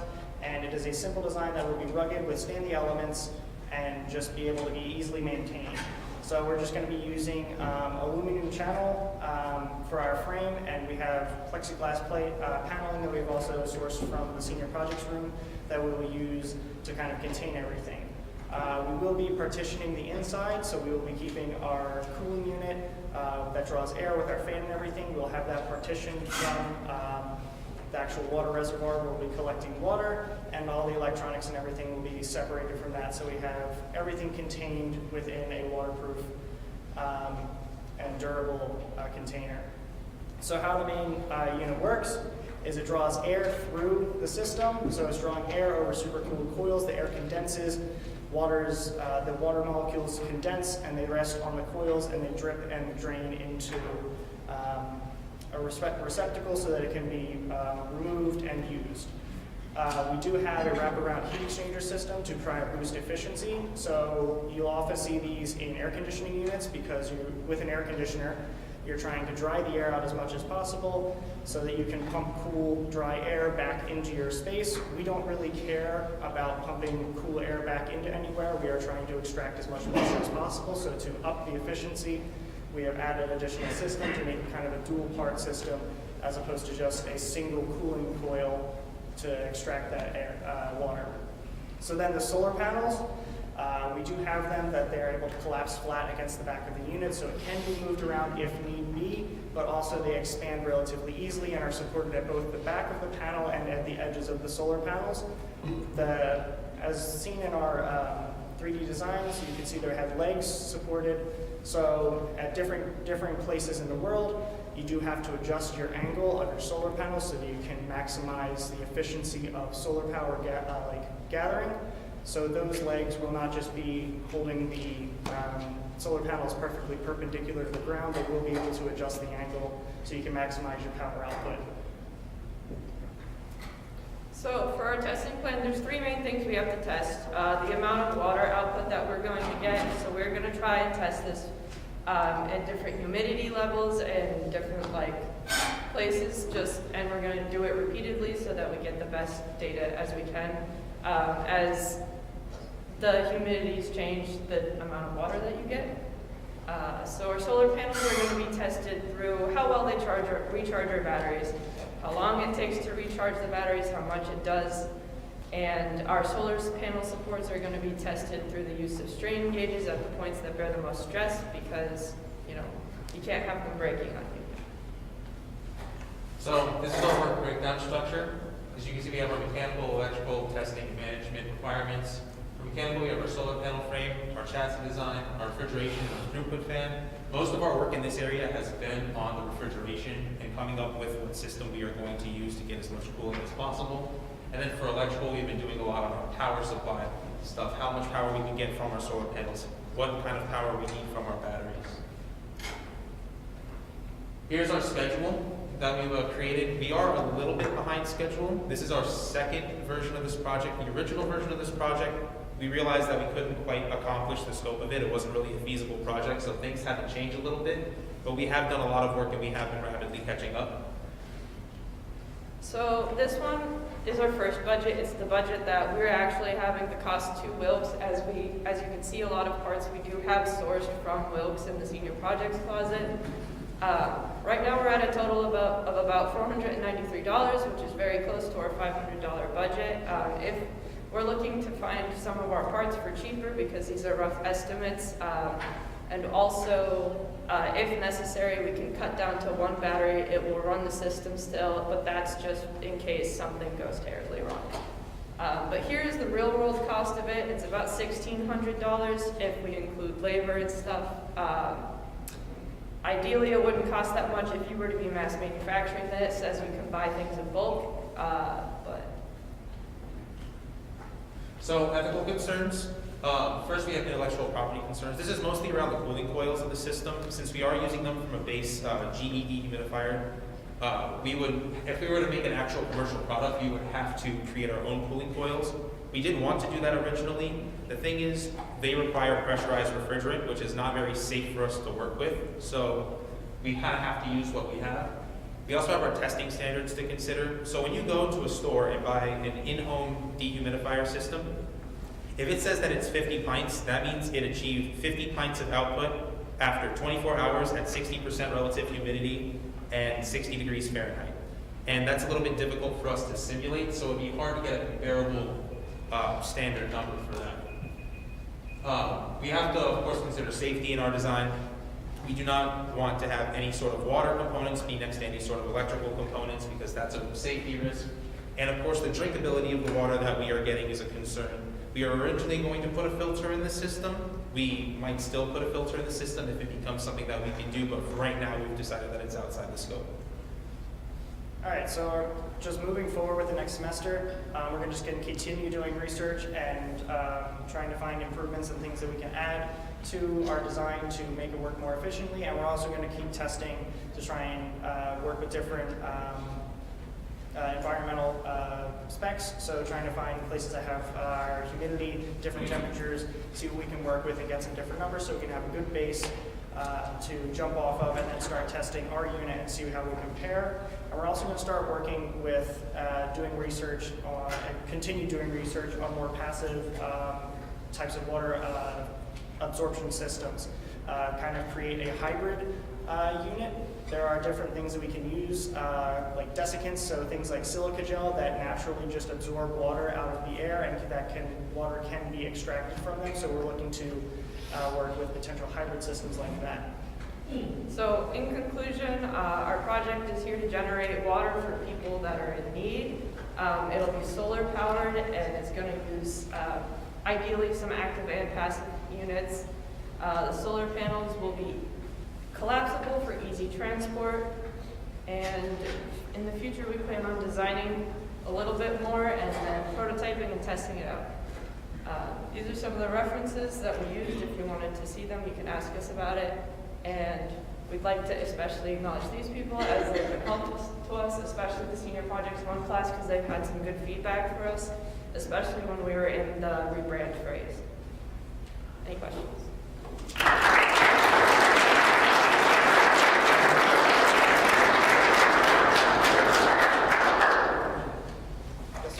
Yes, thank you very much. Good project for application in that need. But I would test your conclusion that you shouldn't look at the potability of the water. I think that's a big safety concern. Obviously, you have water there, people will use it in that environment. And you really should look at a filtration, maybe silver coated material for antibacterial, antimicrobial formation. You know, you can get that. But I would look at your project scope and really add that potability concern in there. Get that water cleaned up. I think you're going to have a big safety issue from an ethical point of view. Yeah, that is something that we definitely considered. We were trying to put a filtration system in it, and we definitely are going to if it's possible, because it is something that's very important for usable water. So, yeah, you're entering the phase where we're, it's very low humidity over the next few months, so I think you should build into your budget to go somewhere tropical to test this unit, like go to the Caribbean. I think we could. That's a joke, right? Anyway, no, seriously, you might be able to set up an enclosed room with humidifiers to give you a lot of high humidity, and then put your unit in. So you, I know we have bedroom humidifiers at home, and you could very easily get humidity in a bedroom up to 50–60%. So yeah, you may just get a couple of humidifiers going in a small room. That'll give you the conditions you need for your physical testing. What temperature are your cooling coils, your supercooling coils? What temperature is that supposed to get to? So I don't have the numbers off the top of my head, but it does run refrigerant 410A. So the unit that we're using right now has refrigerant 410A running through it. So it's based off of a dehumidifier that runs in your basement. So I don't have the numbers, the specific number of how cold that gets, but it does with our with our wraparound heat exchanger system. It's going to keep the cool air moving and everything. So the main channel just cools the air, drops it, and all that. Yeah, sorry. Because if that temperature is higher than the dew point of the air that you're trying to run through it, it's not going to work. In the environments that you'll be working at, presumably arid environments, the dew point is possibly going to be lower than the temperature you're really able to achieve, and at that point you won't get any water. So that's the premise of our wraparound heat exchanger. Is it helps drop the dew point before it helps drop the dew point of the air before it cools it down a little bit, so that before it comes into contact with the colder air, with the colder coil, so that it has that system. Yeah, but the dew point is dependent on the amount of water vapors in the air, so simply cooling the air before it goes in is not going to change the dew point. Okay. So you have to, I think the critical parameter, instead of focusing on humidity, you need to focus on the amount of water vapor in the air, which is basically related to the dew point. Yeah.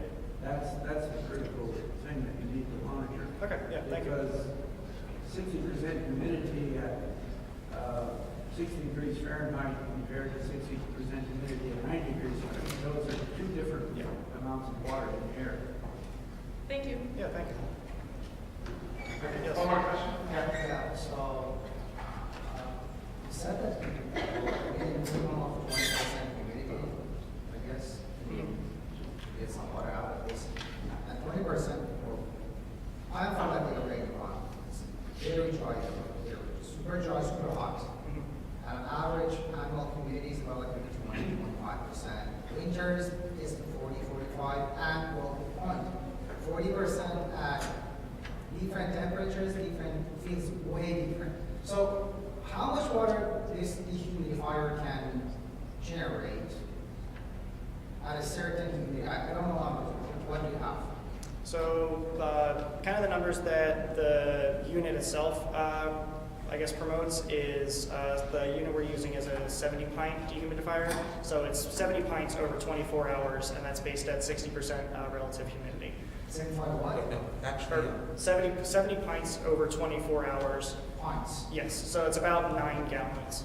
Note about that, that's actually in old spec. With modern testing standards, it would be labeled more around a 50-pint dehumidifier. Because it's an old unit that we're testing with. It's from like 2013, I believe, and things changed, I believe, in 2020. Thank you very much.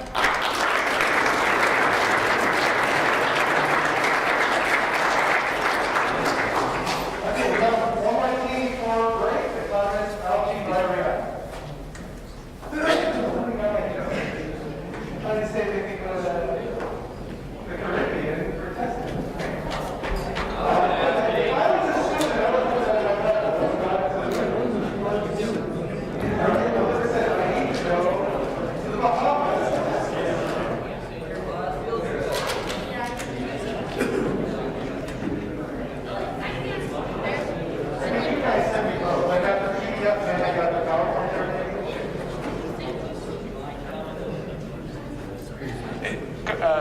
Oh, that's it. Yeah.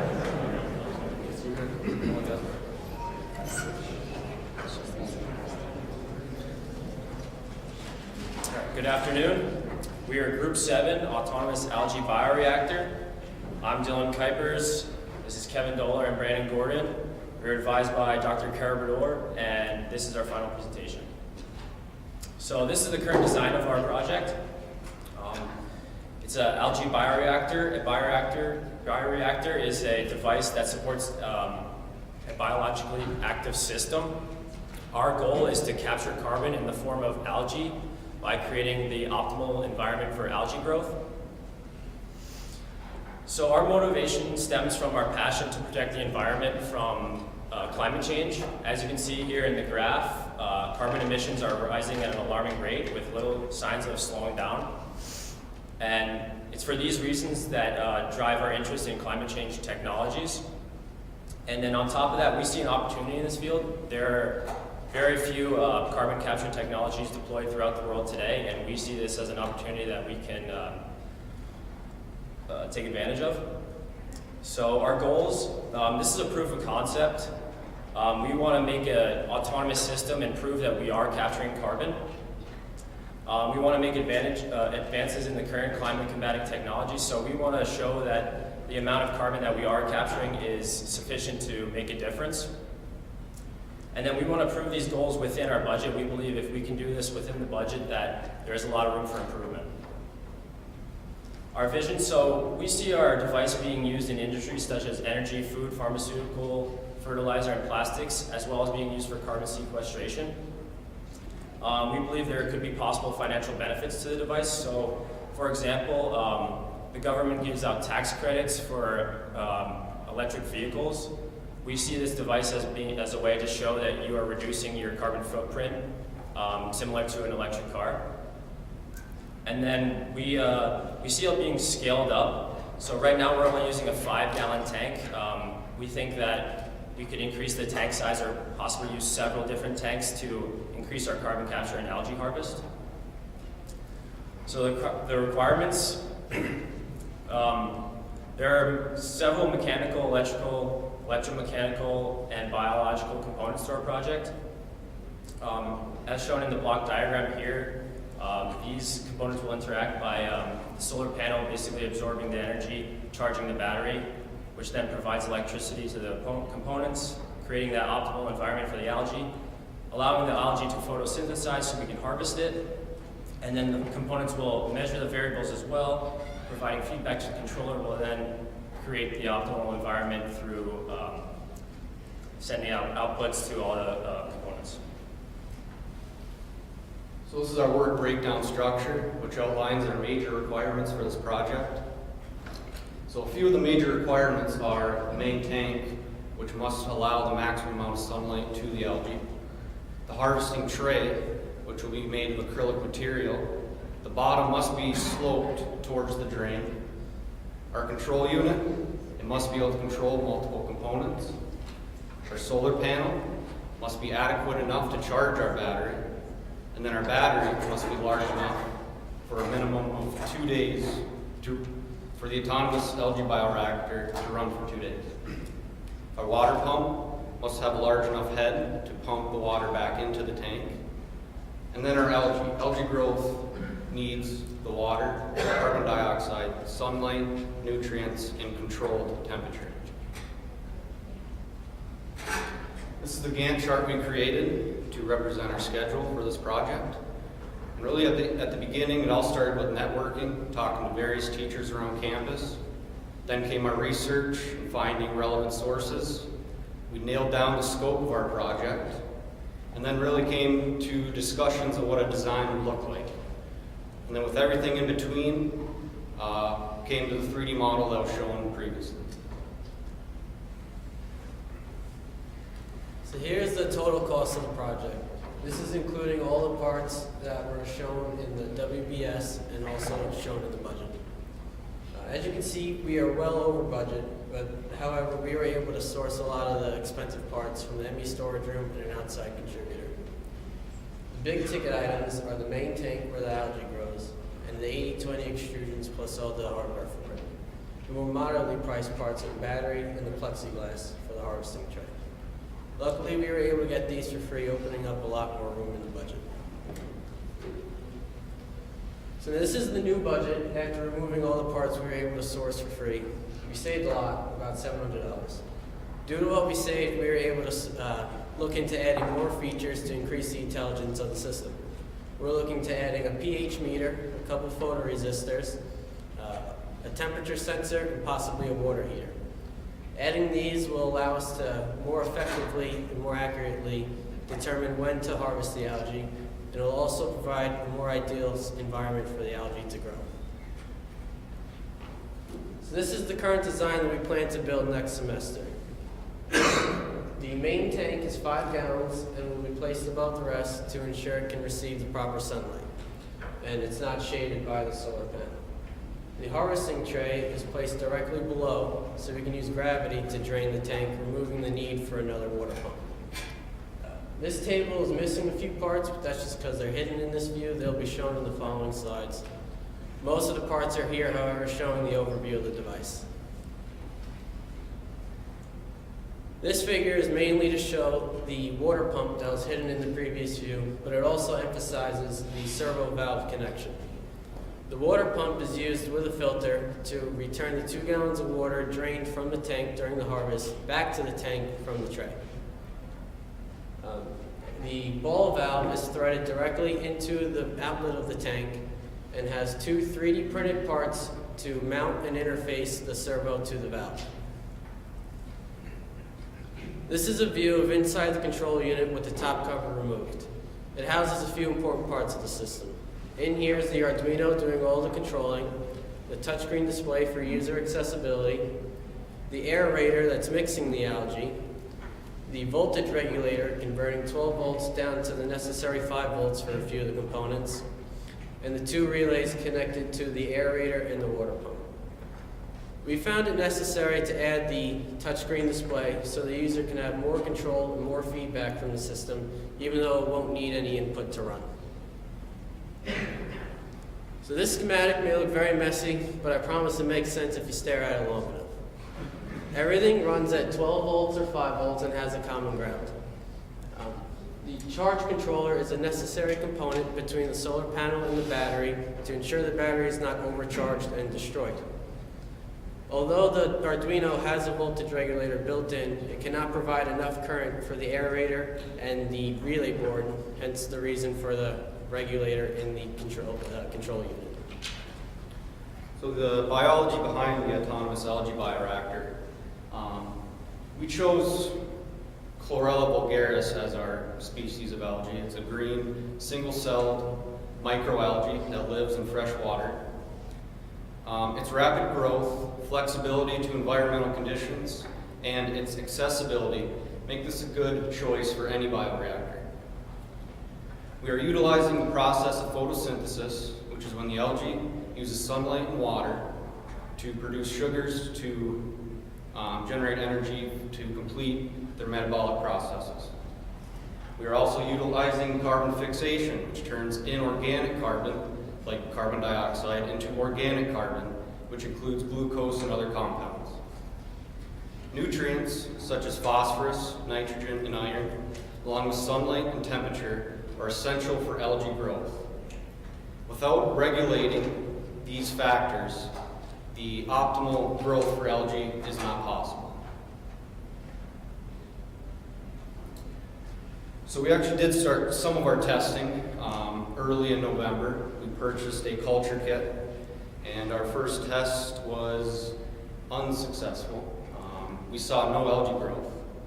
So we actually had the company actually sent us another culture kit, which actually came in this week, and already we're seeing some algae growth, which is a good sign. And then you can see in the picture here on the slide, kind of the cycle of growth we'll see in the next couple days now.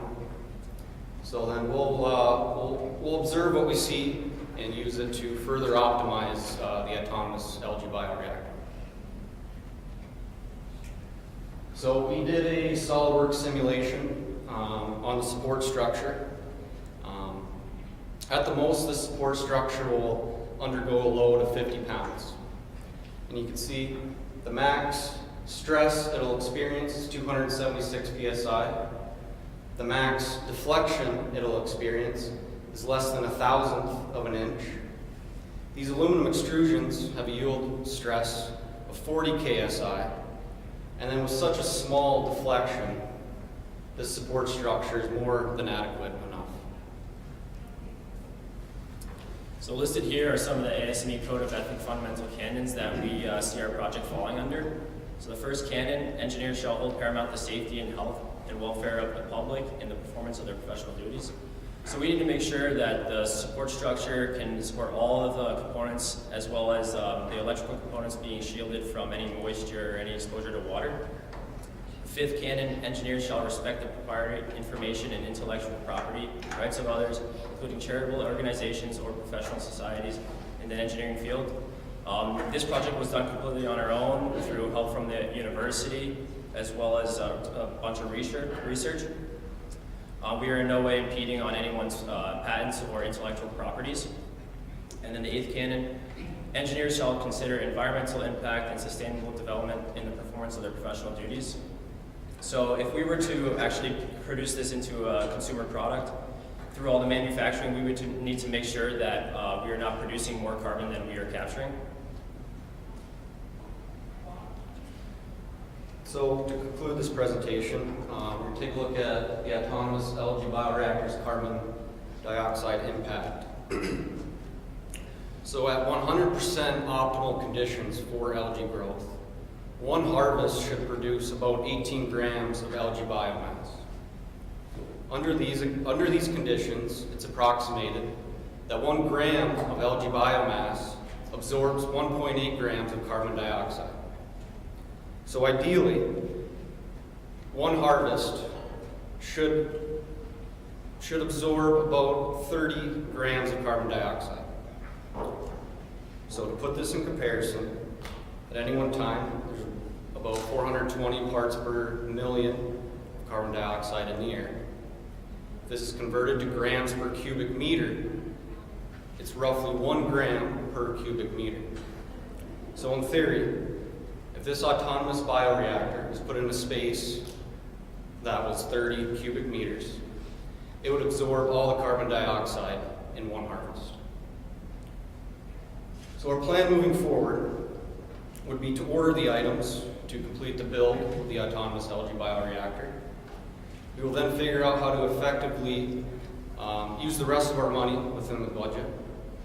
And then next semester, our goal is to build the autonomous algae bioreactor as soon as possible. That way we can get testing underway to find the most effective way to cultivate, for the cultivation, the sedimentation, and the harvesting of algae. Some things we're still considering are other algae strains to ease harvesting, as well as improve our carbon capture. Adding LED lights to improve the photosynthesis of the algae.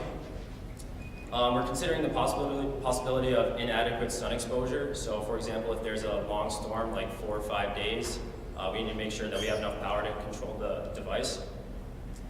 And then we're considering using cheaper material for the structure because we have a safety factor right now of above like 150. So that's something we're considering. Yeah, these are our references. We want to thank all these people. They gave us all sorts of insight during this project, and we couldn't thank them enough.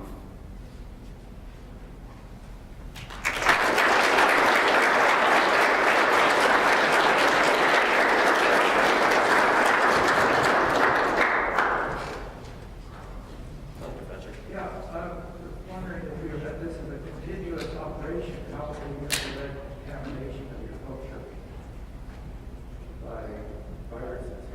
Right. So this right now is just a proof of concept prototype. So once we begin testing, then we will, I'm sure, experience some of that, and then we will have to adjust. More of a comment, the last statement you made about the capacity and carbon capture, where you articulated everything out, and you just gave us a verbal, that would have been a great slide. Because that would have brought everything into understanding of why you're building this unit and how much carbon you believe you're going to capture. So everything you said verbally should have been on a slide. That would have brought everything back together for us. Just a point. So, nice project. You mentioned that it's a proof of concept. So, you are making this biomass capture carbon. What are you going to do with the biomass? So,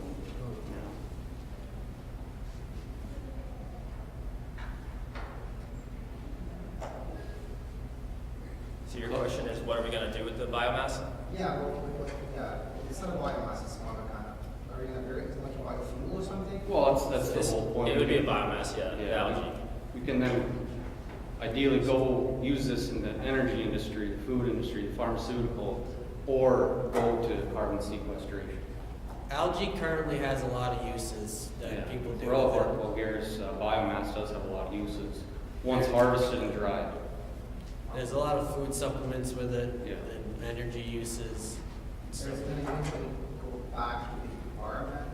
Right, so technically we're recycling carbon. So it will be a carbon neutral process in the best case scenario. Best case scenario, it's carbon capture. Right, so we're taking out of the air instead of the ground.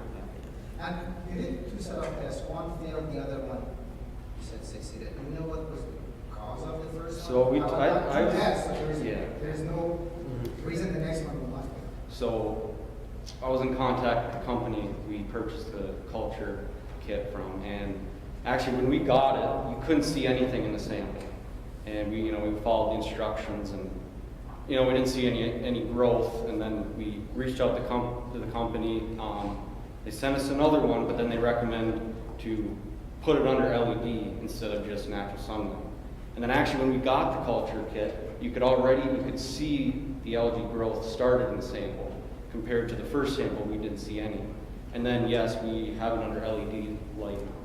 So now we're actually seeing some growth. Yeah, great job, guys. So this is the fourth time I'm seeing your presentation this semester. I think you did an excellent job explaining the biology, the chemistry. These are all the aspects I was confused all semester. My question is, how are you going to check that it works at the end? Is there a way this mass, algae mass actually did capture the carbon? So how do you actually verify at the end that it worked like it should? Well, if we're getting biomass, that means it's taking in the carbon dioxide. Right. So the algae is changing. Yes, I mean, if the biomass, if we're producing biomass and we see more and more growth, then that means we're taking more and more carbon dioxide out of the air. As long as the algae isn't dying, we know it's using the carbon dioxide from photosynthesis, because that's what it takes in for photosynthesis. So as long as there's growth and it's not dying, then we know it's doing the photosynthesis. So are you going to physically weigh it before and after? Yeah, that's the plan. Once we harvest it, essentially dry it, weigh it, and then we can, part of the testing part next semester. That's why we want to build as soon as possible. We have a question right there. How are you calculating and accounting for the amount of carbon that is produced or put out into the atmosphere based on the manufacturing process for these plants? So how do we know how much we're taking them? So in order for you to find the point at which this device offsets the carbon that's produced to manufacture it, you have to be able to account for how much is produced when it's manufactured and then That's something we will have to take into account. That's absolutely. We didn't. We're not that far yet. I think you mentioned it earlier. Thank you very much. Oh, one more question. Out of curiosity, very quickly, when your system is working like 100%, how much like a tree, like you see tree, like how much would that? I'm trying to get a sense of how much would count as a tree. So a tree in a year takes about 48 pounds of carbon out of the air, a fully grown tree. So I think we did some calculations and we were at like 8 pounds right now. Right now we're at 8 pounds for a year. With our small scale. Yeah. Very good. Thank you. Okay. Thank you.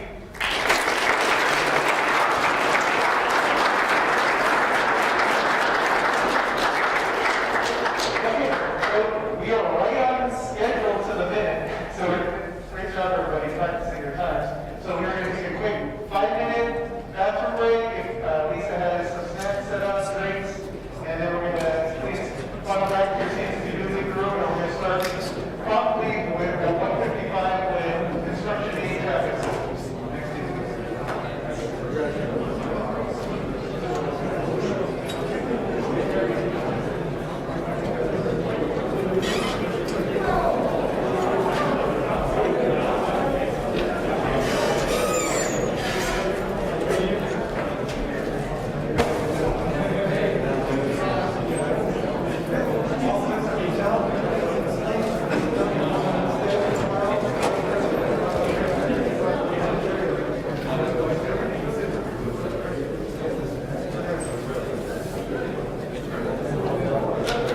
I guess so.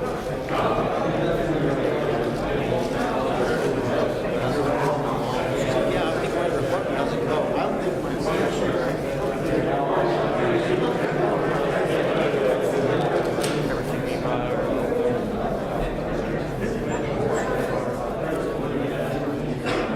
the second has all this be 3D printed state.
So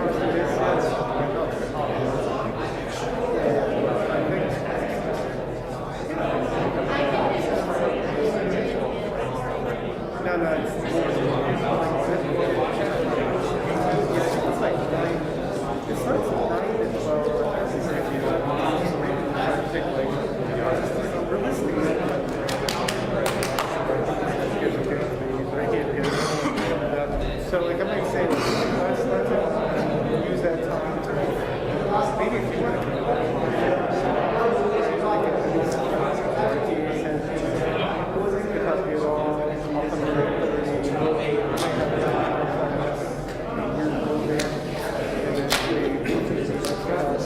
so yeah, like Friday what's that?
Good afternoon, ladies and gentlemen. We are the CAT Senior Project Team, Construction Aid Tracking Systems, and today we'll be going in depth with you what we've been culminating over the course of our semester. I am Team Leader and Manager Trey Harloff, with you this afternoon with my good friends and colleagues Dustin Snyder and Trevor Fegley.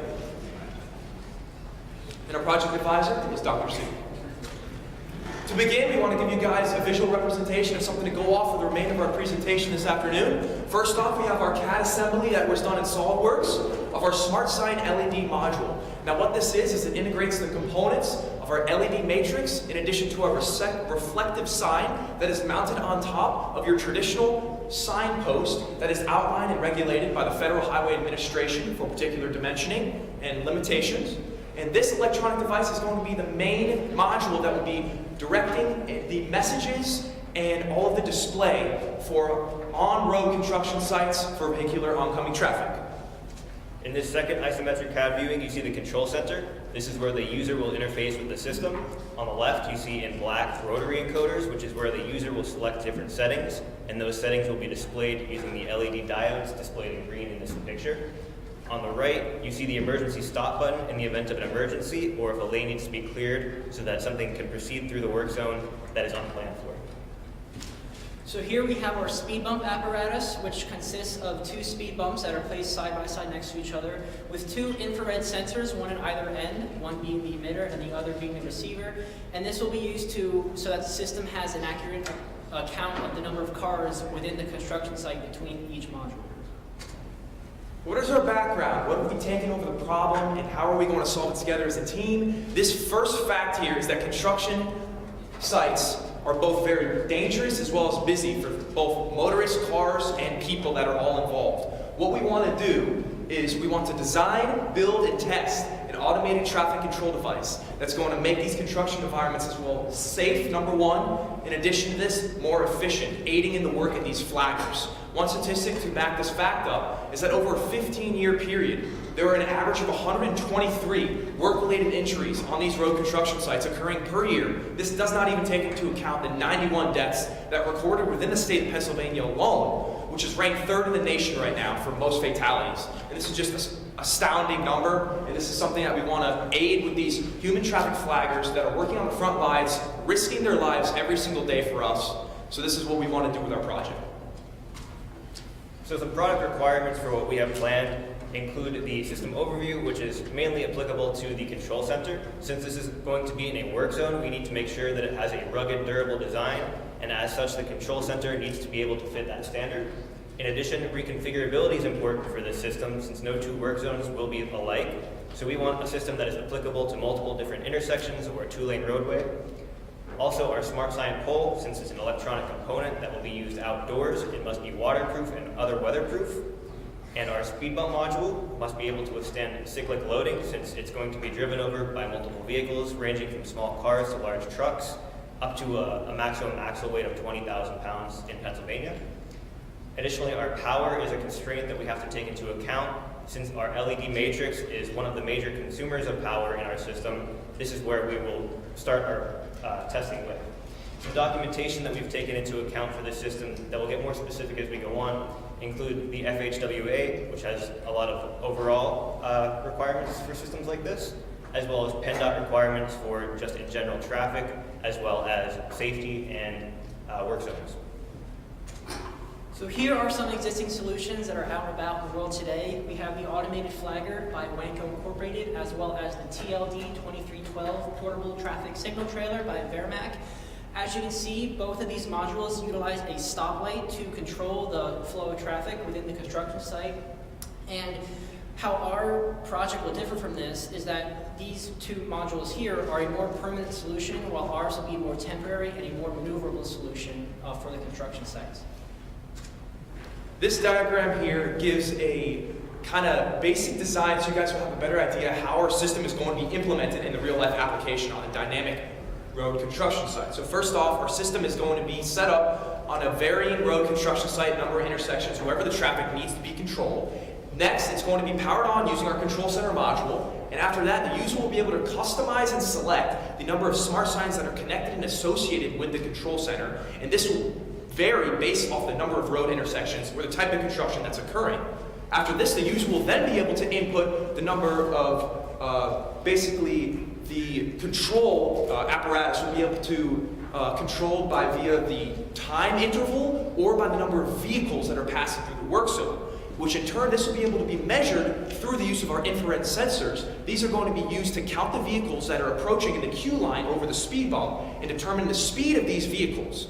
Finally, our control center is going to switch traffic direction, sending a signal to our LED matrix atop the smart sign pole, indicating the stop, slow, work, play in order to direct and alert oncoming traffic. So some of our specifications include number one, first and foremost, the safety of the system. Since the intended purpose is to assist with flaggers today, rather than having multiple different flaggers communicating back and forth via radio or hand signals, we have one person operating our entire system, and they are behind the barriers of the construction zone, so they are not on the front line. In addition, we have to take into account the cost of the system. Rather than the examples that Trevor had talked about, our system is consisting of smaller electronic components that are put together, and with that it has a smaller footprint, meaning that we could fit the entire system into either the bed of a pickup truck or a trailer, rather than having multiple trailers such as those that he showed, which require either 4 trips to the work zone or 4 vehicles traveling to the work zone, each with a trailer. The scope of the project includes those 3 major components, and we plan to use this in what we designate as an urban environment, also covered by the Pennsylvania Vehicle Code, Title 75, and that is where we plan to use this system. Some more specifications include the Smart Sign module. This is covered by the Federal Highway Administration, both the size of the sign and the reflectivity of the sign. We are not following the size simply because it's an off-the-shelf component, and that can easily be switched out towards the end of the project just to compensate for cost. However, the reflectivity we are using simply because it is a safety component that allows the motorists to see the sign better. In addition, we are using the illumination of the LED matrix since it will be used in the daytime. So having a brighter LED matrix is a requirement just so that the motorists can see what the sign is displaying. The IR sensors also need to be considered since they're on the road where vehicles will be traveling, so there needs to be a covering that can withstand either a vehicle driving over them, because that is a high likelihood of happening. How are we going to power our system? For our control center, we're planning on using a 9-volt battery, as the components within the control center do not require much power. But for each sign module, we will have to use a rechargeable power bank with a voltage regulator, as those require much more power to use for the LEDs.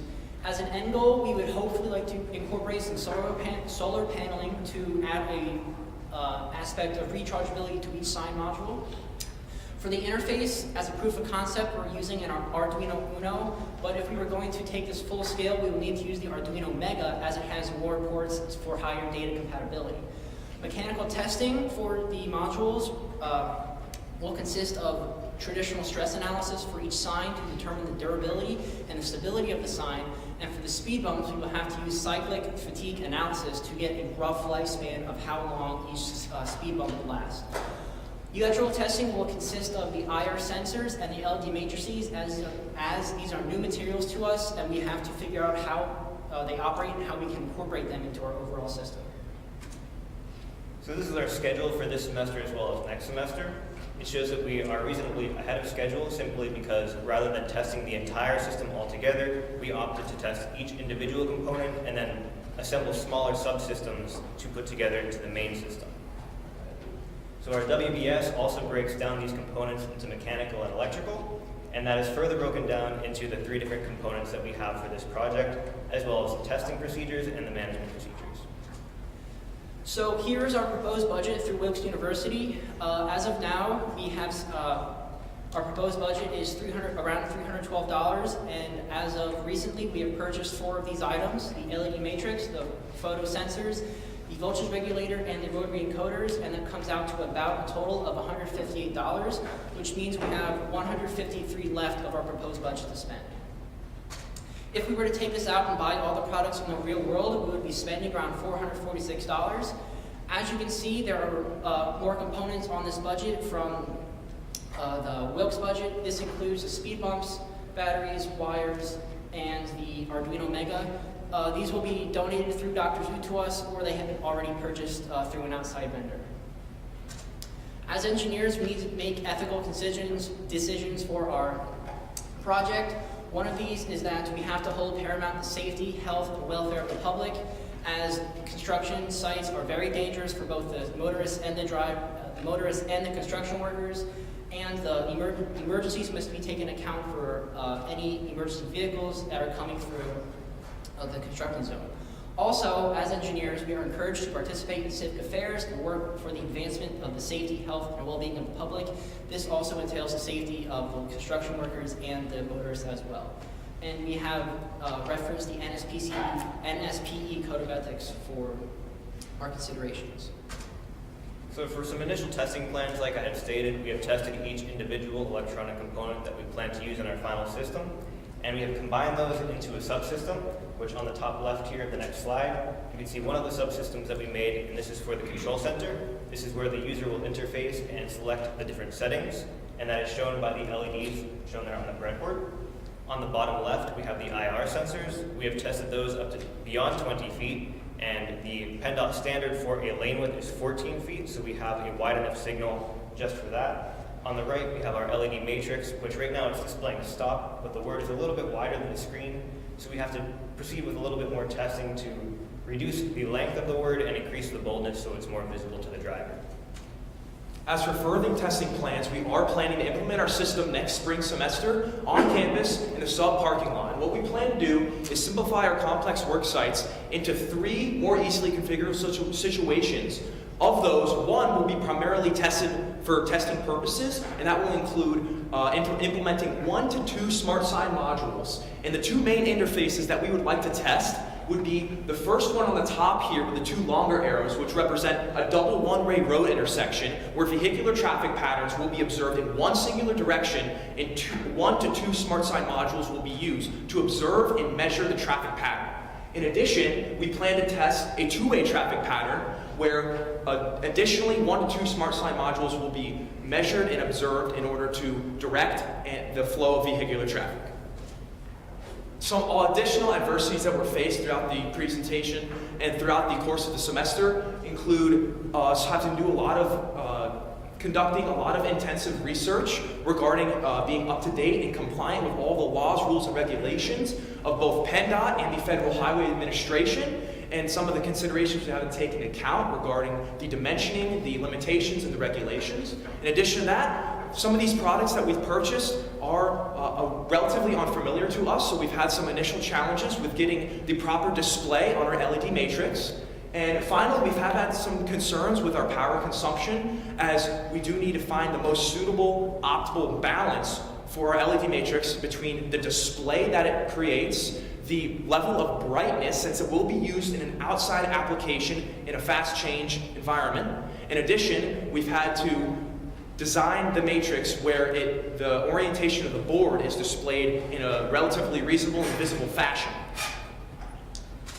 So looking forward to the next semester, we plan on purchasing the rest of our parts within the next week or 2 before we go on break, so that when we come back in January, we have all our parts and we can test them much heavier and start integrating them together so that we can eventually fabricate and assemble all the parts, so that by mid-March, hopefully we have a prototype that we can test in the back parking lot itself. Another main component that we will have to start working on is building the main code by which the entire system will operate on. In conclusion, our project does cover all the major aspects of both road construction as well as traffic control, and we are on track with our budget and schedule, and we will remain aligned with our aim in order to create a viable solution to this more complex problem, where our ideal final product will work within the limits and regulations set out by the state of Pennsylvania alone, with our working prototype being strictly a proof of concept where we'll be able to test all of these components in a road construction site to aid in these traffic flaggers. We would like to acknowledge first Dr. Zhu as serving as our main advisor and supporter for the presentation, in addition to Dr. Garishi for encouraging us to go forth with the project and suggesting the initial idea to us. Finally, we would like to thank Dr. Bednarz for all of his help throughout the course of the class. Those are our references that we considered throughout the process of our project so far. Anybody have any questions? Thank you.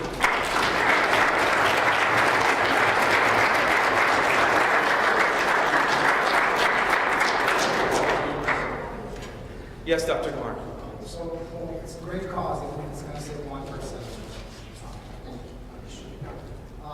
Just two questions. First is, my understanding is that the data from the sensor is going to eventually be sent to an operator, right? That's correct. Right now we're using wired system. Towards the end of the semester, we would like to use a Bluetooth system so that there are no wires, simply because in a work zone, those wires will not last very long. But I mean, eventually, a person sitting somewhere safe is going to wish that kind of stuff or what, right? Yes, our main aim for this is we're going to be having one of the construction operators away in a safe place away from the work zone where they'll be operating the control center. Okay, I'm going to ask you a simple question. So why don't we just put 2 cameras connected to a monitor and see that instead of using the infrared, the data, collecting the speed? I mean, we can. Are you saying that the operator is changing it for every single change? Is that what your question is? Yeah, because I think you're using infrared sensor or something to send the signaling that the car is approaching with a certain speed, and it goes to an operator, or eventually the operators tell the car to stop, turn on or off the signal. No, the operator is just selecting the initial conditions, so whether to display for a certain amount of time or a certain number of vehicles passing through. Once that initial setting is set, the entire system is autonomous. There just has to be one person being vigilant in case of an emergency. Okay, but so I guess it needs a lot of coding to cover many different scenarios, like the number of cars in queue, how fast they're coming. Definitely. Yes, for our proof of concept, we would just like to integrate just our simple configuration, but we have taken into account and done more research on both the moderate configuration as well as a more complex situation with construction site. And the other thing is, you mentioned the challenges about emergencies and weather. With the infrared sensor, if it's a kind of rainy day or it's kind of snowy, splashes, I mean, definitely easily or kind of, launched. We've also taken that into consideration, and we've looked up different possibilities, including a pressure rope crossing the road, and we plan to look into that further if the brake beam sensor does not work for us.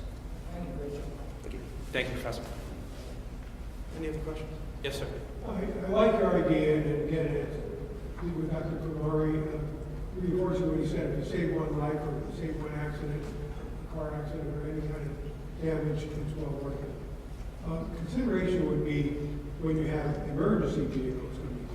When you decide to have emergency, but I'm thinking of an emergency vehicle. Okay.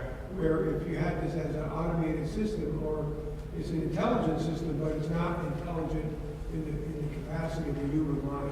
Right. To anticipate a vehicle's coming, but it's an emergency vehicle versus a vehicle in queue, or the emergency vehicle is 10 behind, trying to get through 2-lane traffic or what have you. So somehow you have to overcome that condition. Definitely. Now, I can see where this is being used by an individual, even remotely controlling several features or in situ right there, but controlling it from rather than someone standing with a flag, the machinery is operating. I got that. But you have to have that one condition when there's an emergency situation or something, a contingency situation occurring. So that would be back to your comment. I want to compliment you and talk to the construction companies, because they're the ones that are going to make the decision as to how to proceed with this. So good job. But think about that emergency vehicle, because that one condition could create great liability factors. Definitely. Forget about functionality, I'm talking about real world liability issues, okay? Thank you so And much. we have talked about that together since I have personal experience being on construction zones like this. It's not just the flagger's responsibility to be vigilant. Everyone on the construction zone, no matter their position, they have to be vigilant about what's going on around them. And so there will always be someone watching for something like that. Yeah, I know, but if you have the equipment, then you're responsible, remember that, don't? Right. You can't, Definitely. everyone's enjoying, they call it enjoying when you're in litigation. But the fact is, your system has to work because you're providing support of that, from an engineer point of view. Correct. Thank you. Okay, thank you so much, guys. Thank you, guys.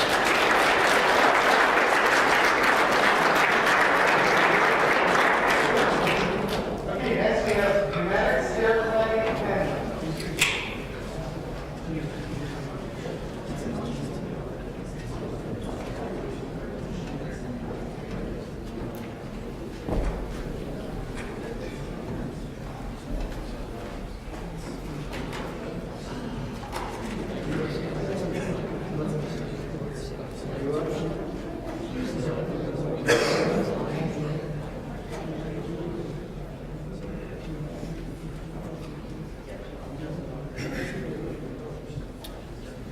So we are Group 8. We worked on the pneumatic stair climbing hand truck. My name is Zachary Moser. This is Greg Hudell and Savannah Atten. And our advisor was Dr. Rizavi. So just a brief overview. In this presentation, we'll go over a project statement, our up-to-date design, our specifications and requirements, our schedule, our work breakdown structure, our budget comparison, and our future plan moving forward. So as an introduction, there's a market of hand truck type products that allow movement of heavy loads up and down stairs. We've all used hand trucks, we know how difficult they can be, and they can be very unsafe in some scenarios. The example we have here, this picture, is the Magliner Glide hand truck. It offers 350-pound weight capacity and can climb stairs effectively for the price of $1,100. Those tracks you see on the back of it, you lean them back and it climbs up the stairs using a motor. So we wanted to design something similar to this without the cost. So for the problem that we were addressing with this project is we wanted to design a hand truck that could easily go up and down steps. We wanted to use a pneumatic system because with our research we haven't found any hand trucks that use a pneumatic system, so we didn't want to encroach on anybody's intellectual property. We also wanted to make it inexpensive because like Zach said with our previous example on the previous slide, they are very expensive. They can range anywhere from $1,000 to $3,000 depending on how you want the model to do. So we wanted to make it so only needed a single person that could safely go up and down steps using the pneumatic system, using pneumatic air cylinders.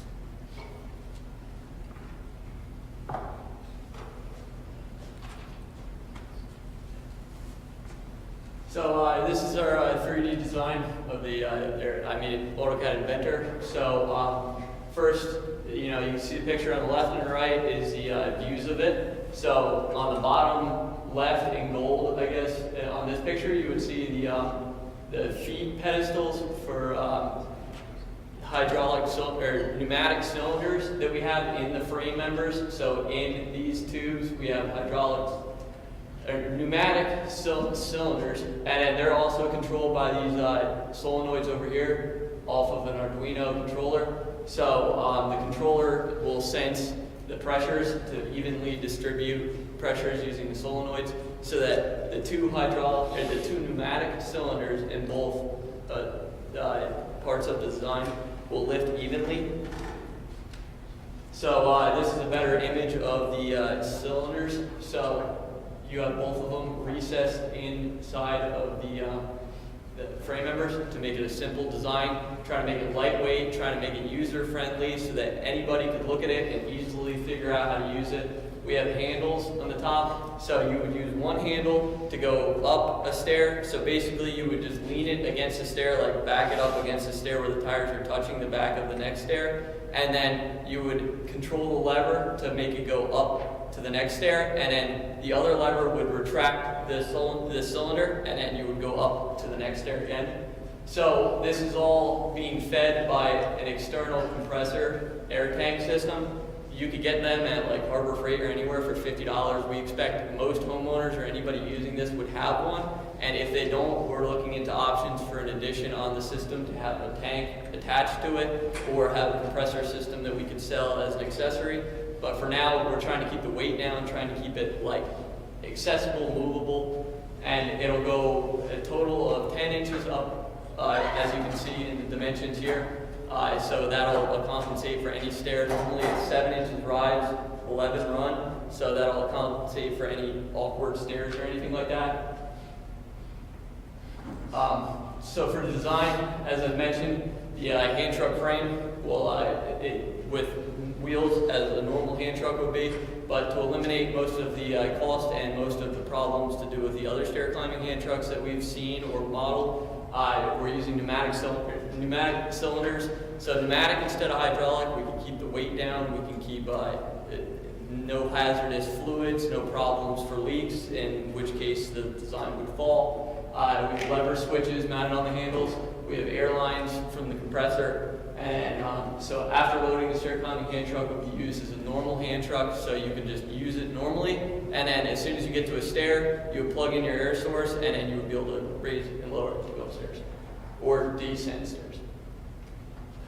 So for the requirements, we'll have several different systems involved.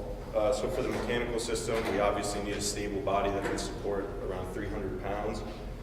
That's an average we've seen between a lot of hand trucks, so we're just going to go with that for now.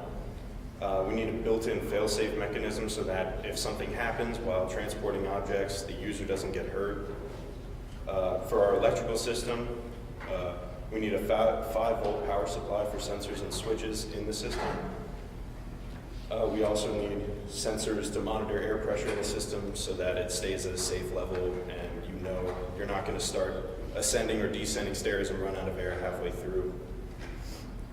For the pneumatic system, we need proportioning valves for evenly distributing compressed air from between the left and the right cylinders so that you're not lifting to one side or being lopsided. And for the physical appearance, we would like the system to look sleek and clean and safe to use. So for specifications, our actuating devices, they're going to be twin double-acting air cylinders. They can each lift 310 pounds and have 10-inch extensions. Just like Greg said earlier, the average rise of a stair is 7.5 inches, just about there, so we'll be fine on that. For activation and control systems, directional control valves, so we know what direction the air is going, it's not going the wrong way. And for body composition, we'll have the switches on the handles for easy control. You don't have to move your hands to adjust the pistons at all. The pneumatic lift cylinders in the bottom of the frame, we're looking to fit those right into the frame. Our earlier design had a bracket that we were going to mount them onto the side, but we didn't want to risk anything with all that shear force being involved. So we're going to look into putting those into the frame. High friction pads, as you saw in the design, on the bottom of those cylinders, so that whatever surface you're pressing off of, there's no slippage there, nobody's going to get hurt. And air lines concealed inside of the frame again, as well as those cylinders, so that it all looks nice and clean. You're not going to nick any air lines or lose any pressure anywhere. So for the work breakdown structure, we have mechanical, electrical, testing, and management. You can see here the mechanical is all based on the physical actual hand truck itself and the pneumatic pistons working in there. We were thinking for pressure control whether we would have that air supply from, like Greg said earlier, a tank or a compressor. We were looking at attaching an air tank to this device, but we didn't know where to put it, and we're not sure what the safety issues with that would be yet, so we're not looking at that quite yet. As far as the electrical goes, we'll have those pressure sensors, the actuators, the lever switches, and for the Arduino, we'll have a battery attached, a 5-volt battery attached. So for our schedule, we're on schedule for what we wanted to accomplish by this point in our project timeline. So we've created a CAD model a rough CAD model of what it's supposed to do. We would like to do next semester prototype design, testing, and then redesign, as well as figuring out in AutoCAD what the shear forces and everything would be on the pistons, as well as the load, where it would be positioned in accordance to how the cylinders and how it'll rotate to make sure it won't fall. Besides that, there's retesting and then a final product for deliverable for spring. So for our budget for the Wilkes version, we are on budget at a total cost of $480. We are still optimizing the budget as we find cheaper options. Most of our budget is actually going towards the pneumatic air cylinders because we want to make sure we had a quality part to make sure that there's no issues with the cylinders leaking, not exerting enough force, just because we didn't want to have any issues with that. And then for the realistic version, including labor costs, it's about $3,800. But of course, for wholesale prices, for parts and everything, it would be a lot cheaper than for what the prices that we have here. It's also including engineering labor, which would be built out of the price for a production model. So for the risk assessments that we have taken advice from throughout the semester, so originally, like Zach said, we had the pneumatic cylinders mounted on the sides of the hand truck, but we were worried about objects getting pinched in between the pneumatic cylinders when it extends and retracts. So we mounted it inside the frame to prevent that, and then it's also underneath the plate of the hand truck, so that would also help to protect them. We also want to install a foot brake as you're going up the steps because we don't want the hand truck to roll forward off the steps and hurt anybody on the bottom of the steps or damage the object that you're carrying up the steps. We also need to add hooks along the side of the frame of the hand truck so we can add straps in there to make it more friendly for people, for one person. And then we also need to add the safety mechanism lever. So if somebody let go of the hand truck, it'll automatically stop and remain in position instead of like falling. So for testing, as I mentioned previously, we're looking into doing testing for this break, and at beginning of spring semester, we want to start with ANSYS simulations or AutoCAD simulations to look at a load position on the front plate, how the design will tilt, and how the design, the members will flex, so that we can get an accurate description of how it will be on a stair format. So if the if the whole hand truck will lean forward, which we don't want, because if somebody's standing there holding it, you don't want the hand truck leaning forward falling down the stairs. We're also going to test the pneumatic cylinders to see if they actually do what we need them to do. That's a major part of it. If they'll retract fast enough to be feasible for a person to get up the stairs in 30 minutes with it. If they'll lift the load based on flow metrics, whether it'll actually lift it fully up to the cylinders based on the pressures. And we're also looking to do testing on the control systems and final product testing. So our future plan for next semester, we're going to order the parts by the end of this year, and hopefully we'll have those to start working immediately next semester alongside doing our simulations. So we'll be able to test the pneumatic cylinders, make sure that they're working independently, and then we can incorporate those into the build. After the initial parts testing, the assembly is going to begin. So from there, it's just going to be as we're going, testing it, making sure that along each step it's working properly, and hopefully getting to a final product by the end of next semester. So in summary, the pneumatic stair climbing hand truck will be a cheaper alternative to hand trucks that are already available in the market that climb stairs. And then we also addressed some of the early safety hazards that were presented to us during class. These are our references for the hand truck in the first slide. And then for acknowledgements, we'd like to thank our advisor, Dr. Razavi, for giving us some inputs and constructive criticism. And then Jerry Fault over at the Kirby Center seeking a pad. Does anybody have any questions?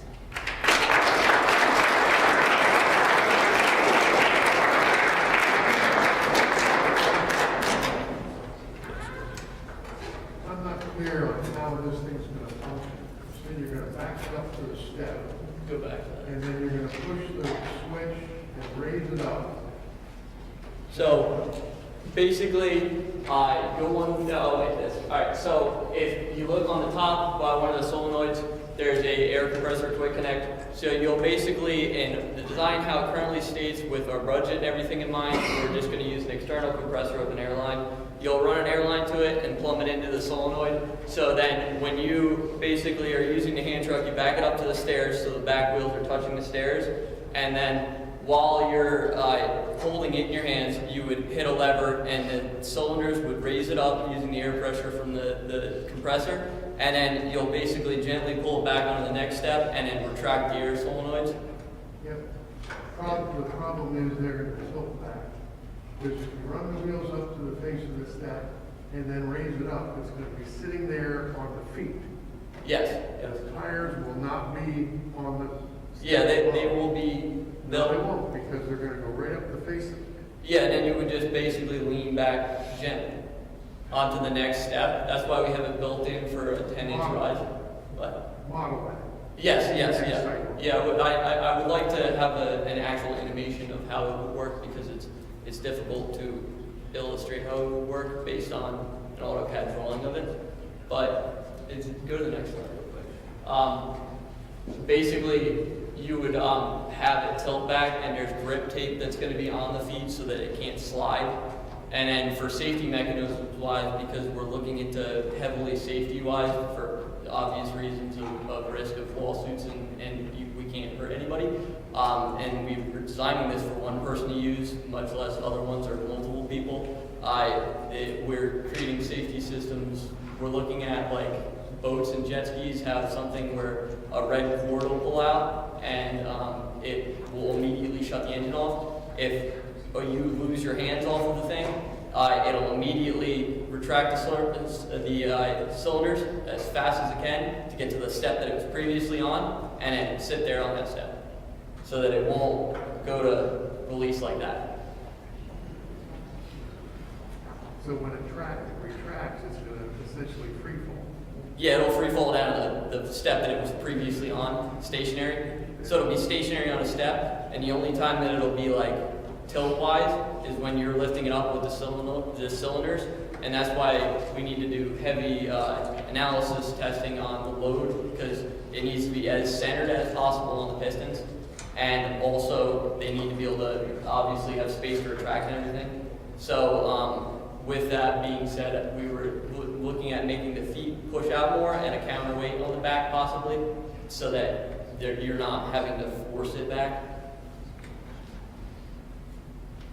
So first is that there's a reason why in the industry very rarely we use pneumatic system for like because if you do a very big calculation, you're going to find out that most probably you won't be able to provide enough force using pneumatic systems for the system you're going to design.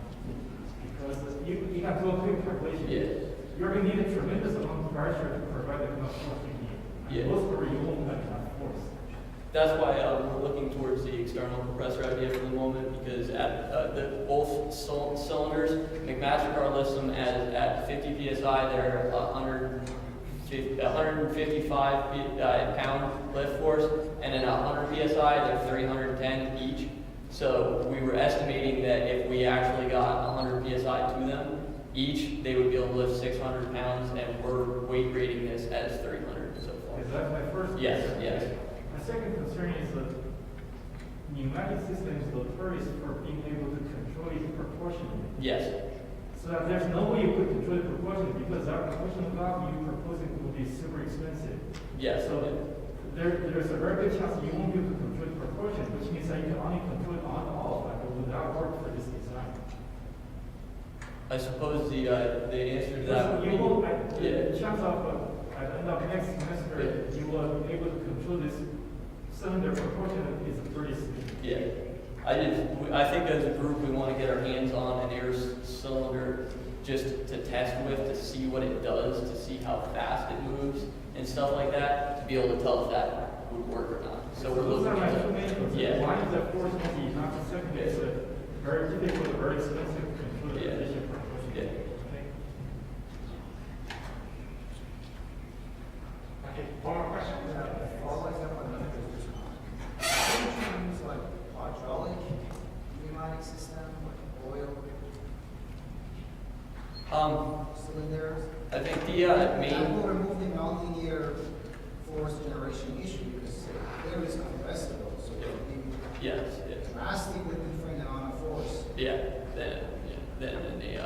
So the main reason why originally we thought to maybe go with the pneumatics and that we're continuing on with that until we can get something to test on is because of the fact that hydraulic system, not that they all are like this, but they can get messy, and we were trying to make it a clean system where if somebody was using it on a white carpet in a house, they wouldn't have a possibility that the design, anything would leak on it, even the reservoir, even if they dropped it or something. And another reason is because if we went hydraulic, it would need a reservoir tank with fluid, and you would need a lot of heavy parts, I guess, in it, versus the cylinders themselves. They have a very small volume. I forget that exact number off the top of my head, but I think it's like a quarter of a foot, or a quarter of a cubic foot. So if we had a compressor that was, say, 20 gallons, 30 gallons, you could get up a whole flight of stairs with just that compressor, as long as you can keep it like over 60, 70 pounds for rough calculations. And the hydraulic cylinders, they were, I think, like 30 pounds heavier or something. Thank you very much.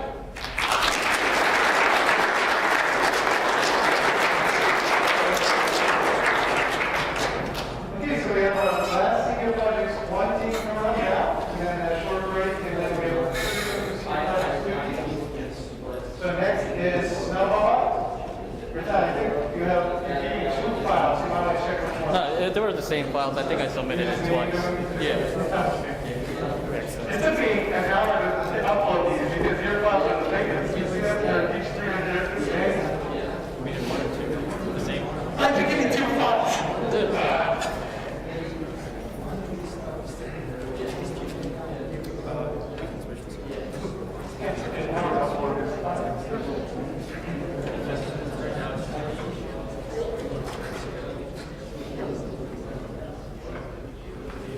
Okay, guys, so we're ready for the last senior projects on team. So good afternoon, everyone. Hope you all are doing well. I'm Ritu Patel. I'm the team leader for the project Snowmobot. Not only that, but I've also managed the testing and coding done this semester as well. Hi, I'm Joey Tulik. I was working with the 3D CAD modeling as well as some logistical aspects of this project. I'm Matt Gillenkirk. I was in charge of the management part of this project as well as some of the calculations. So before we dive into the project, let me just briefly talk about the contents of it. I'll first begin by introducing the project. After that, following with the 3D modelings of Snowmobot. From there, we'll talk about the method along with the components, the testing and circuit schematics we did this semester as well. After that, we'll transition to the project management side and end the presentation by talking about the future goals and advancements for the next semester. So, all can agree that shoveling snow is not a fun task, and it's also time-consuming when you have to do it in low temperatures. But it is also a great risk to your health as well. According to Washington Post, nearly about 1,500 injuries and 100 deaths occur each year just by shoveling snow. Other fact is that shoveling snow can also increase the chance of having a heart attack. It is for this reason we would like to come up with an engineering solution to using our knowledge in engineering. Now, during our initial phase of research, we came across a company called Snowbot, and they have developed an autonomous robot that is capable of shoveling up to 12 inches of snow with features like obstacle avoidance. Also, you can operate the robot using your phone as well. However, the main disadvantage of this robot is that it costs about $5,000, which is why our goal for this project is to not only make a robotic system that is affordable for everyone, but also make it that it requires less human interaction when shoveling snow. However, this also comes with many compromises, such as we won't be able to include obstacle avoidance. Also, we won't be, instead of shoveling 12 inches of snow, we'll only be able to shovel 6 inches of snow. So I guess that's pretty too much of intro, so Joe will show some of the 3D CAD modelings. All right, so along with the CAD modeling visualization, we brought the partially assembled second prototype of our system, as well as a 3D printed stake part that we're using for our stake. On our 3D CAD model, we used a SolidWorks assembly.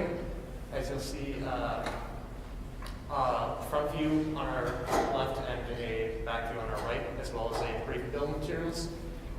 We chose the Snow Joe auger specifically, as it is able to scoop up the snow down here, and the auger bit itself spins on an axis at a speed such that the snow gets launched into the air in that direction, about 15 to 20 feet. Also, we utilized all-terrain tires on either side of a half-inch thick aluminum plate. We also include some electrical components under a waterproof plastic casing. That also encompasses 2 batteries. Now these are detachable, and we're also able to recharge those. As you'll see on the rightmost assembly, we have a caster wheel towards the back as a third point of mobile contact with the ground after the auger itself.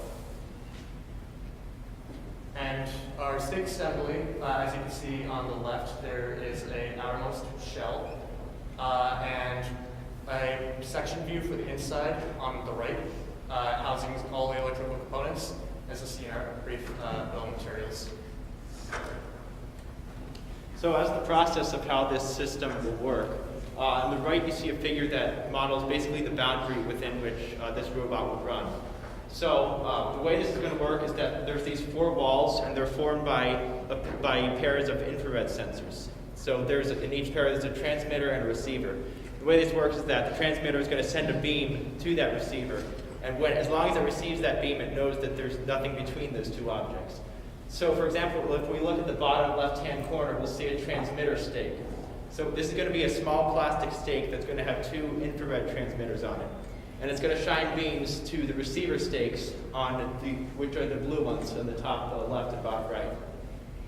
And so in this manner, it's going to form those boundary walls. So when the robot is moving in a straight path somewhere in the center of this area, it's bound to hit one of those walls at some point. So let's say it hits that left-hand wall, for example. What's going to happen is that the receiver stake on the top left is going to sense that something's gotten in the way, and the circuit on that stake is going to send a wireless signal to the robot, telling it to stop, back up a few feet, and then change its orientation and continue moving in a straight line. Then it's going to keep going until it hits another wall, and this process is going to iterate over and over again until the area is clear of snow. And by doing this, we can ensure that the robot will stay within that area the entire time. So leading to this operational procedure of the robot is just a short process that the user is going to have to follow upon buying this system. So the first thing we recommend doing is just clearing the driveway of major obstacles like debris and large rocks. And for setting up the system, we recommend just setting up the stakes once at the beginning of the winter, and then you can leave them there for the duration of the winter. That way you don't have to keep going out and doing it every single time. For setting up the stakes, we recommend just setting up the 2 receiver stakes first that I showed you in the last slide. And then for setting up the transmitter stakes, you can kind of point them into the receiver and set up a good connection that way. Now when it actually does snow, all you're going to have to do is place the robot somewhere within that area and then turn on the switches on that robot unit and on each of those 4 stakes. Now, one safety feature we included here was that the system won't turn on until the user has left that area. So there's no chance of getting your hand caught in the auger or getting hit by the robot or things like that. So once the user leaves that area, the system will turn on and it will enter that operation procedure that I explained in the last slide. Now, after selecting the method, there were many milestones that we had to achieve, and they were the proper selection of the components, one of which is the DC motor. We specifically chose this motor because it is small in size, compact, and has a gear ratio of 100 to 1. We also did, so our robot actually uses 2 DC motors, and both these motors combined produce a torque of 3.8 pound-inch. So we also did some theoretical calculations to show that the generated torque is enough for the system. And the calculations show that it is, even when having a safety factor of 4, the combined generated torque by these motors is far greater than the minimum torque required to move the robot. Our next component is our brake beam sensors. These sensors have a relay switch, which gives us an option of choosing a normally closed contact and a normally open contact. We went ahead with normally open contact because we would only like the robot to receive a signal when it is in the line of the IR beam. Other than that, these components have an operating range of 15 meters. Our next component is the wireless transceiver module. And this module helps create a communication between the stake and the robot. Other than that, the sensors have a maximum operating range of 100 meters, and they operate at a low voltage of 3.3 volts. Another component we'd like to highlight are microcontrollers. Microcontrollers, if you don't know, store digital information that allow our robot and system to perform functions. We will be utilizing one Arduino Uno microcontroller for the robot itself, as well as 2 nano microcontrollers that we'll be using on opposing ends of our rectangular boundary. The batteries we will be using include 2 lithium-ion 24-volt batteries, 1 4-amp-hour for the robot, for the motors, and 1 5-amp-hour battery for the auger itself. We'll also be using 4 12-volt alkaline batteries. And as you can see, we have a sample calculation. There is a typo though. Instead of energy supplied, it's electric charge. So through this calculation, we were able to determine the runtime specific for the motors to run. So moving on, we have the circuit schematic for the robot itself. Like explained before, we have the battery. We'll be utilizing a voltage regulator to regulate a consistent 12 volts to the system. We will be giving a switch that the consumer can power on or off that's indicated by a power LED. And apart from that, we have the aforementioned Arduino Uno microcontroller connected to the transceiver via its corresponding ports, an H-bridge motor driver connected to each of the motors. Now for the transmitter itself, we will similarly be using a battery and voltage regulator, switch with the power LED, as well as the 2 RF sensors that you see in the top right corner. The receiver stake is very similar to the transmitter stake. However, we also include a nano microcontroller, as mentioned before, and also an alignment stake, or an alignment LED. Now, the alignment LED only turns on when the IR brake beams IR brake beam sensors make a strong connection with each other, and that's just to indicate for the consumer that there's a good alignment.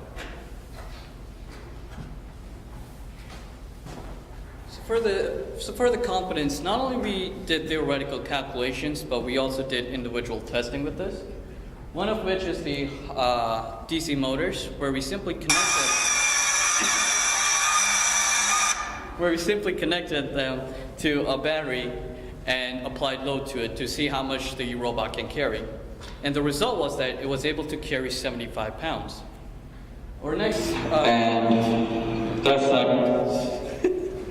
Our next component is the R brake beam sensors, where we simply tested it over 20 feet range and also simulated harsh conditions by spraying water and shining bright light into it, and which is not actually shown in the video, but the purpose was to simply turn an LED light on, and the result from this testing was that for all the different conditions, the LED was able to turn on. Our next testing we did was for the wireless transceiver module, where we simply were checking to see if the transmitter can send a hello world text to the receiver end successfully, and it was also able to do that. Now, I would also like to add that these are not all of the testings we've done this semester. We did many others, one of which is the combined testing of the R brake beam sensor and the transceiver module. However, we were just not able to include all of them due to time constraint.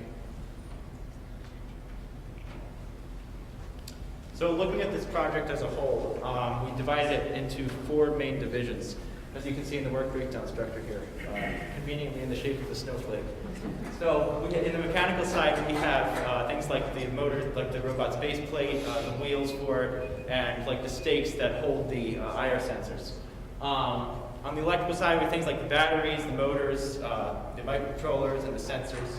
Now on the testing side, obviously we test both mechanical and electrical components, as well as the integrated system as a whole.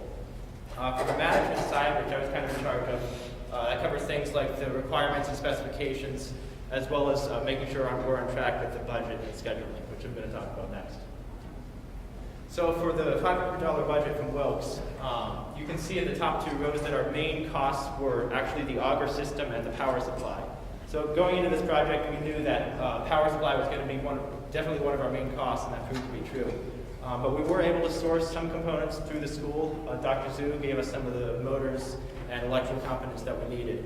So we were able to stay comfortably within that $500 budget. Now, if a company were to invest in this project from design all the way through production, this is what it would cost for just making one of them. That's significantly more than that $500. But notice that the vast majority of this cost is due to engineering labor. And the way we budgeted this out is that we said we charge $50 an hour for engineering labor. And between the 3 of us, each averaging 6 hours a week on this project over the course of 2 semesters, we get that 576 hours there, and it's nearly $29,000. But of course, that's a one-time cost, and if a company were to mass produce this, the unit cost per product would come way, way down. So in terms of our schedule, you can see at the top row there that we spent about the first 3 weeks really forming the concept of what we wanted to do in this project. And from there, we set out a plan to mitigate our risk as much as possible.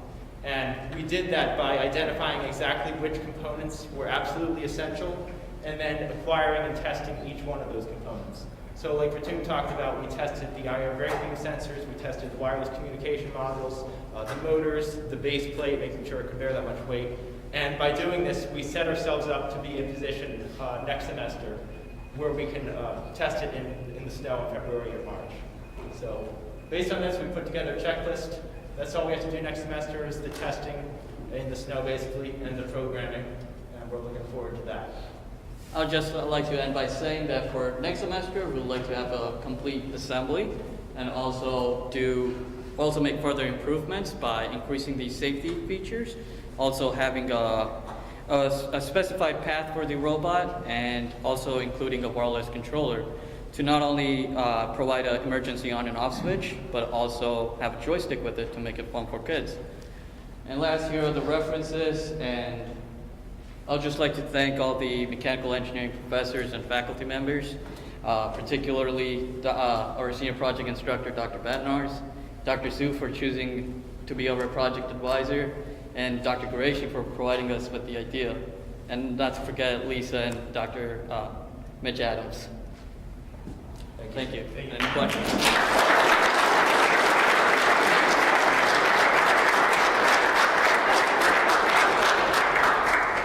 Good job, great. Well, very hard.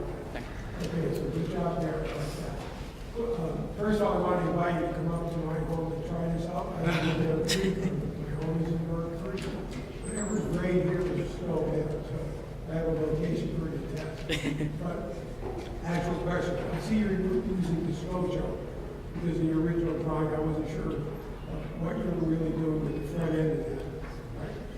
You measured the weight, but the weight is not important. The snow's not going to weigh down on that unit, right? It's the pressure against the snow, the actual material.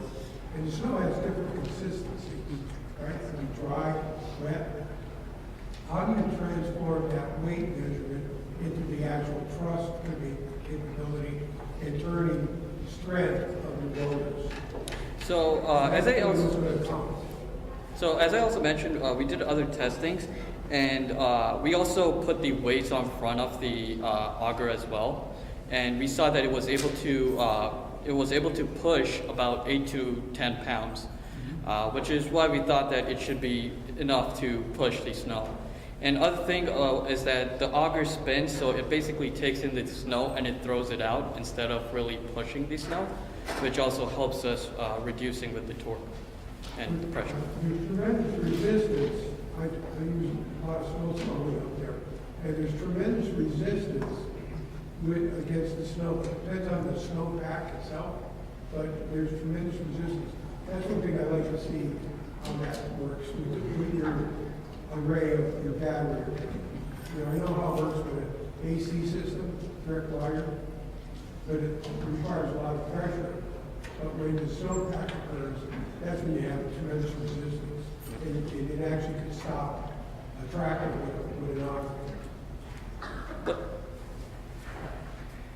I echo Jerry, started the project. I love the concept of this project. I think it's extremely applicable to real world. The only thing I questioned, even since early on, week 2, week 3, was the Roomba pad. And it hit me even more today watching. How do you know which direction to throw the snow if it's kind of doing this random zigzag pad? Like, is it going to be always a fixed direction? It throws it forward. It's always going to throw forward?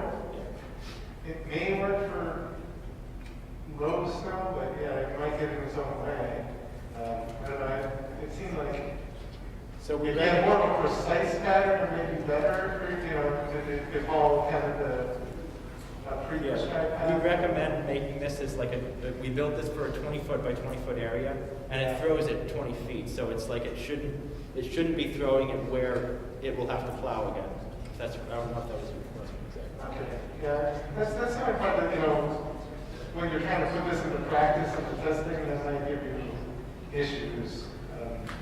I'm envisioning my own driveway, I start in the middle of it, and throw it always to one side, turn around, turn the auger, you're always kind of throwing it way off to the side. It may, if it's doing a diagonal, let's even say you're 20 by 20, you're throwing it down, but yeah, then you're kind of throwing it into your own path. The diagonal can go on.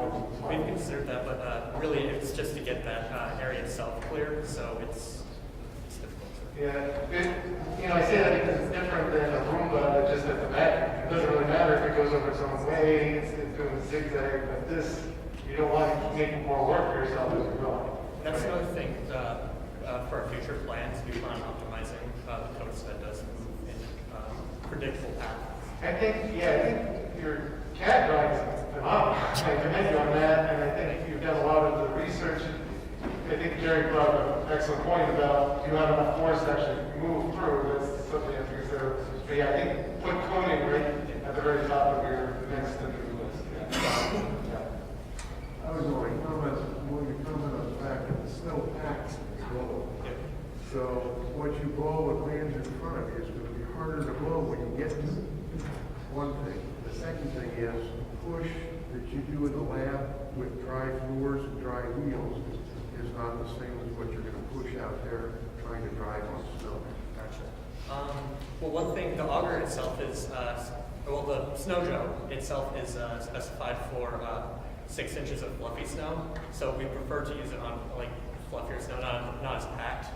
But another thing is, the reason why we did the weight calculations was to sort of see how much weight we can put on it so that it has closer traction with the ground. So we already factored this in with the rolling coefficient of friction for a bike tire on snow and ice, and it seems like it'll be fine. much, guys.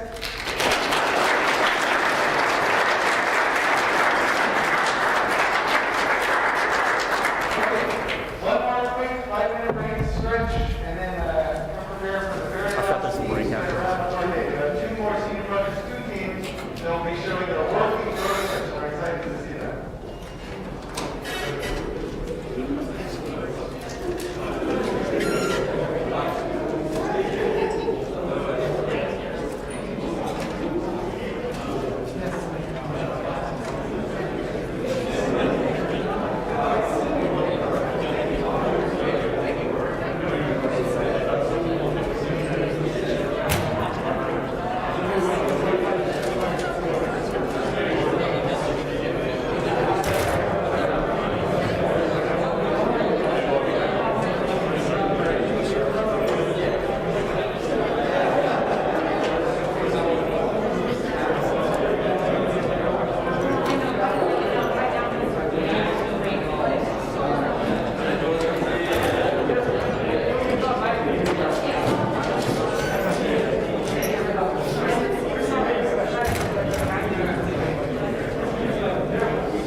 here to see are graduating, and both have successfully built working prototypes. So you saw the first 11 groups go, and they had their designs complete. And for the 391 groups, pay attention. These two teams have set the bar higher for what we're going to accomplish next semester. So.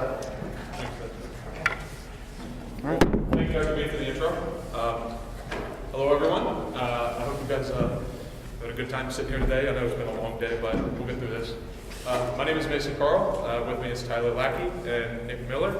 Another member of our group, Stephen Good, who's not here today. He was unable to make it, but you will be hearing his audio throughout the presentation. The background of the problem is that we need to create a robotic gripping system with delicate force control. Traditionally, motor-driven actuation is used, but this method does not allow for precise control to hold delicate objects. Using pressure control and a pneumatic muscle, a natural compliance is introduced to the system that is necessary to grab but not break the objects.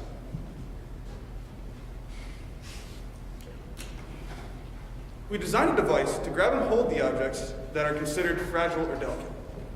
The pneumatic muscle moves in one direction, simulating the motion of a muscle in a human hand. The pressure transducer sends a feedback signal to the solenoid valve and microcontroller to regulate the air pressure in the muscle. Our final demonstration shows a device holding a variety of objects. So right here, you can see our final prototype. On the left side of the screen is a SolidWorks 3D render of our design. And on the right side of the screen is the actual model that we built and have been testing for the past few weeks. So this went through, I think, 4 separate iterations until we got to a design that worked really well. And you can actually see it up here on the front table. We'll get a little bit more into the specifics of those different prototypes, as well as the specific function of this prototype in the coming slides. So first of all, for the mechanical requirements, we wanted the jaw mechanism to be able to operate within a 1 degree of freedom, to be able to grip an object at 2 points of contact. Secondly, we wanted the jaws to be printed from using the additive manufacturing lab from PLA. And third, we wanted leverage actuation to help produce a larger displacement between the jaws from what is given from the pneumatic muscle. Secondly, the pneumatic muscle, which is capable of producing at least 1 inch of displacement between the jaws. The pneumatic muscle allows us to control the pressure output to the solenoid valve, and we did this in about 10 millisecond intervals. And finally, we wanted to be able to provide enough pressure to be able to firmly, yet delicately grab onto an object without causing any surface damage or breaking the object. So for our electrical requirements, we needed a pressure sensor so that we can know what the actual pressure was inside of our pneumatic muscle. We chose this FDIT sensor, which we bought off of Amazon. This outputs an analog voltage value between 0 and 4.5 volts, which corresponds linearly to a 0 to 150 psi range. It is about 200 psi resolution, which allows us to have good accuracy and precision to know what the pressure is inside of our pneumatic assembly. The microcontroller that we selected was the Arduino Uno. It was easily programmable in order to control the air input through the valve so we could control the amount of pressure inside the pneumatic muscle. And it was easy to integrate with the pressure transducer that we had selected so that we had that constant pressure feedback. The power supply that we used, the solenoid valve that we used, needed a 12-volt power supply. Luckily, we had one left over from our mechatronics lab, so that's what we used to power that. And the compressed air supply, the pneumatic muscle that we chose had an operating range of about 0 to 50 psi. In the robotics lab upstairs, there is a 50 to 50 psi air supply that we used for our testing purposes. Next, we'll get into the mechanical specifications. So for the jaw mechanism, we wanted to custom design and 3D print jaws, and as well as some linkages for the gripper system. For the pneumatic muscle, we actually purchased this from robotshop.com, but it's made by Image Scientific. It is our main source of actuation, and it has air input ranges from 0 to 50 psi. And we found that it has a resting length of 8¼ inch, and has 25% contraction of its full length when a 25-pound load, or sorry, a 45-pound load is applied to it. The overall size of the gripper system, which is sitting on the front table here, is 19 1/8 inch tall by 7 1/4 inch wide, and then deep it is about 4 inches. For our electrical specifications, again, that pressure sensor that we selected is fixed in line after the valve so that we know what the pressure is inside of the pneumatic assembly. And again, that constant feedback to the microcontroller so we can be updating whether or not that valve is open or closed in real time. The microcontroller uses that 12-volt power supply plugged into it and regulates that down to its operating voltage of 5 volts, which also powers our pressure transducer that we selected. The solenoid valve that we use is this plumb garden model that we also got off of Amazon, which is normally closed, so when it's not energized, the valve is closed, no air moves through it. It controls when our air is supplied to the muscle by cycling through intervals of open and closing that valve, and again, it is powered by the 12-volt source that we had left over from Mechatronics.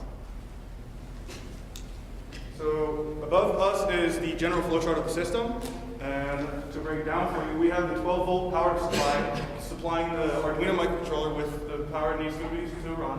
The microcontroller controls the pneumatic valve that will control the air supply into the pneumatic muscle. The pneumatic muscle will then have a supplied air pressure, which will be read by the sensor and sent directly into the microcontroller via feedback loop. All of this works together to make sure that the jaws can clamp down properly. Next up, we have our WBS, our work breakdown structure. I had broken this down into 6 different stages.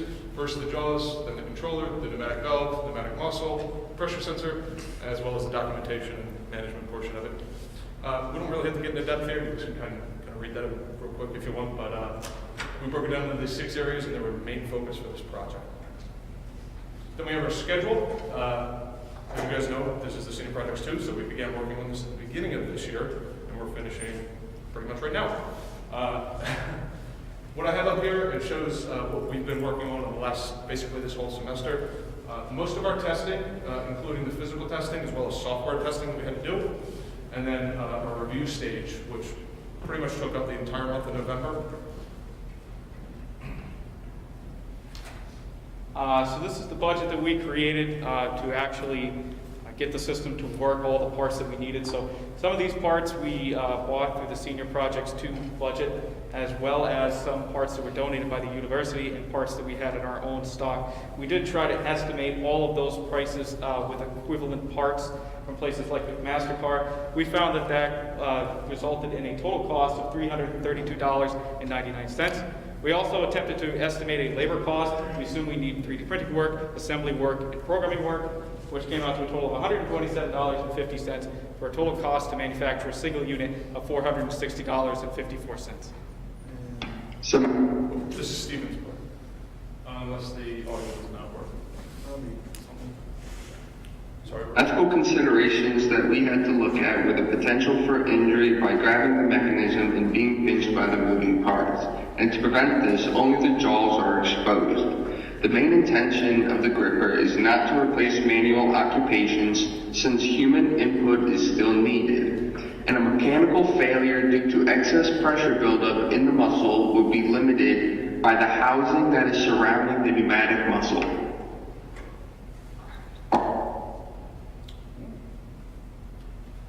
Our first prototype, which can be seen in the photo on the right, had some promising features. The movement of the joints were good. It was a simple and robust design, and the inertia needed to move the jaws was small, but ultimately the design was flawed. In relation to the pneumatic muscle, the jaws were too small. There was too much slippage and movement, which did not allow the jaws to move in a straight line, and also there was not a second attachment point for the muscle to connect to. Here you can see our second prototype that was designed. However, this one was not designed very well. The jaws themselves were too large in relation to the rest of the assembly, but some of the new features we designed did work well. The new housing, which was missing from the first prototype, allowed the muscle to be tied into the gripper since there was a second attachment point, and the new collar on the jaws was large enough to fit the muscle when it was fully compressed, since the diameter would increase when supplied with air. Finally, after the first two prototypes, we were able to design and test our final prototype, which can be seen in the photo on the right. The size was reduced to approximately 2/3 the size of the second prototype. The clearances between the jaw linkages were increased to allow for a greater range of motion without interference. The dovetail fitting to connect the housing and jaw assemblies were perfected, and they can be separated and joined by just sliding the jaws on top of the housing assembly. We shortened the collar linkage wings to increase the distance between the jaws when at rest to allow for a wider variety of objects to be held. And lastly, we added Viton seal strips on the face of the jaws to increase the coefficient of friction, which greatly reduced the amount of slippage when holding an object. This is an image of the pneumatic assembly that is used for our prototype. At the top, that is the intake for the air supply into the solenoid valve and utilizes a standard air hose quick connect fitting. At the bottom, this is where the air is pushed to the system. It utilizes a pressure transducer in line to the muscle for constant feedback for the system. Farther down the line is a manual relief valve that is used to depressurize the system once the solenoid valve is closed. There is no way for the air to be released from the muscle. This allows for that without having to disconnect the entire assembly. From here, the air is then supplied to the muscle, which is the fitting that can be seen all the way to the right. Yeah, thanks, Stephen. So here you can see a schematic of our electrical assembly. Really the crux of this is the transistor that's doing most of the work here. So we're using low side switching to control when the valve is energized and when it is not energized. So you can see the leftmost pin of that transistor, the base of it is connected to digital pin 4 on the Arduino. They were sending digital high and low signals out of that pin to the base of that transistor. The collector, the middle pin of that transistor, is then connected to the low end of the solenoid. So if we send a digital high to the base of the transistor out of pin 4 from the Arduino, the collector and emitter pins of the transistor are connected, so the low end of the solenoid is connected to ground. The circuit is complete, the valve is energized, and is open.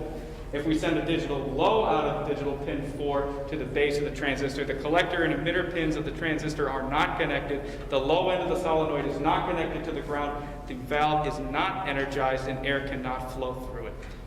The transistor, we also used a heat sink on the back of it since we noticed that it got very hot during continuous operation. The resistor at the base of that transistor is a 1 kilo ohm resistor that limits the amount of current going to the base of the transistor to ensure that it doesn't overheat or become overloaded during operation. And the diode that you see between the two solenoid pins is mainly there to protect against the transient voltage surges that could occur from the inductive load of the solenoid. Here you see a software flowchart. So the software, the program is relatively straightforward. We connect the 12-volt power supply into the Arduino and open the 50 psi source that we use in the robotics lab.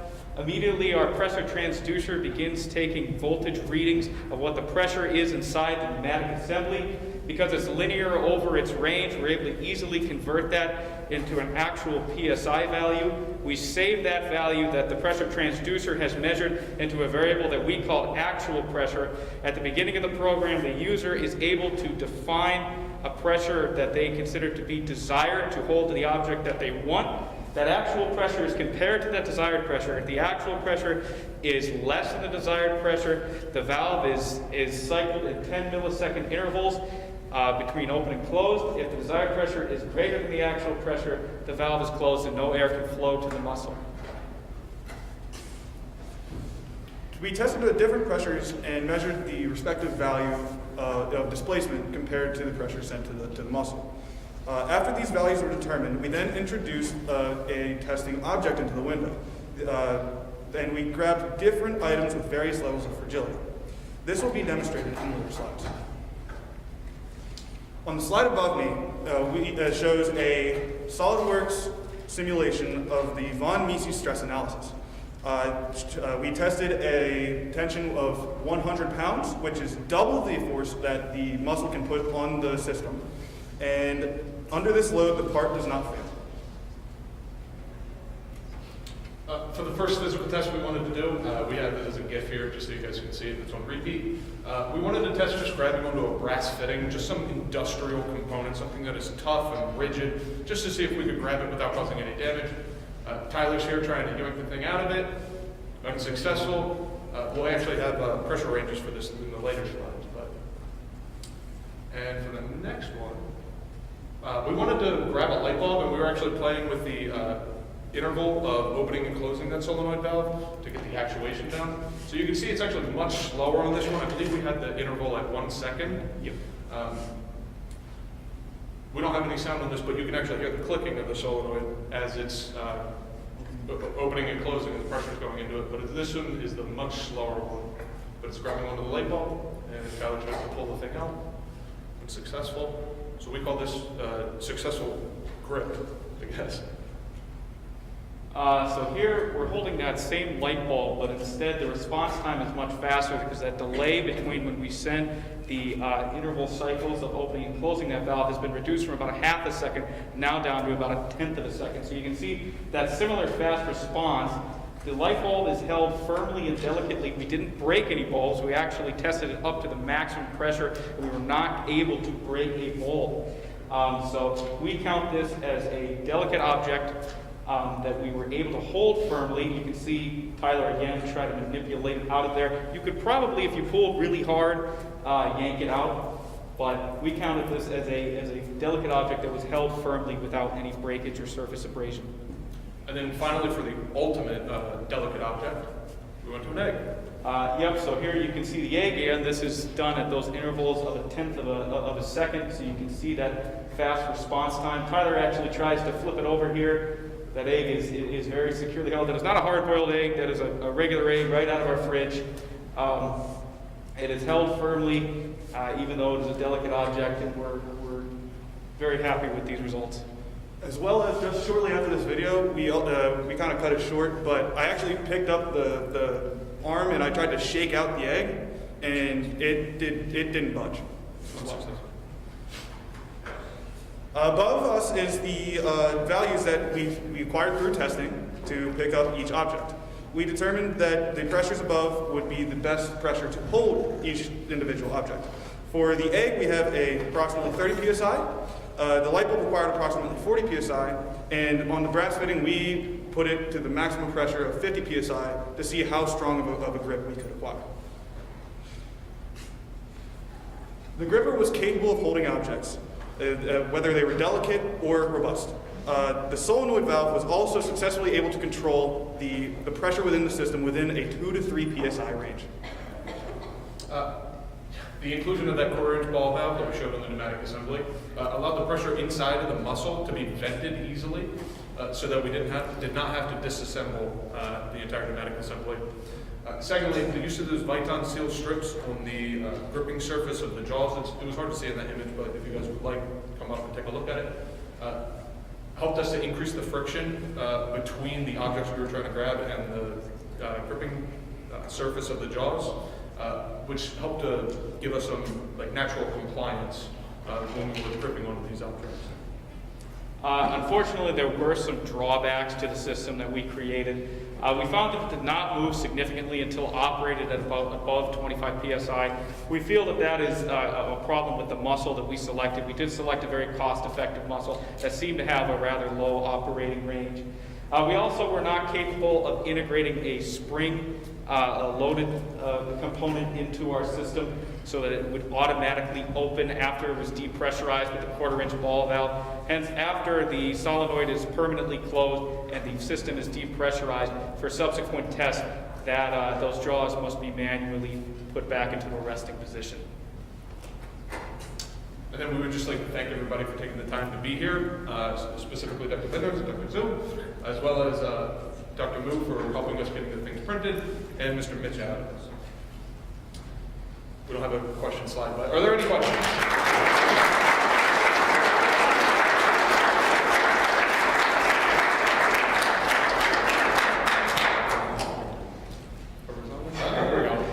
You went over time, so I'm taking some points on that. No, well done, guys. Great job wrapping up your 2 semesters. It's a question for you, but also kind of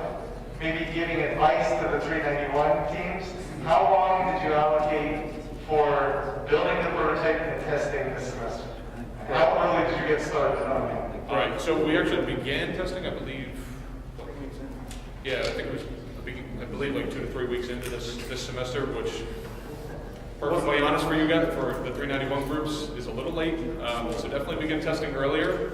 You will hit walls during the tests, and when you hit those walls, it's very difficult to find ways around that. So we definitely recommend beginning your testing earlier. I think one of the things that we did well was we actually printed our first prototype last semester and saw how the movement was and immediately had ideas of how we can improve right from there going into the second semester. Because, like I said earlier in the presentation, we needed 3 or 4 iterations until we got something that actually accomplished the goals that we had set forth. So it was constantly a living prototype. Nobody else?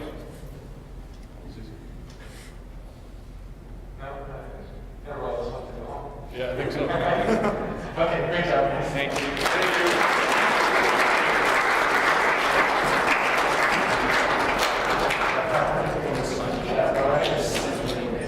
Okay, our very last project is the big turbine sitting here.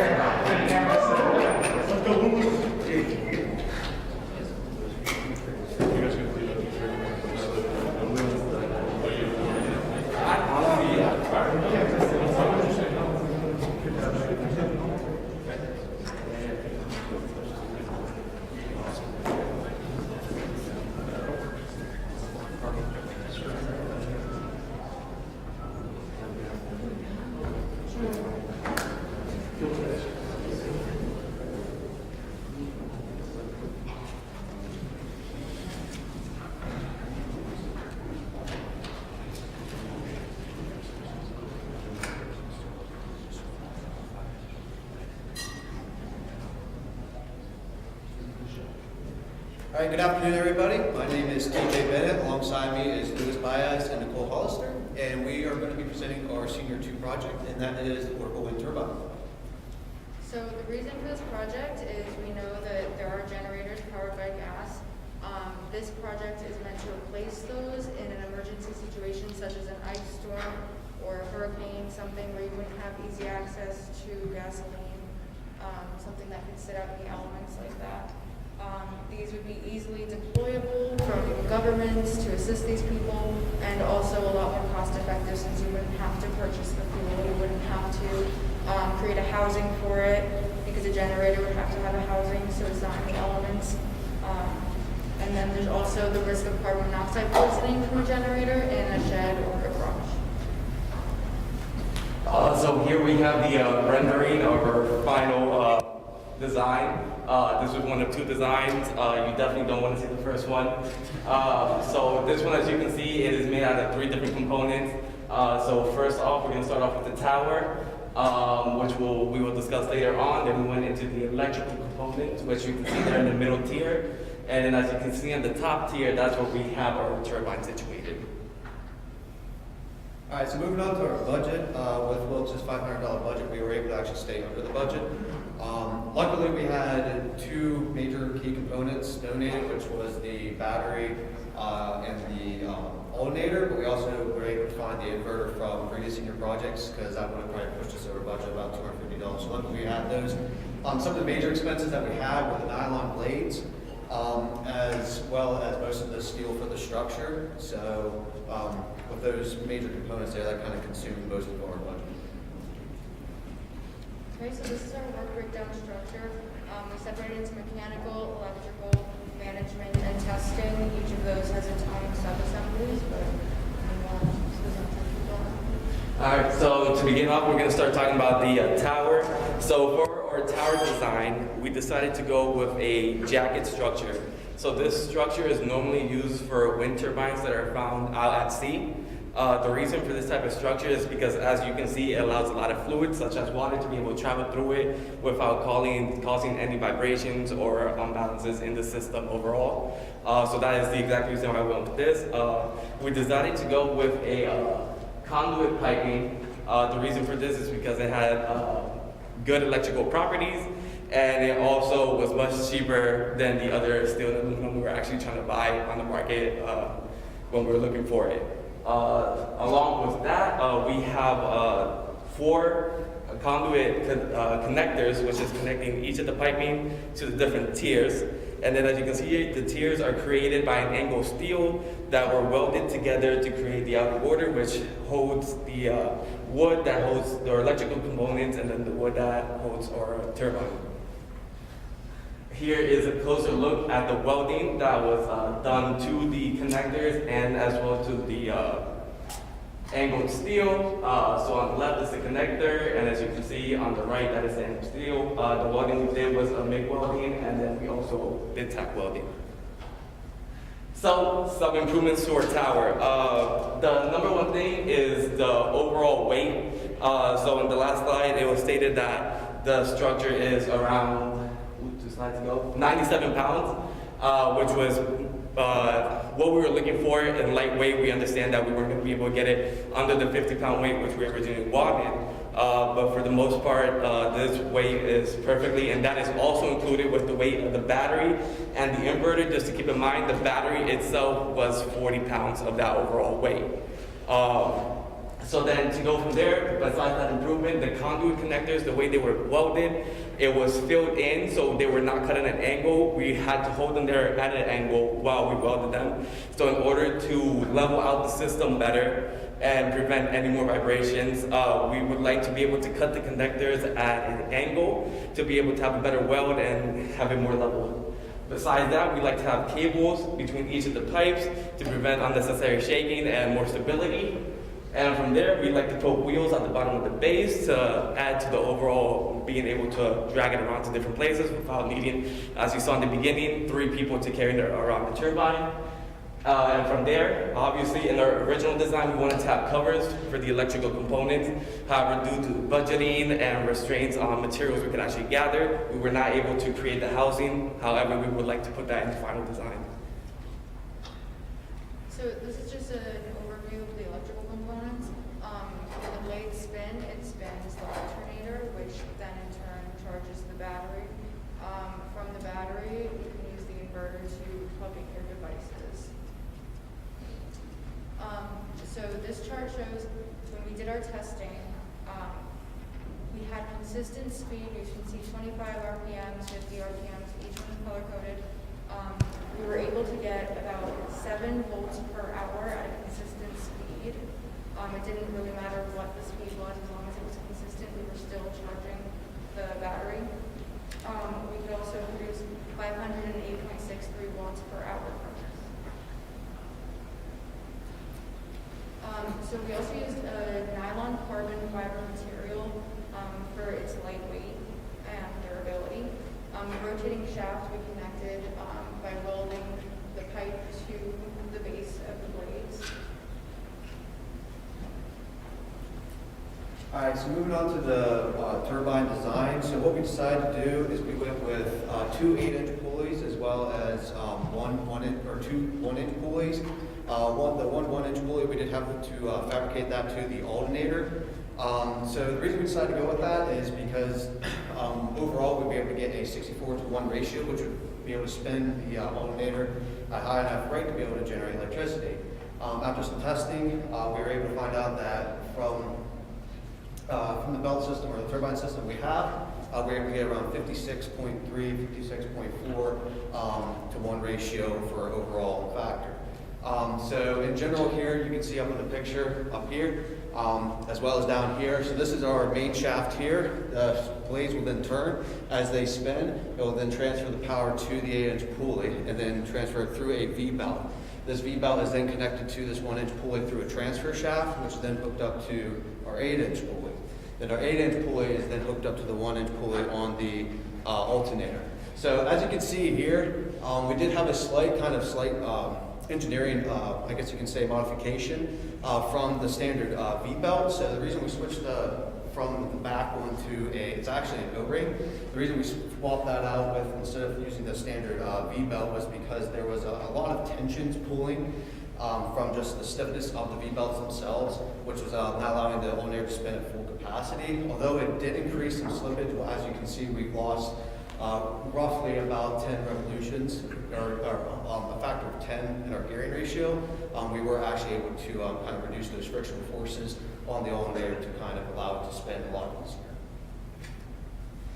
So here's some of our testing data. As Nicole stated before, we tested at 25, 50, 75, and 100 RPMs.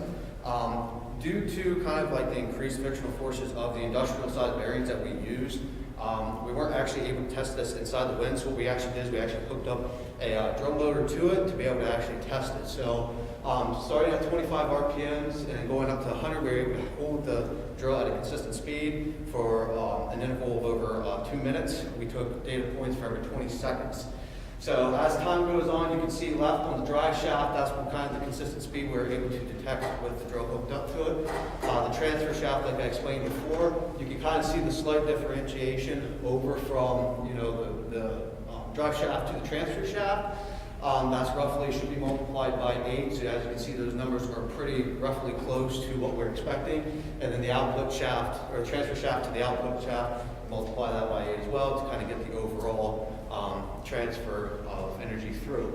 So kind of testing on through the electrical components, we were able to push out roughly about 0.2-ish volts, give or take, almost 0.3 volts per every 2 minutes. And then that's an overall difference of increase of the battery output of about 1.03 volts per 20 seconds. So we're actually able to charge the battery almost a complete volt within roughly about 20 minutes. So moving on to the alternator. So our alternator, we actually have to get our alternator tested. The alternator testing came out to be about 20 amps. As the water turbine group got theirs tested too, we did similar testing. We should be roughly around 95, but because of the alternator's age, we did kind of lose some current through that. So overall, we were able to produce at least 18 watts, 18 watts overall from the 2 minute, from the 0 mark to the 2 minute mark, and then that kind of gave us an overall production of about 2 watts per 20 seconds. That kind of gave us an overall of about 500 watts per an hour. So within several hours, we'll be able to charge a full 12-volt battery. And down below here, it's just a simple, just kind of reduced factor of all the gear ratios. All right, here's just kind of a simple video of just our turbine spinning. Now, because of the increased torque of the inverter, or the alternator, we weren't actually able to have the alternator hooked up during this kind of a showing. So what we actually did, we actually unhooked the alternator from it, but with a good gust of wind. I'm technical. It's fun. Yeah. So anyways, this video did work. So anyways, without the alternator, the turbine was able to actually spin using wind power, but we weren't really anticipating the amount of torque force from the alternator. Okay, so some improvements we could make to the turbine. It does take a lot of force to get it spinning, so this would have to be in a severe storm. You can't just have it out on like a normal day. So we would like to switch to a gear system because we think that would provide easier movement and it would spin the alternator much easier. As Louis was saying before, we'd like to create a casing for the electrical components so they're not exposed to the elements. We'd also like to raise the height of the blades to prevent the backdrafting since it will be enclosed. And another thing to allow the turbine to spin easier, we'd like to increase the surface area of the blades or add more blades or change the shape of the blades because that would very much help get it started. Some safety considerations that we would add on. We want to do a braking system, something similar to a bicycle brake that the user could control remotely. We would put a protective barrier around the turbine to protect from children playing in the yard or pets. We'd like to put reflective tape on the turbine blades for higher visibility when it is spinning. And again, we'd like to cover the electrical components. So some ethical considerations. So first of all, a small turbine is classified as an electricity producing turbines with a swept area of 200 meters squared or less. Just for a little bit of reference, that's a much larger turbine than what we actually have. We only have a swept area about 1.2 meters squared. And from that, we also looked at some ISO standards, and from there, they had a couple standards on gearboxes, drivetrains, and just maximum work requirements and weathering for the overall structure of the turbine. From there, it is important to note that we actually are not producing enough power to be able to get a certification to call this a small wind turbine. So roughly we would need 1,500 watts to be produced, but we are only, through all the power loss, we're only making about 500 watts. And from there, of course, safety considerations we took into it that we just stated on the other slide, and then of course the reduction of greenhouse gas emissions by producing natural energy using the environment. And then for our conclusion, so this was definitely a huge learning experience. We were able to just learn more about the overall efficiency of this turbine.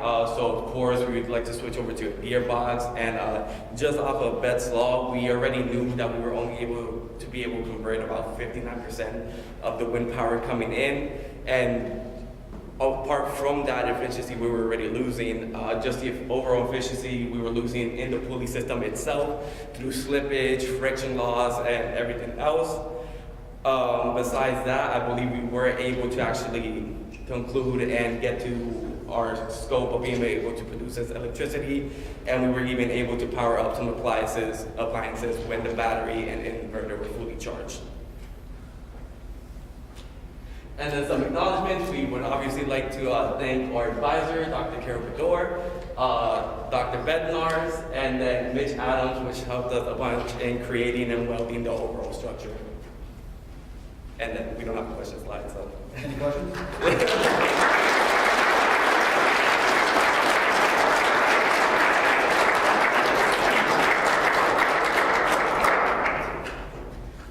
So very good job. Okay. After last semester, I was definitely concerned, but you guys made this progress this semester. So very good job on that. But I do have one, which is actually linked to the previous water generation concept. So you guys have trouble with moving because that's not enough torque to move the turbine, right? So if you think about this, if you guys are doing that calculation at the table, you have a gear ratio of roughly 50, 60 around that. But those guys, they got 200.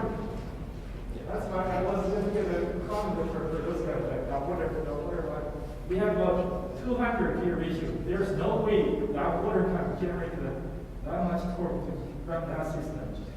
So that's just, it's a whole thing we learned in robotics about reflecting inertia. So I mean, it's that inertia will be 1 by the gear ratio square. If you get a gear ratio of 50, that's 2,500 there. That's how much you see reflecting inertia. And if you have a 200 gear ratio, that's like how much you do that square. That's why you need a tremendous amount of torque to kind of move that. That's why if you did a low power calculation at the initial stage, you will know you're going to have trouble with generating enough torque. Good job. Thank you. Any other questions? Okay.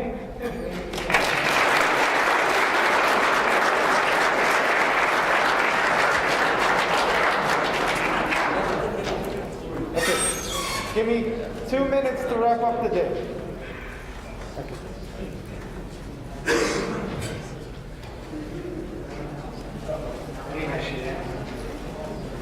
Okay. Eddie's going to go around collecting the forms from faculty, so we just got to hold down until somebody can grab it. All right, I'll take this down so you can kind of see me. Okay, everybody, thank you for sitting in on our presentations all day. Great job to all the teams. I think I've been talking with a number of faculty, and everyone keeps coming up to me and saying, wow, this is one of the best senior project cohorts we've seen. You know, a lot of great projects, a lot of promise for the next semester. This worked out great that you got to see the 392 teams and what they accomplished. Work hard over winter break, hit the ground running in the spring. I definitely need to make a whole bunch of acknowledgments and thank you for the way today turned out. So this is our first in-person senior projects in 2 years, so extremely excited. We've been virtual the last 3 semesters, so thank you extremely much to Lisa and Nikki for all their help with the food, the breakfast, the lunch, the snacks. Weeks and weeks of planning and organization go into that, so I extremely want to thank them for their help. Thank you very much for Zebra Communications, to Jake and Sarah for their filming. I believe the live stream worked, so thank you very much. I know you've been taking your time to troubleshoot all week for that, so we really appreciate what you do. And then it'll eventually be up on YouTube, so if you want to share with family members later on, they could see, and you could watch it yourself again. This is a great resource. You could review the questions asked of you and use that to improve for the future. Absolutely need to acknowledge the work for the faculty advisors. They work with these teams at least an hour for a dedicated meeting, but oftentimes many, many hours outside of that. Faculty members working with other teams. I know personally, one of the teams that came to me, they said, oh yeah, we touched base with 7 other faculty members before we came to you. So yeah, thank you for all the faculty members and Mitch for all the work with their teams. I'm pretty sure our high school guests have gone, but hopefully they had a great experience. Thank you for coming for the open house. Thank you for any Industrial Advisory Council members that came today. And thank you, Jerry. Thank you for your questions.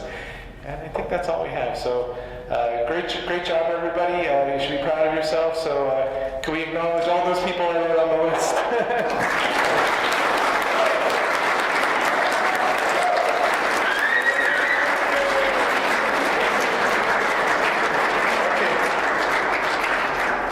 Okay, wish you all, well, I'll see the seniors in class on Tuesday.